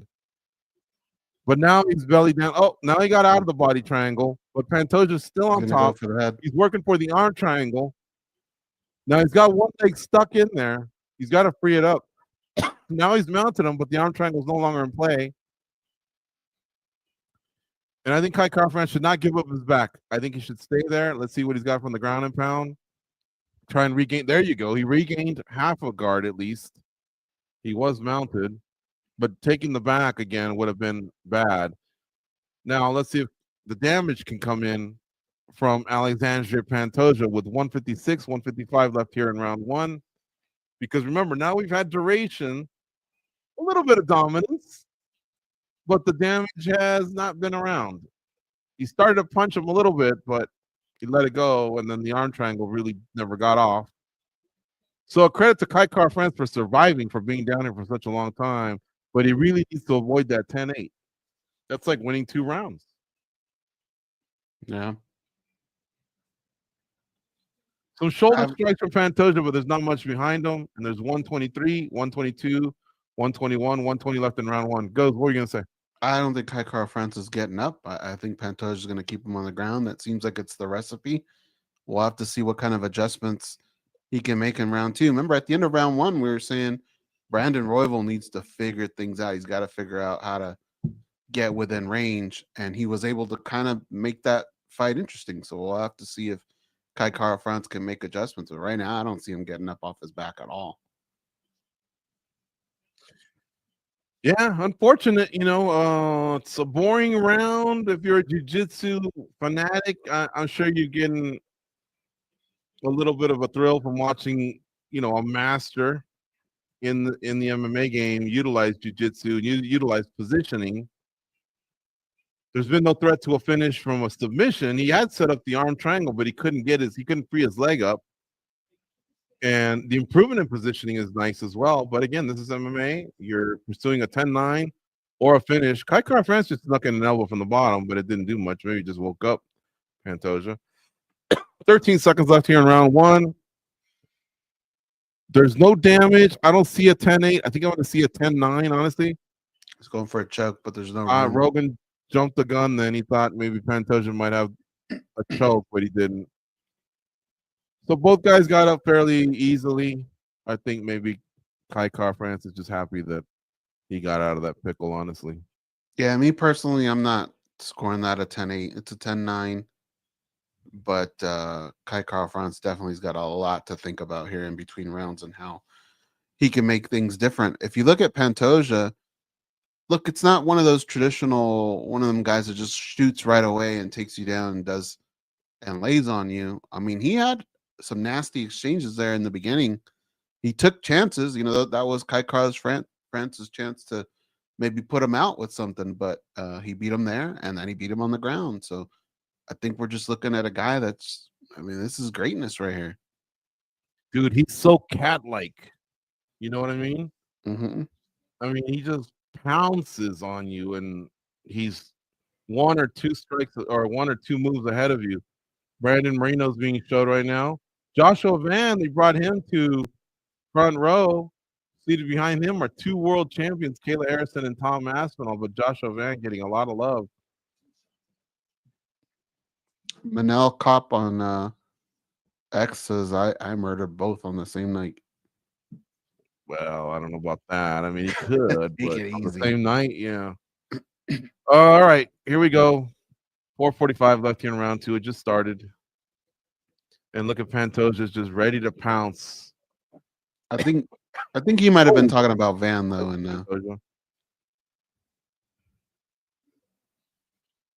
now remember, Kai France has the longer reach, but he's the lesser of the two in terms of height. Pantoja's just waiting and waiting. He misses with a kick. The 10-9s are coming in for Pantoja. No one's scoring a 10-8 that I've seen.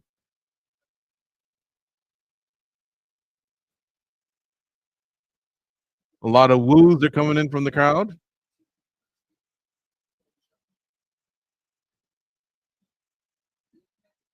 Not much action here. 355, 354. They're not in the range of strikes. Okay, a couple strikes here. A nice kick to the body by Pantoja. An overhand right by Pantoja. Not much on either one. Pantoja with a nice couple kicks to the back of the thigh of Kai France, the hamstring area. It's almost like someone just swinging a bat at you, I think. Yeah. Both guys in excellent shape, though. Remember, Kai France had some knockouts. I think he's got 10 knockouts overall. He had one over Cody Garbrandt. I remember that. And so, basically, Alexandre Pantoja just tackled Kai France. He's on top of him in his full guard with 3 minutes left in round 2.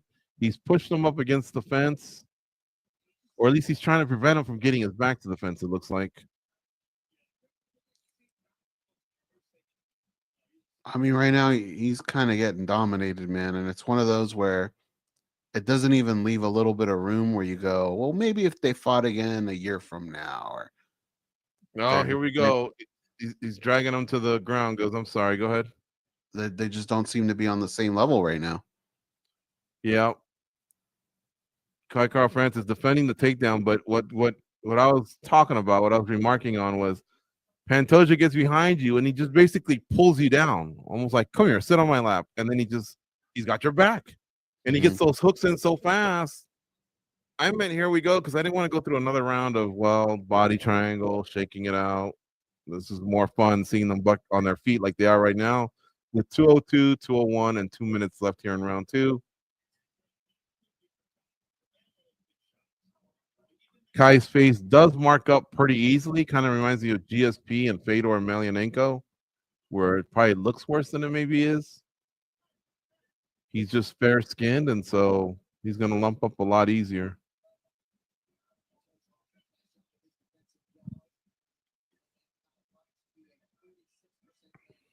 Both guys in the center of the octagon here with 1:30 left here in round 2. There's not much that they're offering from either side. A nice head kick there by Pantoja. I thought maybe got a piece of his head. And now Kai France is trying to get a takedown? Yeah, I'm not getting this. Yeah, I think that's a mistake there. Yeah, and John Rogan just said the same thing. And did you see Kai France's ribs? Yeah, they're lumped up. Side? Holy cow. Like meat that's been tenderized. And so what this did was it allowed Pantoja to lock up with him. Now they're up and free, and they're back in the center of the octagon. But Kai France hasn't really gotten any of his hands off.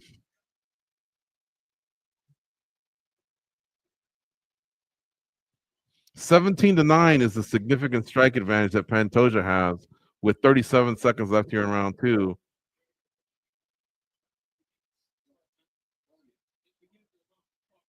It's just not much of a round. Each guy can steal it with 25 seconds left here in round 2. I think Pantoja's leading it. It looked like Kai Car-France almost walked into a knee. Yeah.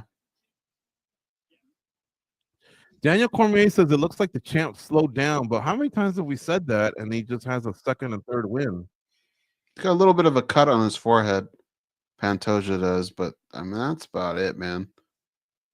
Pantoja might have got away with stealing this round without having to offer much, Goze. Yeah. And now he'd be up 2-0.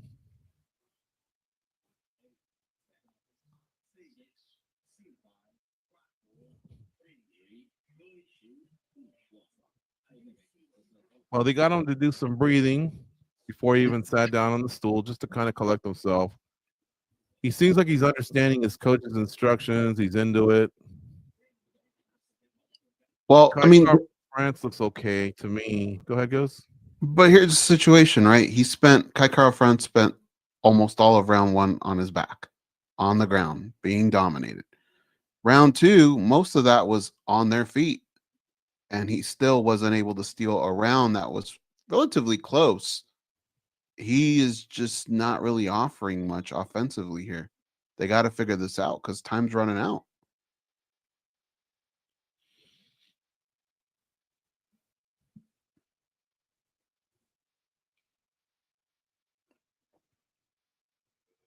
It's very quiet in the T-Mobile right now. I think the win. Sometimes that happens though. When you have a really badass fight, no matter what comes out after, it just kind of feels a little flat, you know? If you're a little kid that went for the first time to the UFC tonight, on your way out, you're walking by the gift shop or whatever it's called, and your dad goes, "You can have any t-shirt you want." I think the kid's going, "Give me a Joshua Van t-shirt," even though these two are involved in the title fight. He just looked like such a killer.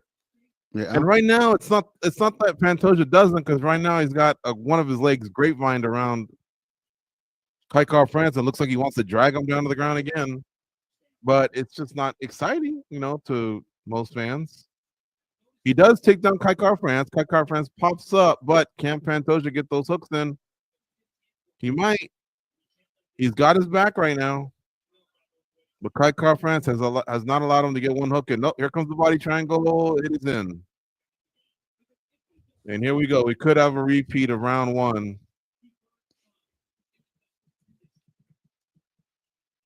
And on the heels of Van and Royval, man, the crowd is probably just not too happy right now. Now, Kai Car-France does have an opportunity to maybe turn into one of the sides because it looks like he might have an angle there to slip through. Or maybe this is just the awkward angle we're getting from the TV. He can't turn to the side that he's supposed to, which is the side that puts pressure on the leg. That's what. Oh, he's underneath the chin. He snuck that in. Kai Car-France is fighting it. 2 hands against 1. Can he get it? Or is Kai Car-France going to go up? Nope. Kai Car-France fought it off. Nope. Now he's got him. He's fighting it. 2-1, 2-1. Oh, can Kai Car-France get it off? Oh, he taps. That's it. Alexandre Pantoja beat Kai Car-France, and Kai Car-France tried over and over. 2 hands to 1. He succeeded like 5 or 6 times, and then he just couldn't get it. He caught him slipping, George. Sneaky. Yep, he was very sneaky. He caught him slipping. And when he goes back and he watches, Kai Car-France is gonna be really pissed off about this performance when he goes back and watches it. And he fell flat as soon as he let him go. Like you could tell. That's a frustrated dude. That's 4 title defenses, and now I'm wondering if Joshua Van's going to try and squeeze his way in there. Because remember, Brandon Moreno, he wants to be a part of this. He's looked great since his last 2 fights, but he had 2 wins over Kai Car-France and 2 losses to Alexandre Pantoja. So his road to the title might have gotten longer with what Joshua Van just did. Mm-hmm. Now the question is, could Joshua Van stop these takedowns, Goze? This guy's so fast. I mean, I feel like based on what we saw tonight, I think he's got more to offer in this fight. Let's look right here. See where right now we're talking about the leg and how he needs to turn around or whatever, and then all of a sudden he sneaks that arm underneath the chin and he starts attacking it. But And he each got the hand time, free like 5 times. yeah, Kai Car France kept getting it, and each time Pantoja would bring the hand back, lock it in, and then I think Kai Car France just gave up. He tried a few times, but each time the choke was, tighter, and I'm sure his breathing was thrown off. But it's not like he wasn't trying to do the right defense. He was, but still.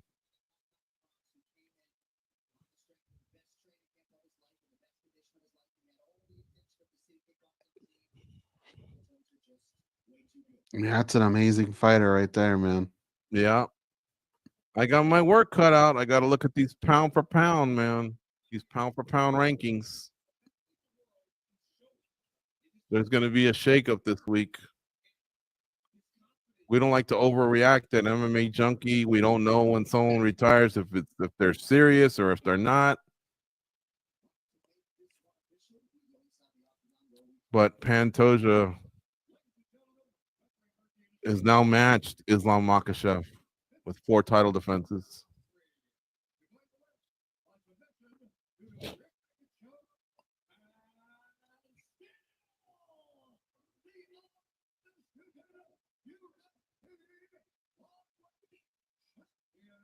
Are they going to bring in Joshua Head? No, who's this? Oh, his family. Okay.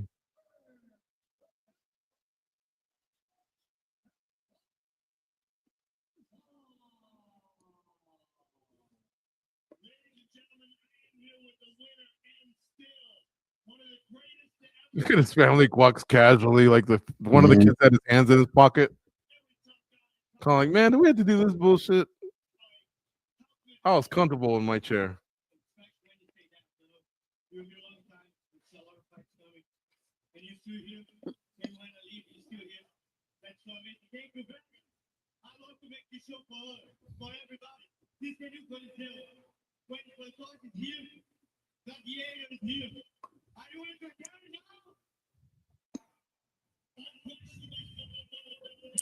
Topuria line's moving.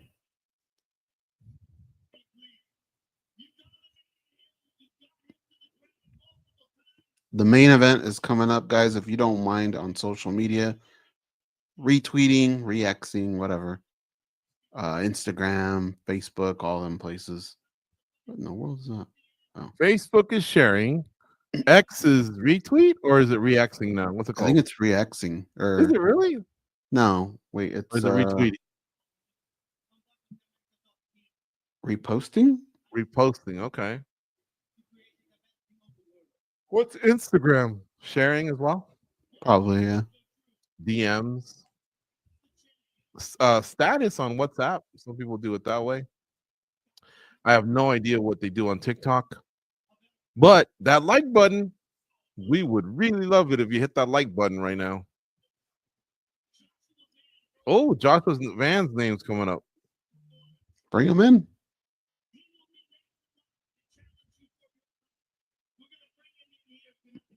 Oh, now you know where the UFC's leaning. Not a good night for Brandon Moreno, guys.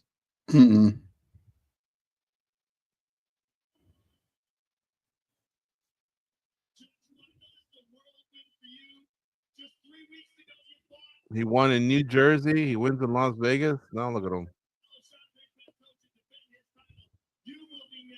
Damn, Rogan just locking it in.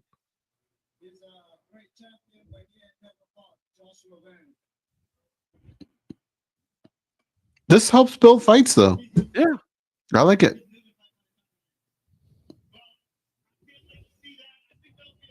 I know Dana wasn't a big fan of it. I think he still isn't, but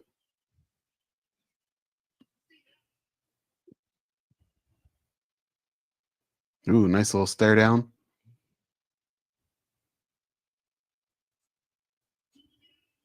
Yeah, I will say this goes.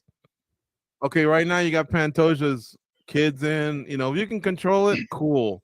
Let's say something that busted out right now. I can understand why Dana doesn't want like the champion's moment ruined, with the family or coaches.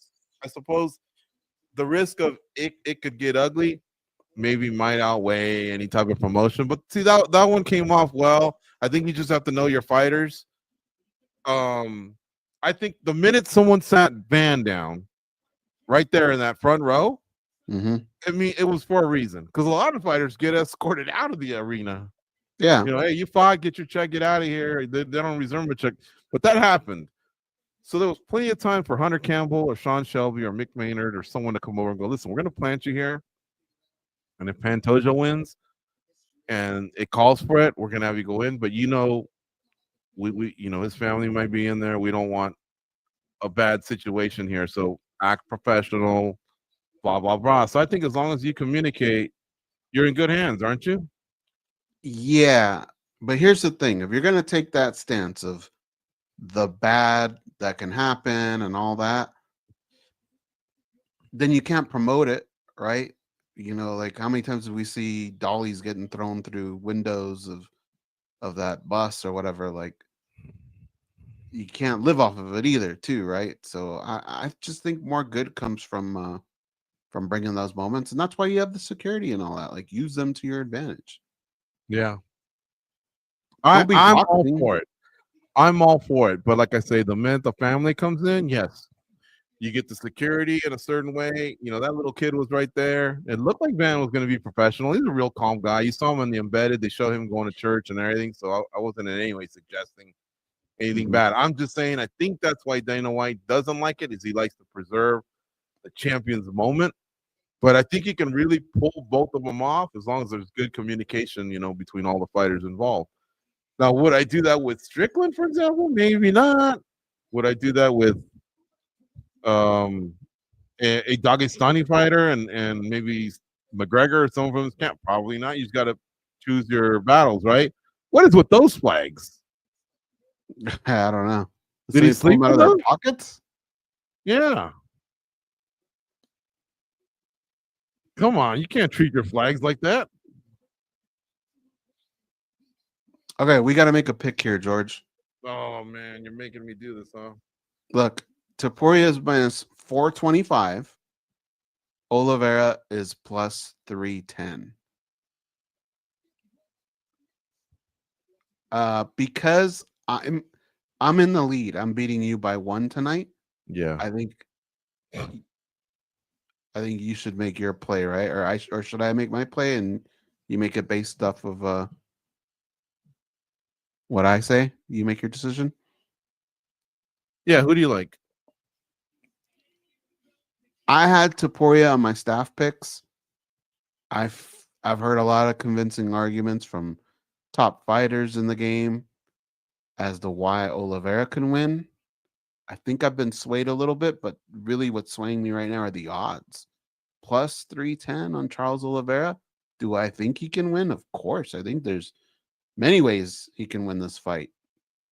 I'm going to take that. I'm going to take that risk. So I'm going to take him at plus 310. How about you? I'm going to take Charles Oliveira as well. And if I have to lose by 1, I'll lose 1, but I don't want to lose money either. It goes Charles Oliveira by KO in round 1 is plus 2,500. He always comes out like with a rocket shot shoved up his butt in round 1. Mm-hmm.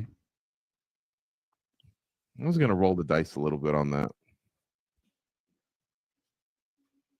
He's plus 1,000 here. You want it?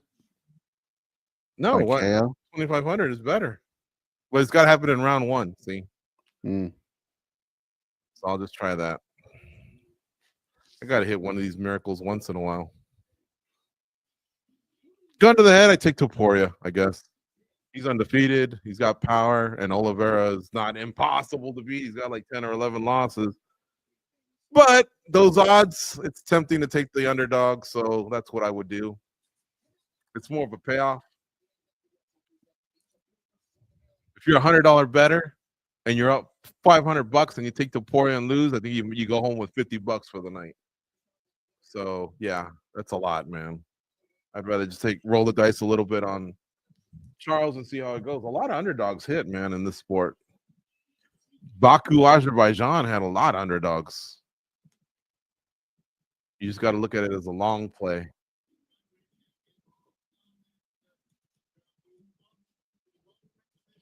All right, folks, we're very close to the big one. Ilia Topuria against Charles Oliveira.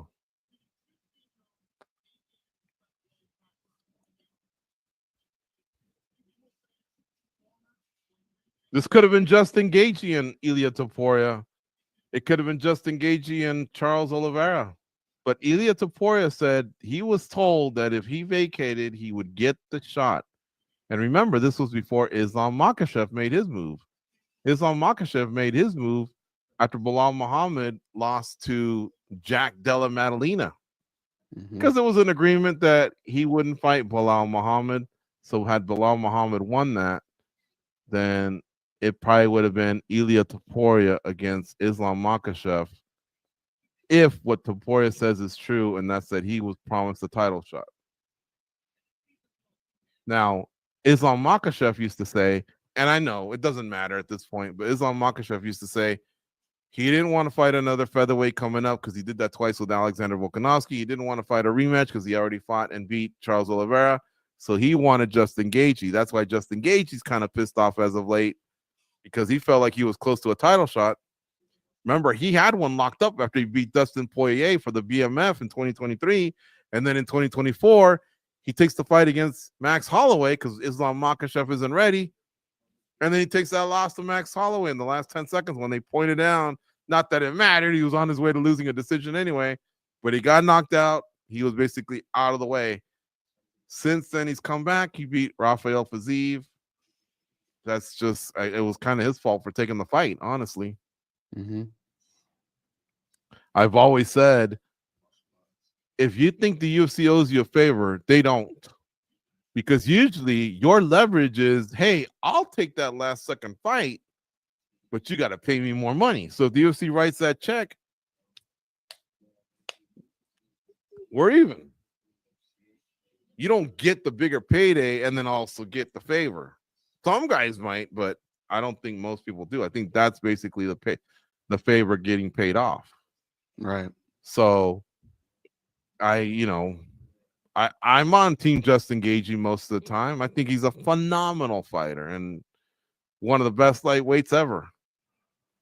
And, Oliveira, he lost to Arman Tsarukyan in 2024. He came back and beat Michael Chandler. It's not like he had this great run either. But those are just the two names they chose. Here we are. Walking out first will be who? It's got to be Oliveira, right?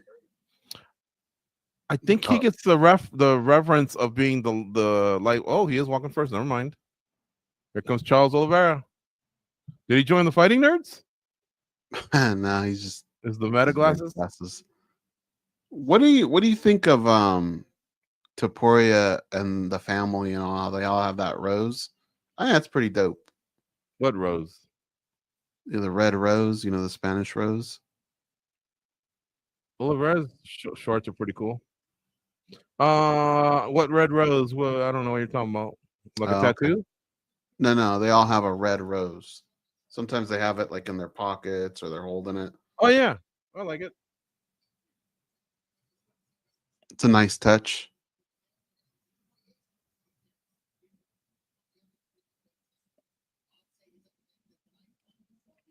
I mean, that's pretty cool when you think about it. So he's recording everything as he's walking out on his glasses. Yep. I don't know why I see a flying knee impacting this fight. I think it's a standing knee.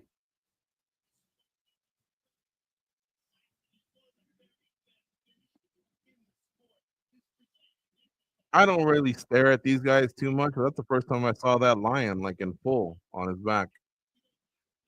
That's something he's been adding to little by little. I think he's had it.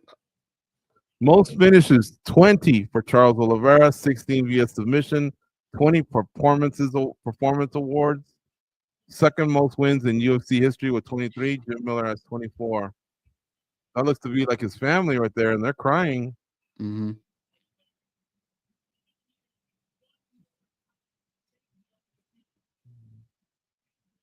There you go. That's what you do. You go to the top of the stairs and you keep winning the crowd over.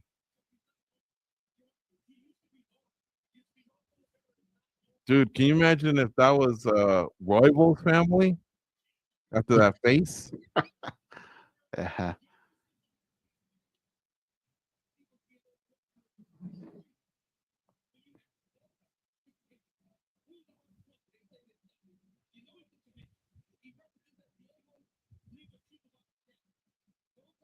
TGC's talking about the same thing, that a lot of lightweights say this guy's a hard hitter.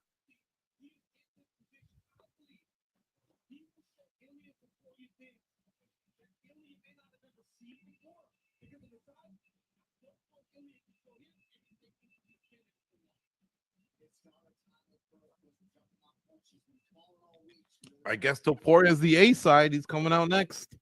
He is a former champion. So is Oliveira. Except Ilia gave it up more recently. Oliveira lost his. Oliveira hasn't been champ in 2 years.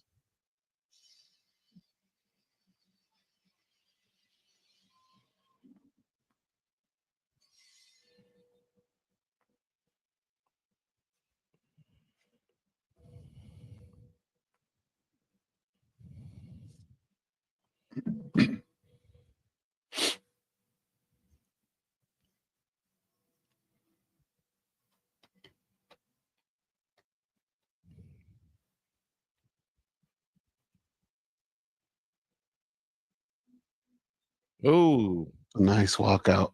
yeah. A nice Spanish flamenco song, or what is it? Got a nice little guitar riff on it.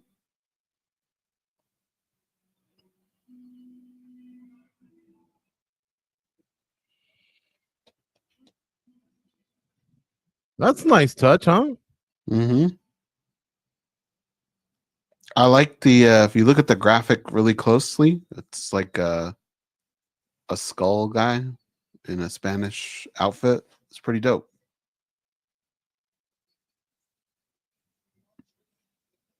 There's Volkanovski right there.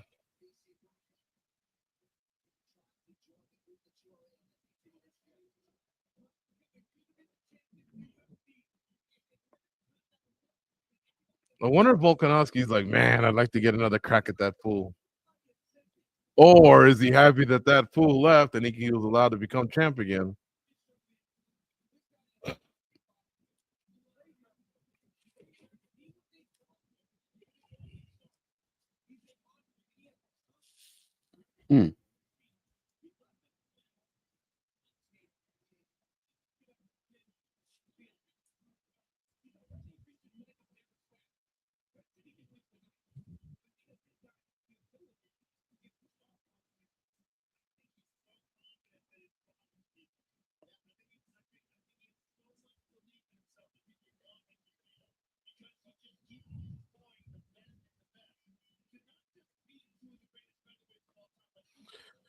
Ilia Topuria is in the prep point here. Some props to watch. Topuria to win by TKO minus 175. There's his son.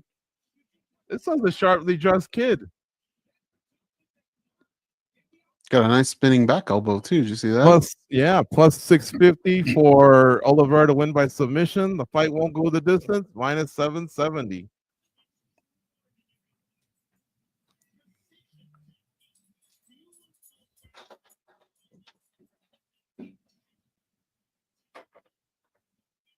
What do you think of his shorts?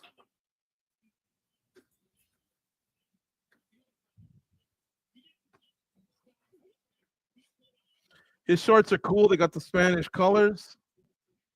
These guys are paying a little more respect to the flag than Ilia's team did. I like the Spanish colors. It's slick. How much are shorts again? Well, when I went to look at Dustin Poirier's about 2 years ago, I think, they weren't doing too many custom shorts that long ago. Seems like everyone's got them now. I think they were 100. I just like the colors, and I thought I could wear them like swim trunks or just, out, I guess. Oh, you're gonna wear them? Yeah, I'm not gonna put them, man cave or nothing like that. Okay, here we go. 28 years of age. For Ilia Topuria, 35 years of age. For Charles Oliveira. Charles Oliveira is 5'10". He's 3 inches taller than Ilia Topuria. Comes in at 5'7". They both weighed 155 or under. I didn't catch the reach, Goze. Did you? No. I'm pretty sure Ilia Topuria doesn't have that one, the reach advantage.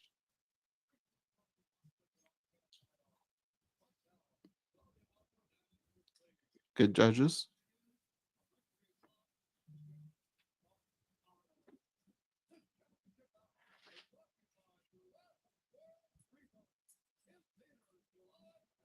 Man, dude, Ilia Topuria is very popular in Peru. A lot of my relatives want Ilia Topuria to win. So Latin America, Brazil, Peru, fist bump. Nah, we're with the Spaniard. I mean, I feel like he's taken another step in growing in the United States for this fight. But yeah, I heard worldwide he's pretty big. I see Sal Diamato is going to be one of the judges. Mike Bell and who's the other one? Chris Lee, I think.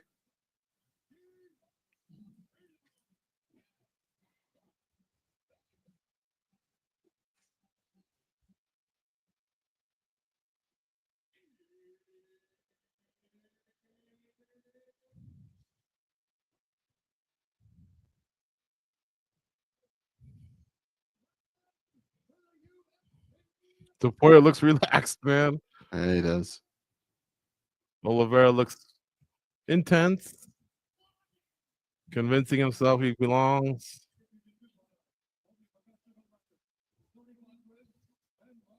He bows to Ilia Topuria. He bows to every single side of the stadium. Topuria actually claps his hands. Very respectful.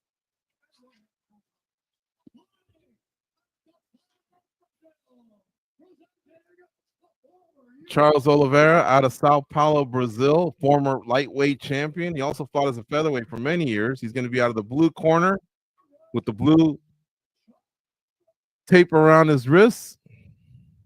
Nicknamed the Bronx. Colorful shorts, trunks, I should call them. Ilia Topuria, he's in the red corner, usually reserved for the champion, but someone had to get it right. It's a vacant title. Alicante, Spain is where he's fighting out of. Also represents Georgia. That's why you see the Georgian flag. Lived in Germany at one point as well.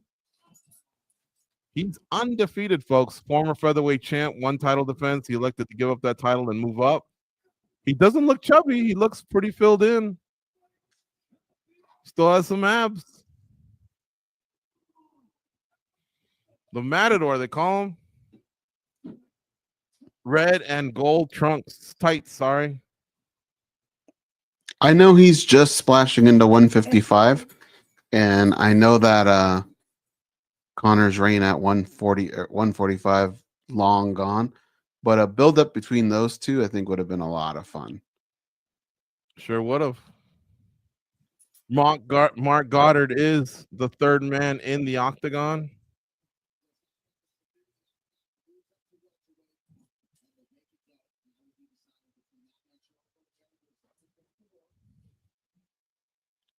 All right, folks, we're starting this thing off in just a couple seconds here. Here we go. Touch of gloves, center of the octagon. Calf kick for Charles Oliveira. Oh, Ilia Topuria already throwing that overhand, right? Charles Oliveira, a lot of front kicks. Calf kick for Charles Oliveira. He's got to keep him at a distance. We're not even 15 seconds in, and this has a lot of action. And Ilia Topuria with a nice jab. They're swinging away, by the way. Ilia Topuria has no problem throwing that power hand. Charles is cut over the eye, DC saying. Charles just went in for a takedown. He's got a body lock on Ilia Topuria. He's trying to drag him down. Let's see if the size matters, folks. He towers over him in size. Remember, he's 5'10". The Ilia Topuria is 5'6", 5'7". Oliveira with a nice knee. They're still up against the cage. Oliveira does get him down, except Topuria gets the top position. Charles is cut above the eye, by the way. He got cut in that exchange earlier, and I think that's why he elected to wrestle. Topuria is on top. Big strength of power there in the upper body. He's got side control. Let's see if he traps the arm. He has trapped the arm. Let's see if Oliveira can get that arm free. Topuria is still on top. Oliveira attacking a leg. Uh-oh. He's got to be careful. He's going for a leg lock. He gets out of it. But he definitely scared him a little bit.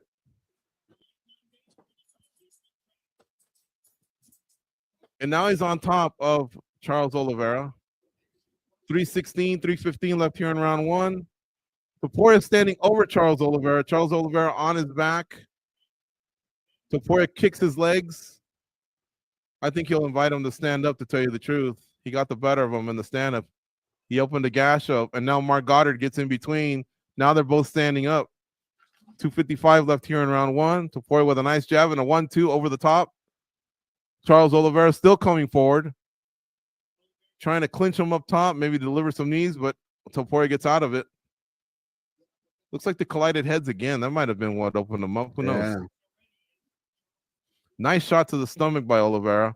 Oh, he knocks down Oliveira. It's over. Ilia Topuria has knocked out Charles Oliveira out cold.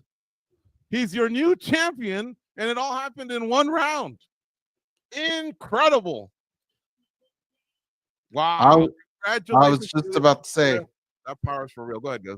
I was just about to say at 155, I mean, he doesn't seem any different. Like, that was not a factor whatsoever. He was able to find his range early on in the fight. A lot of things went Ilia Topuria's way. He even took a couple shots. This dude does not stop impressing. You do have your hands full of rankings. How bad do you want to see Makhachev and Ilia Topuria at 155? It should have happened. It sucked when it didn't. It should have happened. Wow. This guy's so slick and so smooth. Amazing. Wow. I mean, when he connected with Oliveira, like the power just went through him, you know? Like, I wouldn't be shocked if he like dislodged a couple teeth or broke his nasal cavity. Look at that. Nice stiff jab. He comes over the top with a nice right hand and a left hook, and then he hammer punches him a couple times. Mark Goddard can't get there in time, and it's over. And he gets up, and he's so composed and calm, like, act like I've been there. And he has. And look at Oliveira's face was just trashed. Mm-hmm. Wow. Yeah. What I love about Oliveira is he went after him, even though he was getting dinged up. Kind of like Royval, man. He went after Joshua Van, even though he was feeling the power. But this guy's just older, and he's taking a lot of damage. It's hard to really, really hold up, you know? Mm-hmm. Look at those shots right there, 2 of them. All right, what do you do if you're Topuria? They're going to hand you the mic. What do you think is coming out of his mouth? Well, there's Justin Gaethje auditioning. There's Patty Pimlet. And there's Arman Sarukian. Can you take any of those guys over Ilia Topuria the way he looked tonight? What he's done so far? I ain't taking anyone over Ilia Topuria except maybe Islam Makhachev. But dude, when Oliveira tried to take him down, the upper body strength for him to put him down and dominate him from the top. Remember how easily he trapped his arm? Like, it was just so impressive. Mm-hmm. And when one thing wasn't working, he went to something else. He just kept going. He just kept adjusting. Oliveira, very classy in defeat, and Ilia Topuria, a very gracious winner.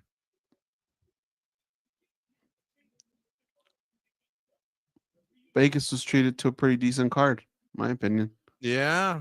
International Fight Week ended with a bang. We got a finish in the co-main event, and then we really got a bang in this title fight. First round stoppage by Ilia Topuria.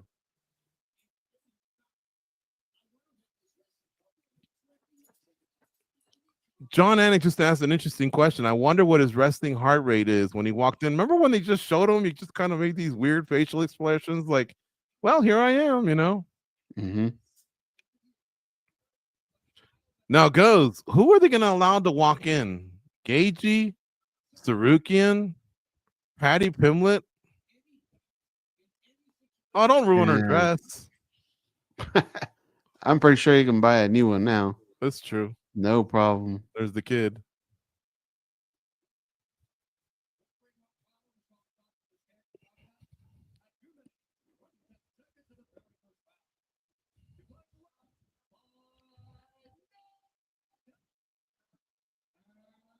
Man, it's a good question.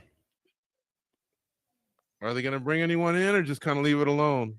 They'll leave it alone, but cash grab, you got to imagine is Patty, right? Oof.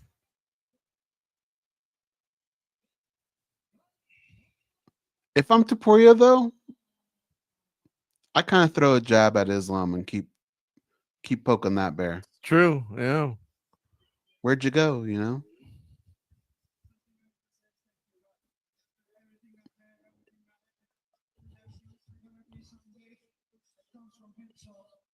God's gotten another shout out. You called this. You said you were going to come in here and you were going to knock him out in the first round. Why did you believe that was going to happen? I already said it.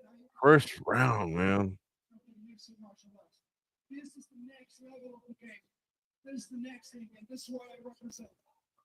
You came in here so confident and so calm and delivered exactly as promised. Okay, they're going to go over the action right now.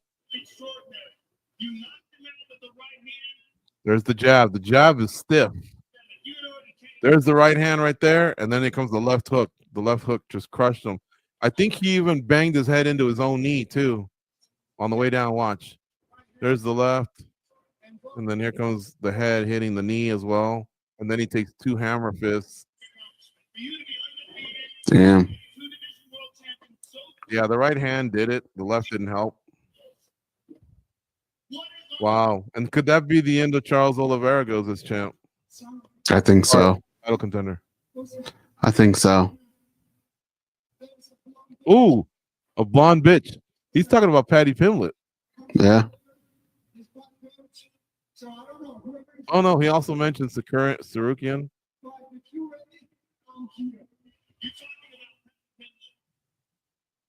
You had personal difficulties you had in the past.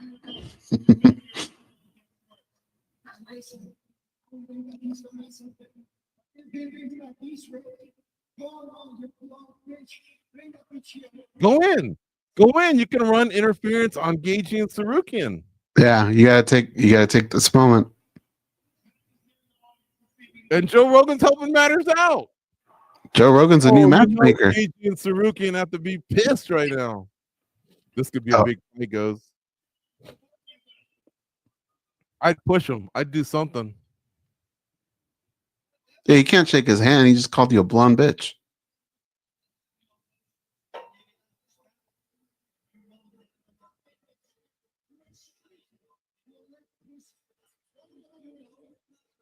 Jeez.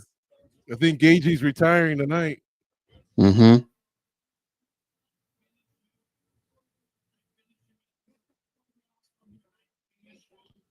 Oh, the shove. The shove. Topuria shoved him.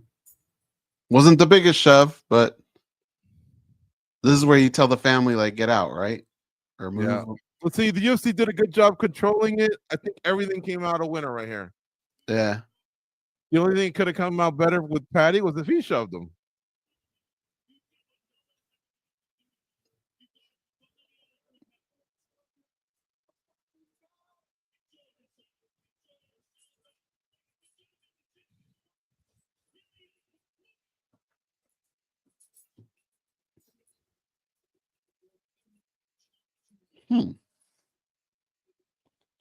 That's interesting, man. I wonder what Dana White thinks in the back, right? Like, why'd you bring Patty? Did they have other plans?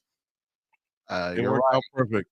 Gaethje's probably losing his mind right now. As long as he grabbed Ilia's family and just backed them off, if he let Patty come in, there's no problem. This was great. I loved it. I feel bad for Sarukian, who earned it.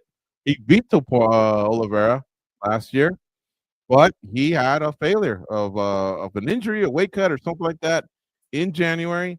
And then Justin Gaethje, he took that loss, unfortunately, to Max Holloway. And even though he had the the Hooker fight fall through, he still beat Fiziev, who had beaten before, but on 10 days' notice.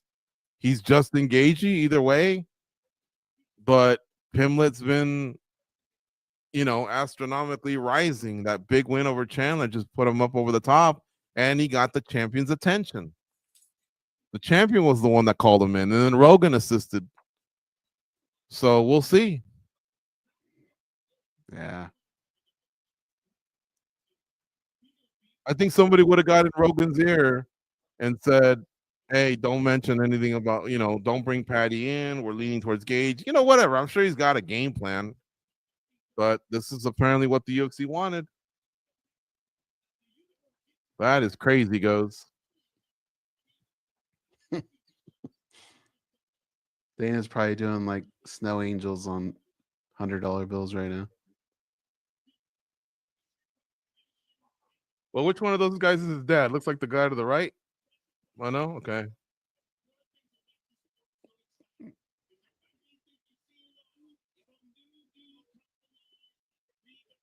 And that's his wife and his son.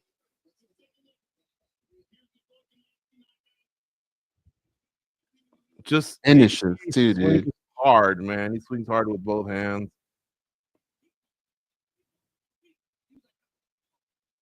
And here's the max one. Oh.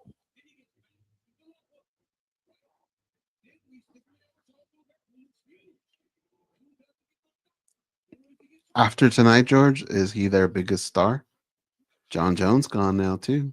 Good question. I think Tom Aspinall could be big, but I think right now the biggest star in the UFC is still Islam Makhachev. Maybe Topuria 1A, or maybe Topuria took him over right now. I mean, I don't know. I don't really have their social media numbers or anything like that. I think he took him over. And I'll give you this. I'll present this to you. If we all went back to the expo and there was a line for Islam Makhachev and one for Topuria, I think that Topuria line. Topuria in America, but this Makhachev guy is a star overseas. Just look at the numbers he does when we have him on, the MMA Junkie site. When Mike Bonds caught up with him, I mean, he does incredible numbers. So, but Topuria is obviously taking a big step tonight, winning that second title. That's something Makhachev has not done and will try to do later this year. And like I say, they both have been making it look easy. So I don't know, man. But you could be right. He might have taken him over tonight. But it's definitely not John Jones. He's gone. Mm-hmm. And Aspinall could have been big if he had beaten Jones, but he will never get that chance. Here's what we got upcoming. Derek Lewis, Taliesin Teixeira, Max Holt. So that's when we'll be back, is July 19th for another watch along. That'll be UFC 318 in New Orleans for the BMF Championship. Big fights coming up as well with Robert Whittaker and Reiner de Ritter and Amir Albazi against Tatsuya Taira. They want to make some noise in the flyweight division. And of course, in August, we have DDP against Hamzat Chimaev of UFC 319. But anyway, folks, it's been a long week. We're going to bow on out of here. Thank you so much for tuning in to the watch along tonight. We had a blast with you guys. Hopefully you all made some money. Don't forget that you can check in with us every Monday, noon Eastern, 9 a.m. Pacific for Spinning Back Click. It's our live show here on MMA Junkie. We'll unpack this whole UFC 317 card, International Fight Week. We'll preview Lewis and Teixeira. We'll talk about all the latest news. And, of course, every Monday and Thursday on the website or your favorite podcast platform, Goze and I host MMA Junkie Radio, 18 years, 3,570-some episodes in. We're not stopping anytime soon, so you can always check that out twice a week at your favorite podcast platform. And with that, we're out of here. Enjoy the rest of your weekend. Oh, and happy early birthday to our dad, George Garcia Sr. We'll be seeing him tomorrow. We love you, Dad. And thank you all again. Goodbye. Have a nice night. Go out and be a champion.